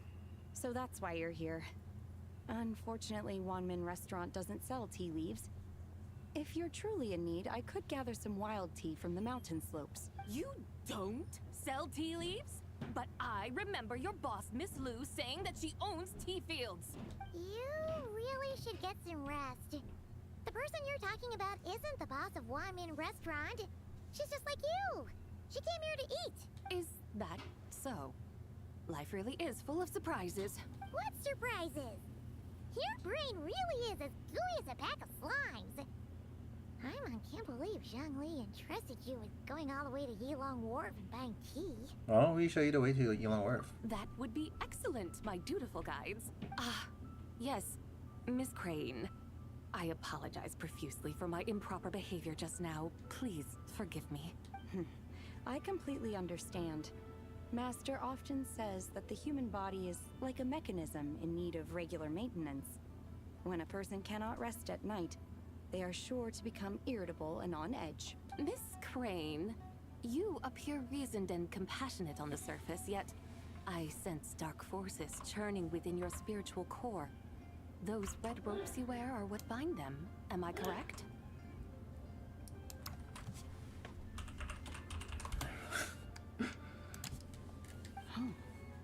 You can sense that? Indeed. I also sense that with your strength, you might try undoing one or two of those bonds when training. Untie Shenhe's ropes? Wouldn't that be risky? Though the use of red ropes to bind the soul is a wondrous technique, practitioners must eventually learn to break free from external aids and look within themselves for restraint. Master has told me similar things, but I am not ready yet. Your self-cultivation has progressed far enough. Then I will seek further guidance from my master. If you still have doubts, you can find me at the Baiju guest house. I'll be taking up residence there for a while. For now, my dutiful guides, let us be off.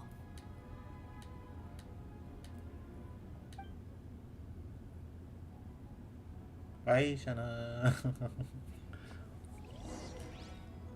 I love the little wave.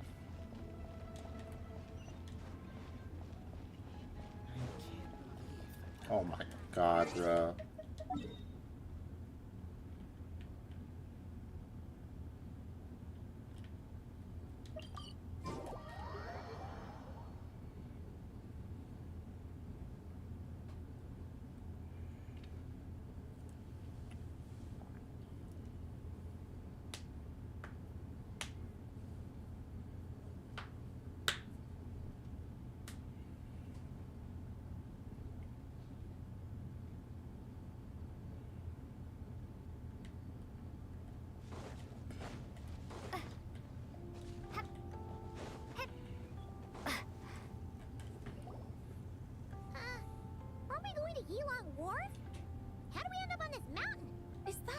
Small town over there, not Elong Wharf. I sense a familiar scent wafting through the air. You're right! Except for the smell part. Paimon doesn't smell anything. That is because this scent is the essence of jade, which can nourish the spirit. Oh, yeah! Shenyu Vale does have a lot of jade, but Paimon didn't think jade smelled like, you know, anything. Naturally. This has reminded me of something. Hmm? And what's that? A few simple tricks for mastering one's power.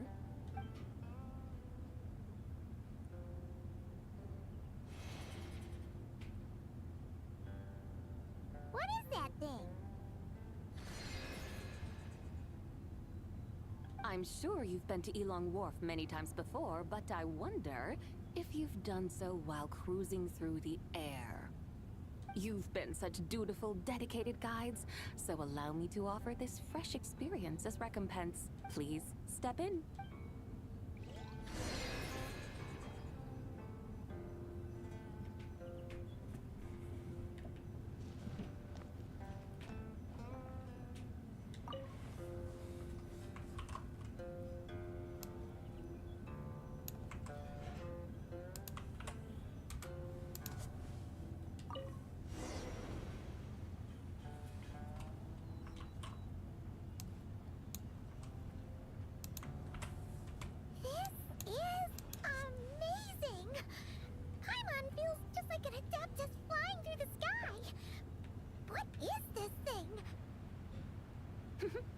I created it from my memories of the chariot of the Lunar Palace. Many years have passed since I last laid eyes upon it, so there may be some discrepancies. Nonetheless, it is functionally much the same. A lunar chariot? Wow! Paimon never imagined she'd get to ride in one! So, Sabai, does that mean you used to work on the moon? Work. That's an interesting way to phrase it, though I suppose you are correct. I was once an angel, a member of a race tasked with guiding humanity. Then, graced by serendipity, I became a moon envoy. Huh? What's a moon envoy? Some kind of super important angel?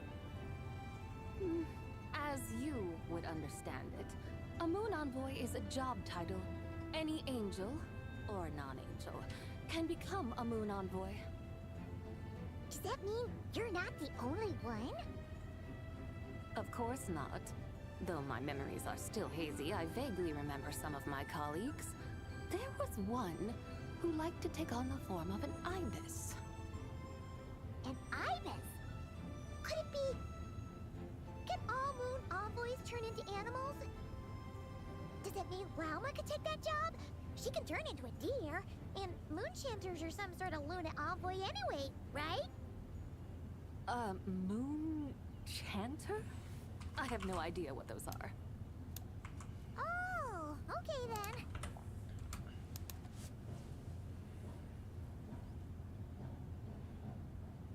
Is Ibis like the Ibis King? Paimon thinks she saw a tea vendor over there. Very well. Let's take a look. Oh my god, there's a fucking like battle thing over there.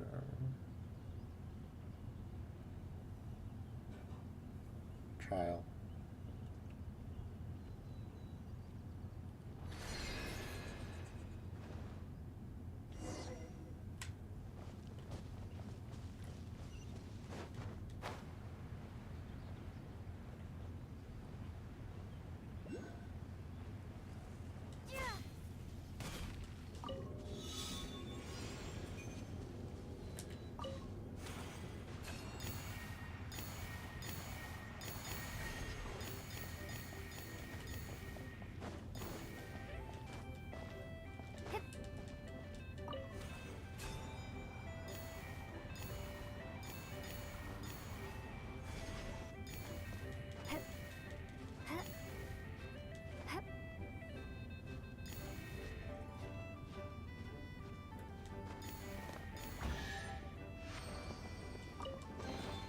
I'll keep this close. Rise with the sun!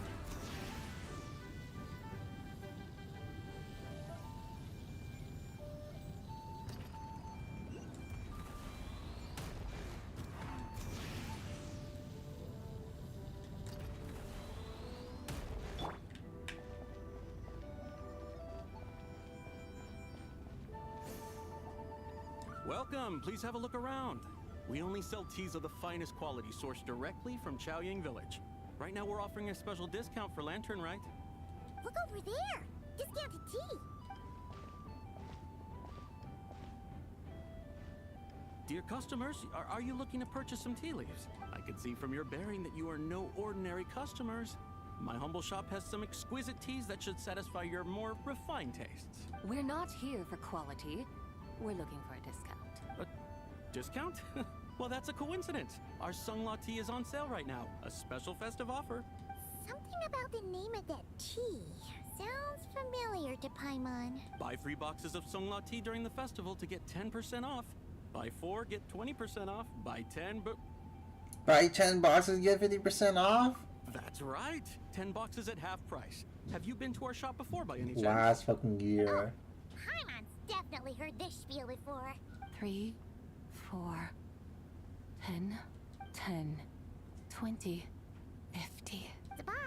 What are you muttering about? When purchasing 3, 4, or 10 boxes, the corresponding discounts are 10, 20, and 50%. The intervals between the two sets of numbers are 1 and 6, and 10 and 30. Look! Her eyes turned blue! That's gotta be a first. It's the first one. If the differences between intervals remain equal, the interval after 6 should be 6 plus the difference between 6 and 1, which is 11. Similarly, after 30, the next interval should be 50. Therefore, extrapolating upward, the next two numbers in each set should be 21 and 100. You're making Paimon's head spin! Those numbers! What do they mean? Call of Duty Black Ops!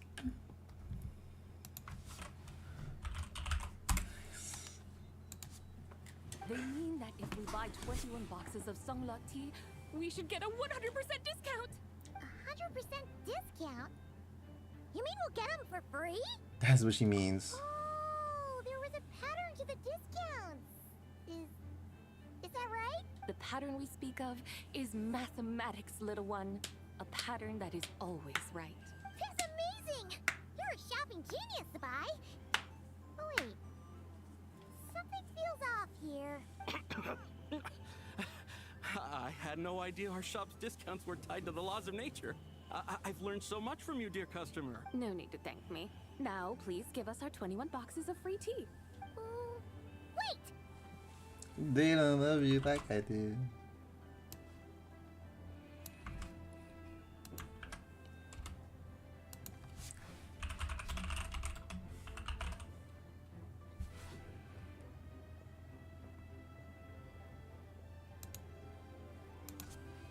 What's the matter? Paimon just realized what it is that's not right. It took you long enough. We got the short end of the stick. Think about it. If we don't have to pay when buying 21 boxes, then if we buy even more, the vendor should be paying us money instead, right? Huh? Hey, Zibai, work this one out. If we buy 100 boxes, we'd make loads of money, wouldn't we? It stands to reason. Wait a moment, dear customers. Don't you think you're haggling a little too hard? You are the one dictating the discounts. We're simply extrapolating the numerical patterns within.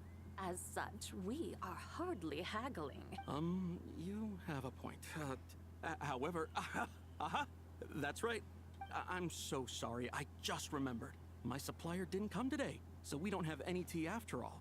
Such a shame. Terribly sorry about this. Awful, awful luck. Where can we find your supplier? Well... Not to fret. We'll save you the effort and go straight to the source ourselves. Well, you see, dear client, the supplier's discount isn't as generous as ours. You won't be able to get the same price from them. Huh? Does that mean they won't pay us for taking their tea? They might not even offer you 100% discount. How very unfortunate. Nevertheless, as the original supplier, they must offer some sort of discount. Besides, we're not looking to make money. We just want a good deal. Well, that's great. My suppliers are all tea farmers from Chaoying Village. You can go ask around the village, but please don't say I sent you. Do not worry. We appreciate your generosity. Referring customers to your business partners, even choosing to remain anonymous. The demeanor of a true gentleman indeed. Your business will surely prosper. I hope you're right. Then let us head to Chaoying Village. Do you know the way, my guides? I forgot what the blue one's name is. Of course! Just follow us! Oh yeah, it was like Diju or something. What otherworldly beings were those?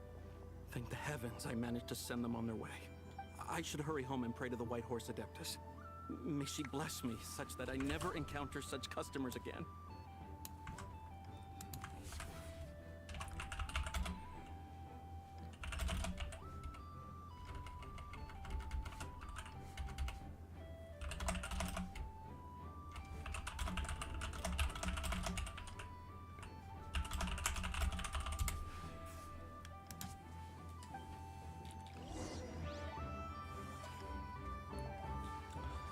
It is a Ziju, right? Ziju.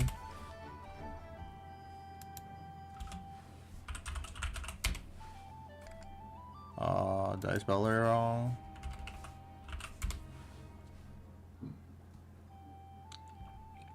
GG.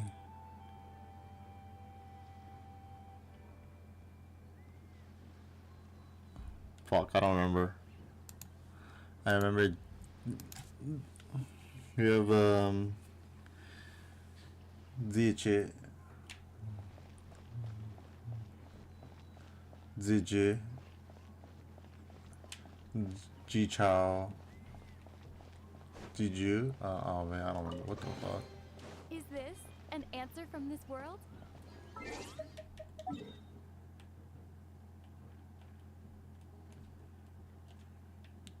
What?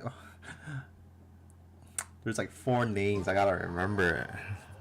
They all like so similar.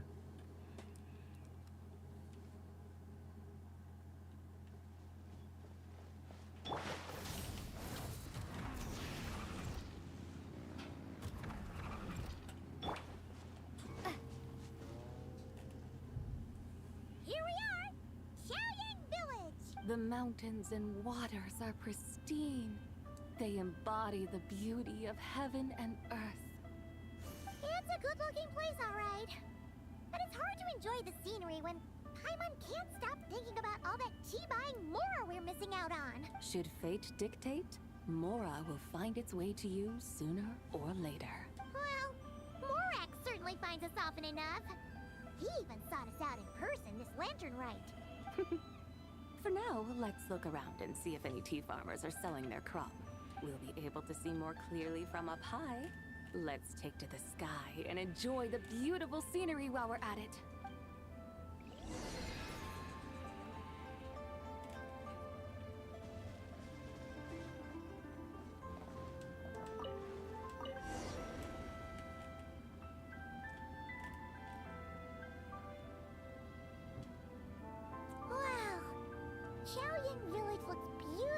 up here? Indeed, the houses here are quite different from those in Liyue Harbor. They follow the natural contours of the mountains, forming unique, elegant structures. Yeah, it's super beautiful. The white walls and dark tiles frame the emerald waves of the terraced fields, while the curved eaves and tall gateways juxtapose each other with grace. It's almost too beautiful to be true. The crowing of roosters and barking of dogs, the calls of farmers working the fields, a vibrant pastoral chorus overflowing with earthly vitality. Yeah, it's incredibly beautiful, huh? Have you studied the linguistic arts by some chance? Huh? Your vocabulary for beauty seems rather constrained. Paimon knows how to say pretty as well. I see. Now then, let's take a look around and see if we can find any farmers selling tea.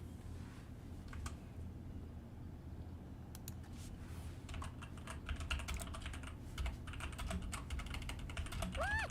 There's someone in that tea field! And they look kind of familiar. Oh my god. Is that Lu Xiangxiang? And who is that? Oh, you'll remember her once you see her up close.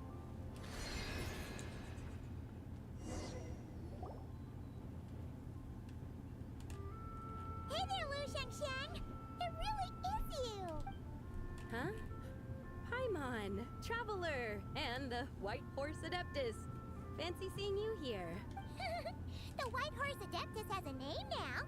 You can call her Zabai. And you are... Wait. I remember now, you're... Don't say anything about food poisoning or fish. You're the young lady who wanted to rise above the rest, are you not? Yes, that's me, but I'm in a bit of a state right now. At best, I can say I've fallen below them. Fallen below them? What happened? Like I said the last time we met, I'm being punished according to family rules. My father, mother, grandfather, grandmother, other grandfather, other grandmother. Oh, that's a lot of family members. Yeah, and on the night of Lantern Rite, they held a family meeting to discuss my situation. So, they do care about you. There's no doubt they care. But they think that since I caused all that trouble in Liyue Harbor, it shows I can't be trusted on my own. They decided to ground me. Ground you? Yeah, though they're not confining me to my room. Instead, I have to personally nurture a tea seedling until it grows big enough to be sold at market. Aw, a tiny little tea baby. Do they want you to experience what it's like to be a parent? It's supposed to cultivate my character and temperament. They say this will help me calm down and reflect on my issues. What happened in Liyue Harbor really wasn't your fault. Oh well, at least this punishment doesn't sound too harsh.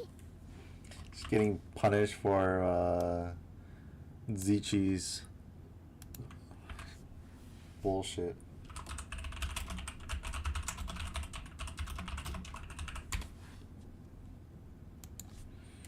So, how long will it take for the little tea baby to grow? Zichi. Actually, I don't know. I've never grown a tea tree before. It usually takes 2 or 3 years. 2 or 3 years? Yes, the tea in this garden requires 2 or 3 years to mature. That long? Zabai, you're not making this up, are you? How do you know so much about growing tea? When the plants thrive and grow, that is the meaning of my name. I can tell at a glance when their season of ripening will come. Do I really have to waste 2 or 3 years here? Why is this happening to me? I'd only just found my direction in life.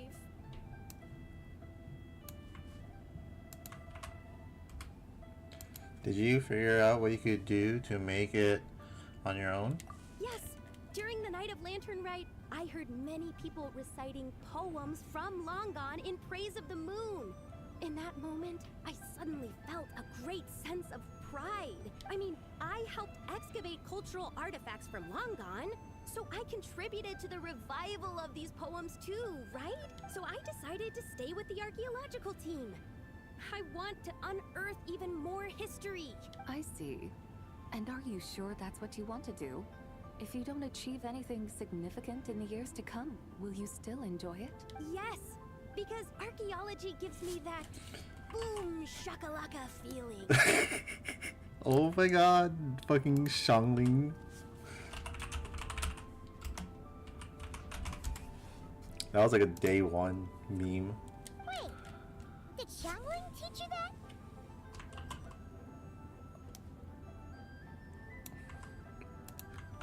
That's a long ago callback. That's right. I was asking her for advice.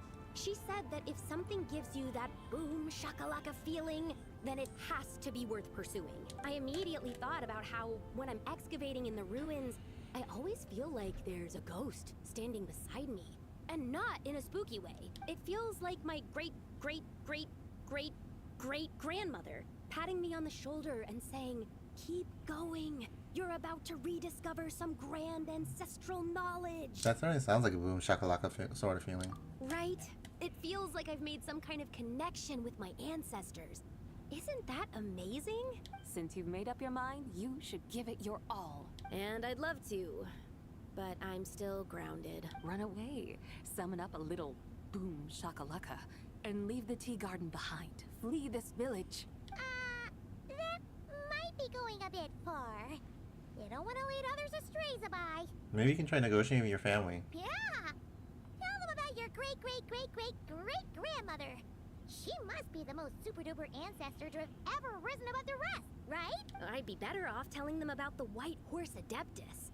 After all, she's the supreme riser above the rest who saved my great-great-great-great-great-grandmother. Then it's settled. Tell your family that your decision has my blessing. Thank you, Tsubai, but I don't think cosplay is going to work on them. They won't listen. They don't need to listen. You need only follow the rules they've set out for you. What do you mean? As I'm sure you know, some ancient texts refer to the White Horse Adeptus as the Daughter of Time. My family history contains such records. But what of it? If the White Horse Adeptus were to manipulate time to make your TC bling grow overnight, then you'd be free, correct? What the fuck?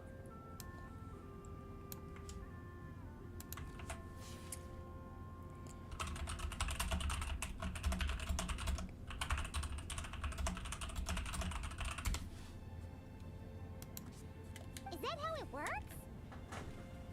If the White Horse Adeptus were to really get involved, my grandfather would let me leave right away. But who really believes that she'd show up and help? It's not as if you have any other options. Why not try calling out for help? It won't cost you any more. Guess I might as well. I've got no better ideas anyway. White Horse Adeptus, if you can hear me, please save me from my predicament.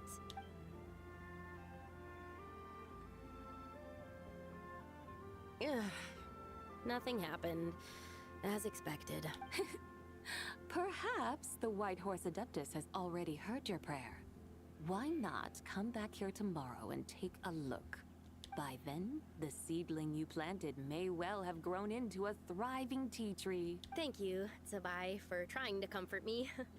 I do feel better now, kinda.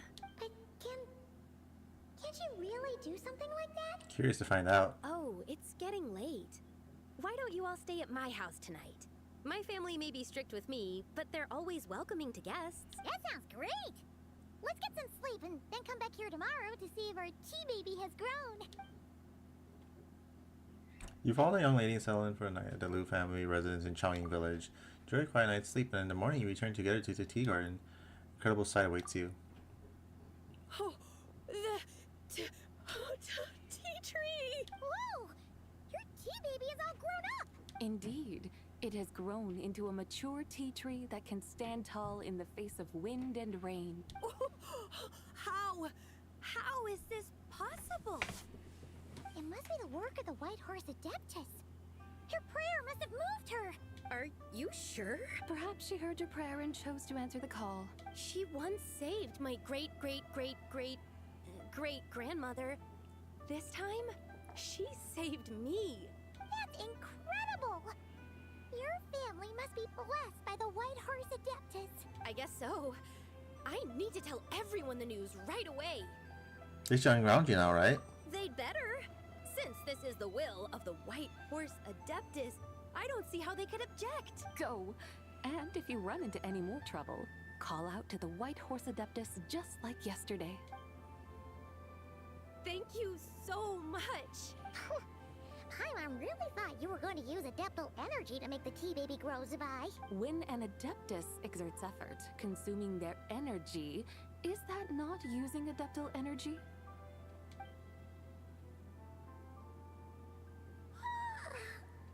Alright. What are we doing out here in the middle of the night? We're here to help Lu Xiangxiang fulfill her wish, of course. Can you really make the tea baby grow? It won't be easy, but there are ways.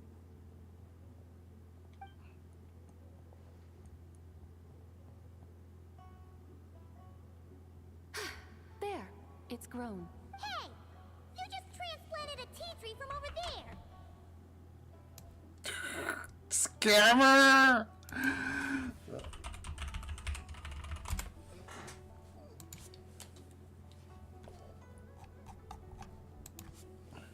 So, there's a mature tea tree here now, yes?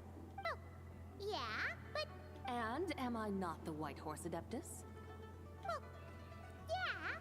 Is this tea tree then not a manifestation of the White Horse Adeptus's will? You're... not wrong. But again, there's something not quite right about this. Holy shit. Maybe this will become another mystical Adepti tale recorded in their family history. That would be marvelous. Paimon thinks so too. Hey, Traveler. Sabai seems to be doing much better now, don't you think? Maybe being outside is good for her. Oh! Paimon bets that's why Zhongli chose to send her on this errand. Why don't we continue showing her around Liyue? That's a great idea!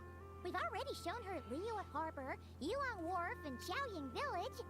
How about we head to Qingce Village next? Qingce?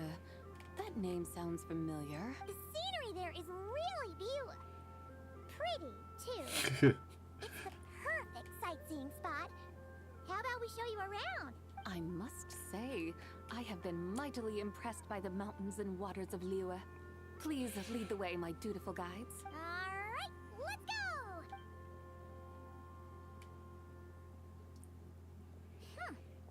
Paimon can't help feeling like we've forgotten something. Pay it no mind.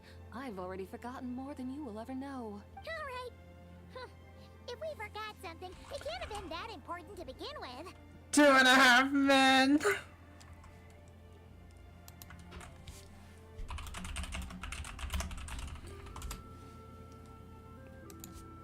Qingce Village, here we come!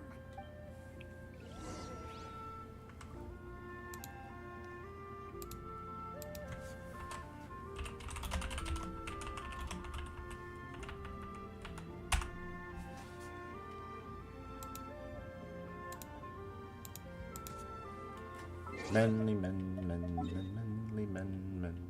do do do do do do do. I haven't watched that show in like forever.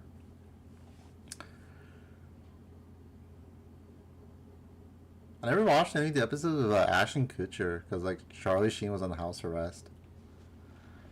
I've only seen the Charlie Sheen episodes and when the kid was like still like short.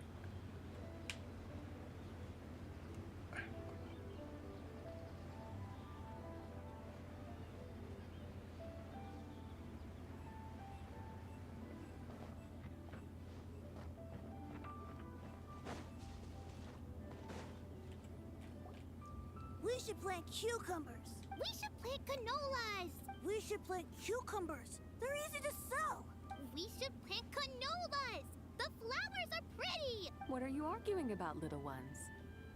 We're deciding what to plant in our field once Lantern Rite is over. Yeah, Dad gave us a small plot of land to grow our own crops. He said we can keep all the more we get from selling them. We should plant cucumbers, right? Dad plants cucumbers every year. We should plant canolas. We can press the seeds for oil. It smells good and sells for a good price. Ah, an agricultural debate. This should be easy to sort out. I'll be right back.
Granny, are you a farmer? Could you tell us what to do? Granny?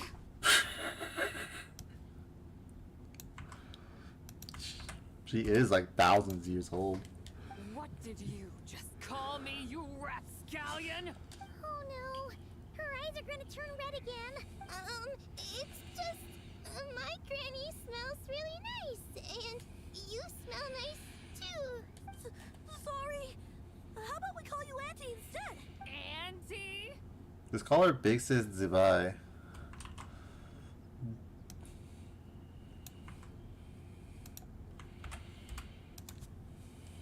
Oh, all right. Big Sis Zubai, can you help us decide whether we should grow cucumbers or canolas in our field? You little rascals.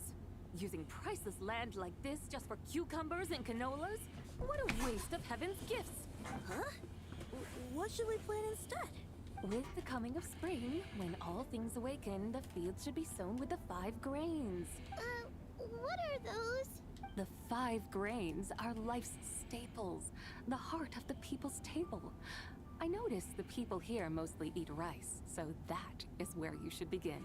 Based on the local climate and soil, seedlings planted in mid to late spring should produce mature grain within 2 or 3 months. When autumn comes, you can plant a second crop, with time still to harvest it before the first frost. The rice you harvest can be sold at market or kept in your stores. It's a far better choice than cucumbers or canolas. Oh, but Big Sister Zubai, I like canolas. That's no issue. It is unsuitable for continuous cropping in any case. You can rotate it with rice to maximize your yields. After the second rice harvest, around wintertime will be the perfect opportunity to sow their seeds. And when they mature in mid to late spring, you shall be just in time to sow the first rice crop of the year in turn. This way, your field will sustain balance. Rice and canola in a harmonious cycle. Wow! That means we'll have crops to harvest all year round! Wait a minute! If rice and canola take up the whole year, what about my cucumbers? A firefly dares rival the brilliance of the moon? In what twisted universe should cucumbers vie for land with rice?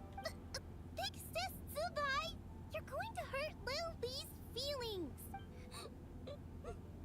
Auntie hates cucumbers! Stop crying this instant! I meant that cucumbers are simple enough to grow. There's no need to devote a whole field to them. Just find an empty corner of your yard, scatter some cucumber seeds in the earth, and before you know it, you'll have a thriving patch of vines. Cucumbers delight in sunlight and moisture, but they suffer in cold weather. If you wish to plant them this early in the year, you should make sure they're protected from frost. Wow. Is it really that simple? Let's hurry home and get started right away! Are you really in that much of a rush? Well, thanks, Big Sis Tsubai, who's fierce but really good at farming. We gotta go! Thanks, Big Sis Tsubai! See you around! Paimon never imagined you'd know so much about farming. What's so strange about that? The people of Longon called me the god of soil and grain. Are the fields not made of soil? Is rice not one of the 5 grains? Huh. That's true. So, if the god of soil and grain is a farming god, that means the White Horse Adeptus must be a farming adeptus, right? When you put it like that, Tobias suddenly seems very down to earth. Get it? Of course, the god of farming is down to earth. Mind your tongue, impertinent child. How dare you diminish the lofty bearing of an adeptus?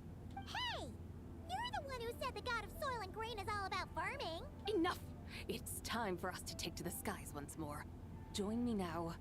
Witness the majesty of mountain, water, and field, and broaden your horizons.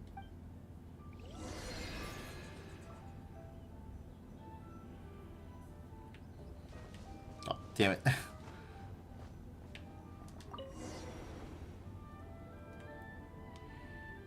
Wow! The terraces look so pretty from up here. Holy shit, I'm standing. The mountains tower like pagodas, the hills coiling at their feet like shells. Layers built upon layers, rising and falling in harmony. A truly unique and mesmerizing sight. Thinking about it, you have a special connection to this place, you know. A special connection? Yeah! There's a local legend about a white horse leaping from a pure spring to follow Rex Lapis into battle. Don't you remember? You must have been living in seclusion around here. That does sound somewhat familiar. Oh, and if we keep going up this way, we'll reach a super duper spooky spot. You might have a connection to that place too. There's an ancient array that seals away the remains of a fallen god. A god's remains? Yeah! The people of Liyue turned that story into an opera called The Sanctification of Tao Do. Does that ring any bells? Tao Do. Huh. The 7 and 8 gates array. That's right, that's right! You do remember! Pune, the god of the underworld, who could pacify the forces of life and death. Huh? So, Tao Do had another name? Let's go take a look. I have the urge to just like jump off this chariot.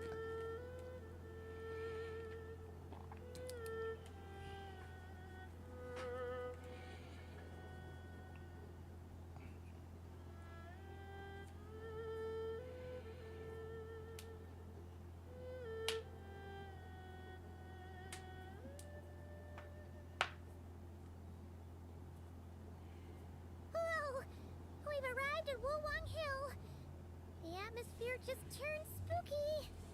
I can't help but feel there's something strange about this friend you haven't seen in ages. The hotel. Huh? Paimon thought she heard someone's voice. Let's head down and check it out.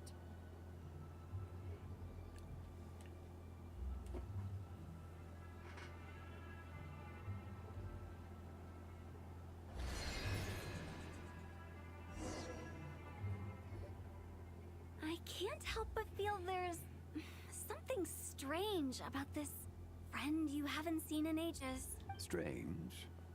Whatever do you mean? Her strangeness defies description. This Miss Zabai is a full-blown enigma, don't you think? I'm afraid I have no idea what you're talking about. Aren't you worried about sending her all the way to Yilong Wharf on her own to buy tea? What if she gets lost? Where there are people, there are paths. Now I'm the one with no clue what you're saying. She can ask for directions. And then what?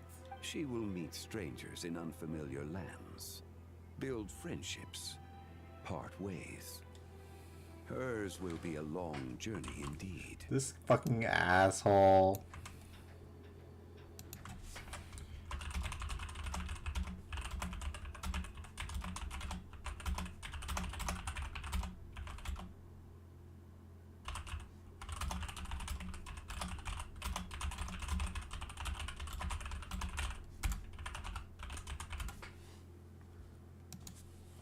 The further the journey, the more footprints one leaves behind. The deeper those footprints, the harder it is for time to erase them. Ah, so you want her to make new friends. I see. But from what you say, it sounds as though she's not from Liyue. I believe she was not, but perhaps she will be. You're sounding stranger by the second. Huh. Oh, over there. Oh, look who's here. Hu Tao! Zhongli! What are you doing here? Traveler, Paimon, fancy meeting in a place like this. Oh my, and Miss Zabai too. We ran into each other by chance. Sounds like fate to me. We were taking Zabai to buy some tea from Yulong Wharf. Zhongli sent her there, though she didn't even know the way, and... Oh, drat! We forgot the tea! Oh, Paimon knew we were forgetting something. Sorry, I forgot to. What's done is done. There's no need to dwell on it. Fresh tea grows with each passing year. Let fate deliver it as it wills. Exactly. You can get tea wherever you go.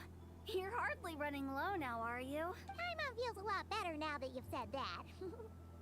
Still, I'm a little confused. If you were buying tea, how did you end up all the way out here? We're taking Zabai on a sightseeing tour. We started at Liyue Harbor, stopped in at Yulong Wharf, went sightseeing around Xiaojing Village, made our way to Qingce Village, and now we're here. Wow, that is quite the itinerary. Yeah, actually, Paimon thinks it's about time we headed back. What are you two doing here? Hu Tao, Zhongli? I'm here to pay my respects to my ancestors. My dear consultant kindly agreed to join me. It is Lantern Rite, after all. Adepti and ancestors should be venerated alike. Ancestors? Wait, could you be? Are you heir to the Wu-Wong kid? Or perhaps the lone butterfly of the Crimson Flame? Whoa, have you got all your memories back? Huh? Miss Zabai, you know about the Wangsheng funeral parlor and the 8 adepts? I happened to hear a storyteller expound on the sanctification of Tao Do. Lots of people know that story, sure, but very few can discern my family lineage from just a glance. Well, Zhongli, your friend here really is quite something. Unfortunately, there's no time to dally right now. We have a hill to climb. Perhaps once today is done, we can find time to chat over tea, recite poetry, and admire the moon? That would be wonderful, Director Hu. Oh, and before we go, you've been traipsing around all day. I suggest you stop off at the Wangshu Inn on your way back for a good night's rest. Wouldn't do to exhaust yourselves, Thanks for the advice. Don't mention it. All right, we'll take our leave now. See you later. Hu Tao's so thoughtful. Why don't we follow her advice and stay at the Wangshu Inn tonight? Zabai, you can see the whole of Dihua Marsh from up there. The view's amazing. Plus, you can sample Smiley Yin-Xiao's cooking. Wangshu. An intriguing name. It couldn't hurt to check it out. Awesome. Let's go. Xiao loves hanging there.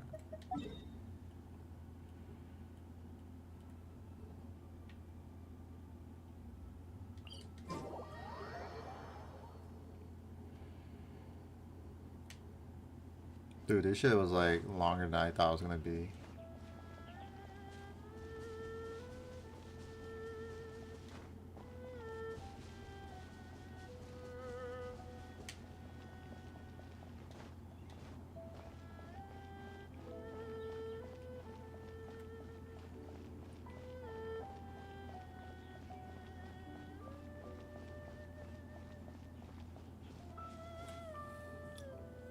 Is that towering structure Wangshu Inn? Sure is. We can take the lift up from over there. Always walking the path long trodden. Does retracing others' footsteps not tire you? Come on, get in. We'll fly to the top.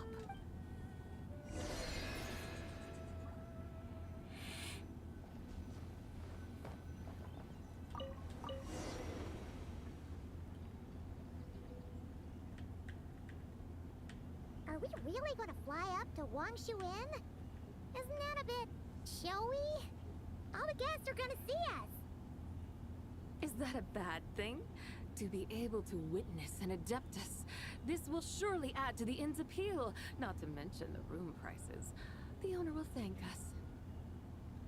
You seem to really like showing off your powers.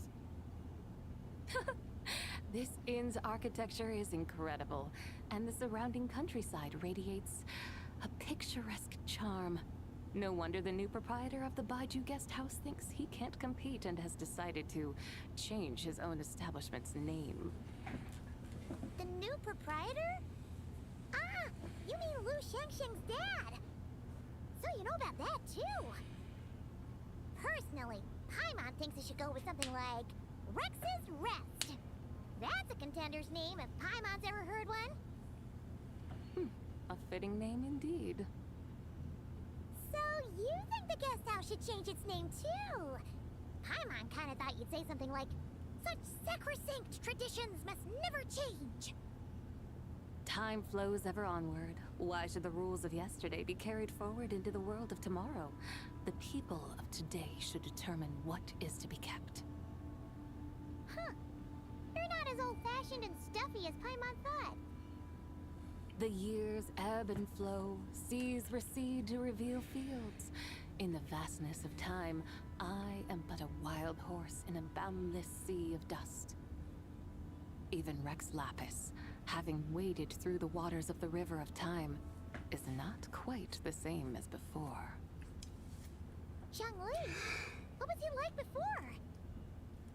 That is another story for another time. He was a woman.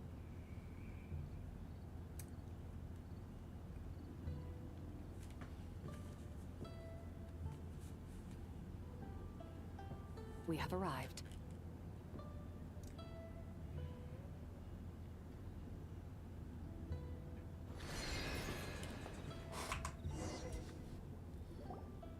Whew. This is the first time Paimon's ever flown up to Wangshu Inn on a chariot. Everything's so different when you're up high. Wangshu. Like moon lanterns and shell lanterns. Might it all be a coincidence? This shit was like 5 hours, dude. Hmm? What's a coincidence? Do you not know what Wangshu means? Does it mean the moon? Not bad. You're clearly much sharper than your diminutive companion. Wangshu can refer to the moon, but its original meaning is actual. Ciao. The goddess who rides the bright moon's chariot. And you must be the conqueror of demons. Ciao! Paimon was wondering if we'd disturbed you by flying down from the sky. Not at all. I sensed an unusual presence long before you arrived. Though I didn't expect it to be you in a flying chariot. Ah, a witness at last. I was starting to think we should fly a bit lower. It would be awfully dull if no one ends up marveling at my lofty bearing. No need. This is already showy enough. I'm not one to do good from the shadows, as Rex Lapis is wont to do. Then you must be... She's the White Horse Adeptus. Nay, I'm only cosplaying as the White Horse Adeptus, in truth. Cosplaying? What's that? Ugh,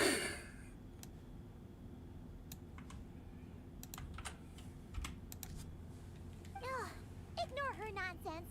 She's a genuine article. The one and only, completely authentic White Horse Adeptus. It's just, Xiao, did Zhongli say anything about her being a teensy bit not quite right? Dude, that's so rude. Mental instability, perhaps?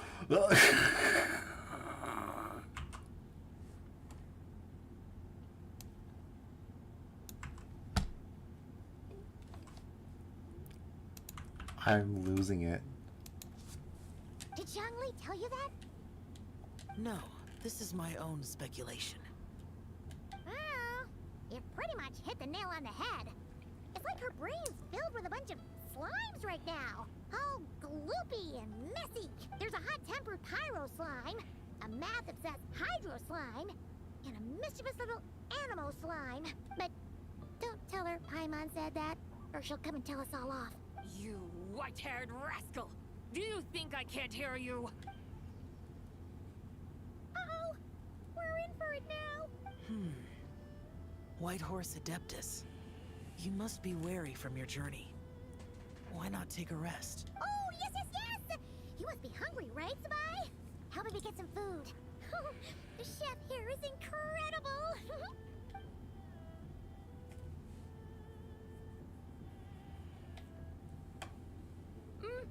It's so hot! So spicy! It's so funny she cannot eat spicy food. Very endearing. Are you okay? Do you want Paimon to get you some water? Don't worry about me. I just need to pace myself.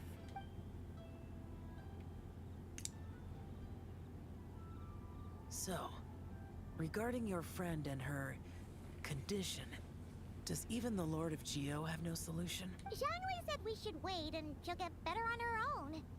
But who knows how long that's gonna take. He says her three spirits have only just merged and have yet to settle. Is that why her personalities change so easily? Paimon thinks that has something to do with her 3 deadly selves. Zhongli told us that the deadly selves are impure, affecting living things that get too close. The White Horse Adeptus's remnant spirit was attached to the deadly selves for a long time. It makes sense that her temperament and memories would have been influenced by them. But Paimon still doesn't really understand what the 3 deadly selves actually are. Paimon, as you do not practice self-cultivation, I cannot help you fully understand. But you can think of them simply as emotions and desires.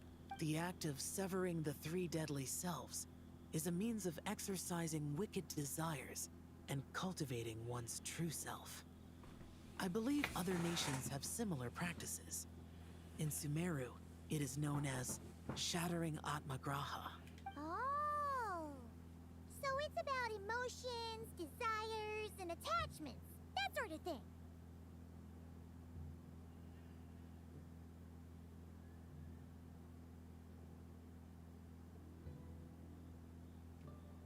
It includes those. I wonder, does she still remember what happened in the past? Holy shit, I'm getting like super fucking tired now. Some of it, but right now, it's like she was suddenly awakened. Like she's still half dreaming. The half that's still dreaming might remember things, but the half that's awake doesn't quite get it. Conqueror of demons, are you looking to learn about Rex Lapis's past from me? You are an old friend of his, so please, call me by my name. But Conqueror of Demons sounds so much more imposing.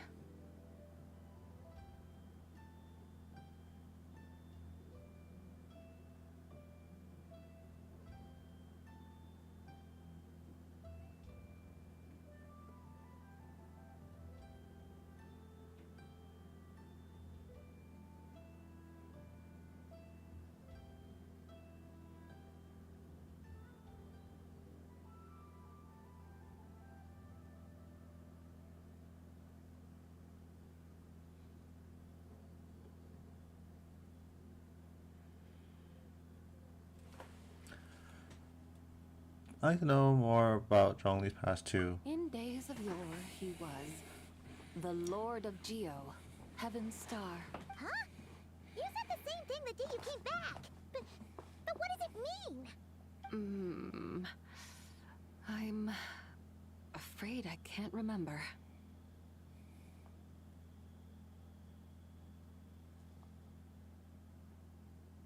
Hey, did you really forget? Or are you just pretending so you don't have to tell? Why not ask Rex Lapis himself? Whether I've forgotten might be up for debate, but I am certain he remembers.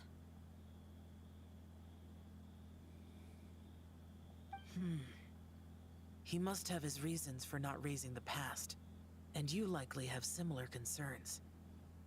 I shouldn't have asked.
An answer that suits your style, General Olatus.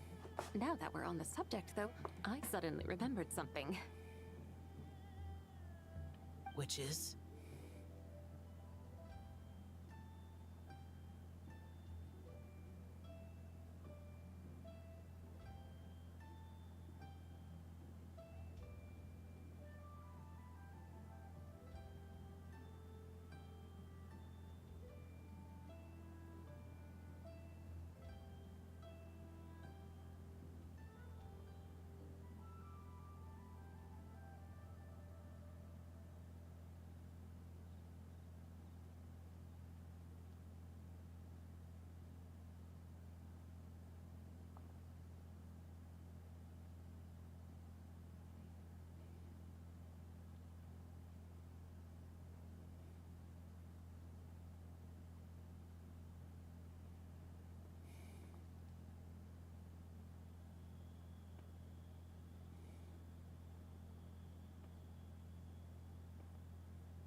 In the distant past, there was a feast, which I attended. I faintly recall the Lord of Geo also being present that day. Oh! And then? What happened? Among the dishes served, there was one that could be found in every household throughout Langan at the start of spring.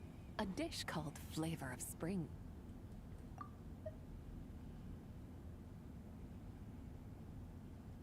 I suddenly remembered the recipe for this dish.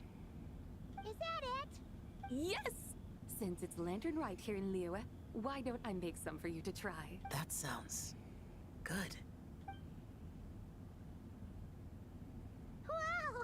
It might not have been the story Paimon was hoping for, but this looks delicious! The spring breeze stirs. Now is the perfect time to savor this dish.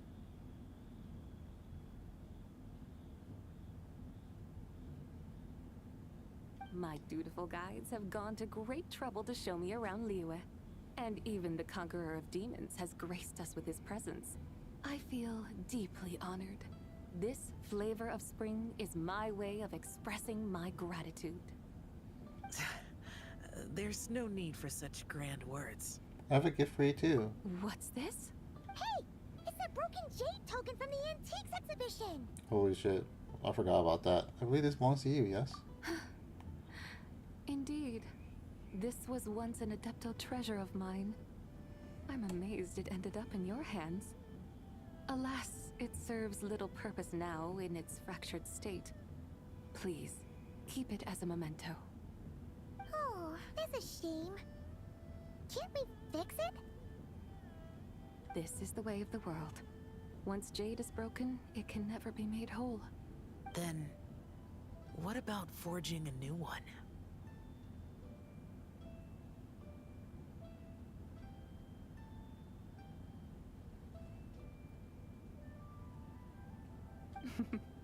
That is a good point.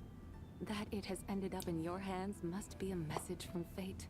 I could try to craft it into a little trinket for you. One that might prove useful on your journey. Ooh! What sort of trinket? It's just a passing thought, one that will require the right opportunity. I'll think about it more when the time comes. Now that we've had our fill, we should get some rest. Tomorrow we return to Liyue Harbor, where I'll have need of your guidance once more.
Chi-Chi, the lantern rite is almost over. Do you remember how to make a Shao lantern? Warning, split bamboo, traveler. Oh my god, it started and ended the same. Get silk, make Paimon. You've got it all mixed up again. They're here again.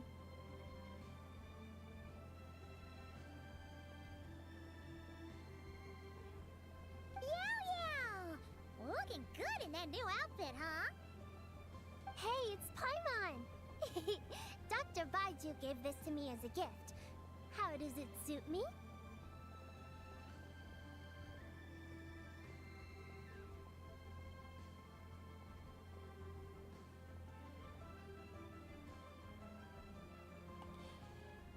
It suits you very well. You look adorable.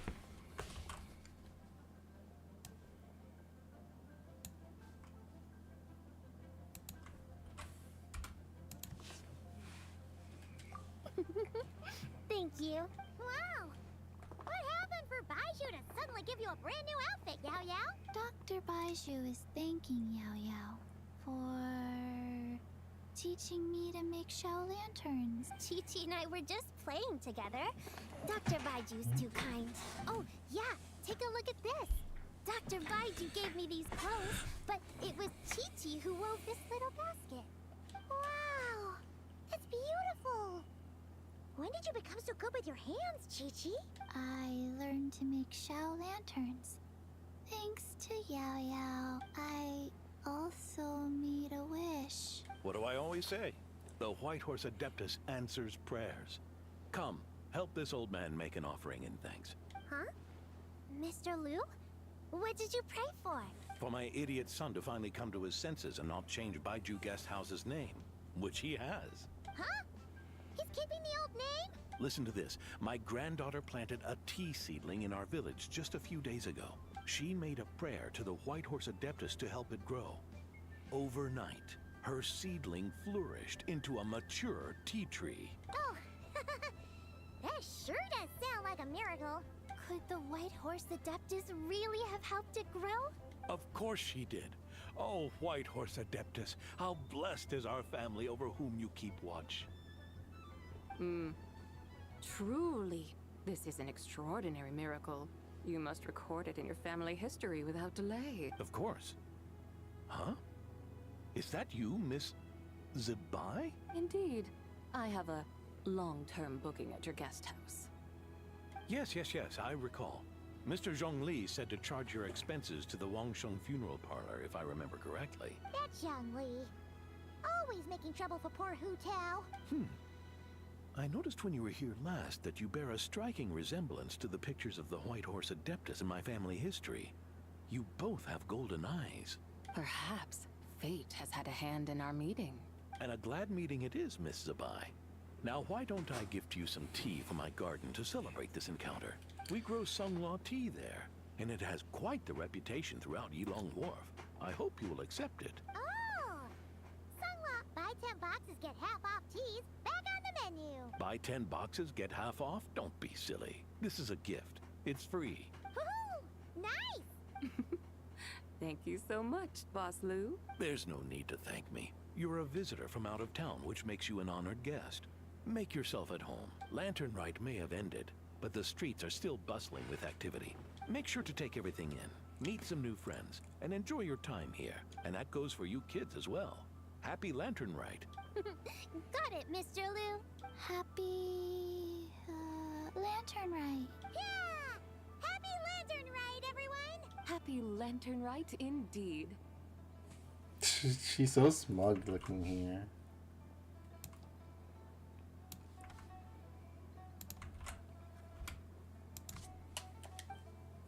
Oh, we're finally done.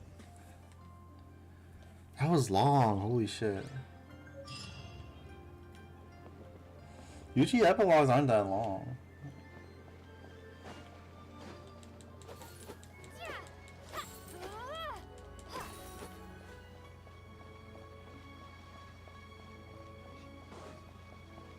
Alright, well, thanks for hanging out. Thanks for watching. We'll probably do the Noivelette stuff later, as well as the monthly challenges.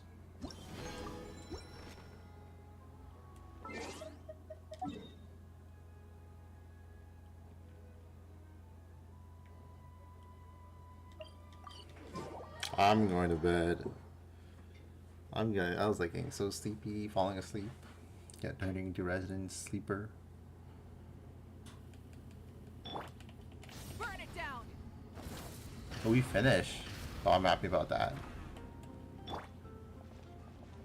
Add Astra. Thank you for complete.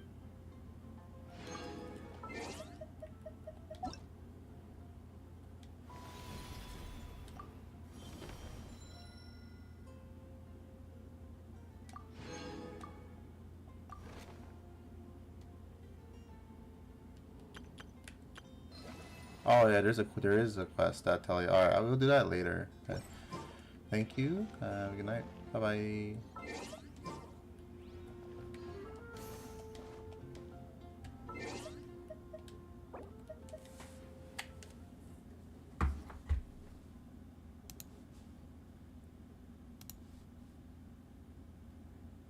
5 hours stream.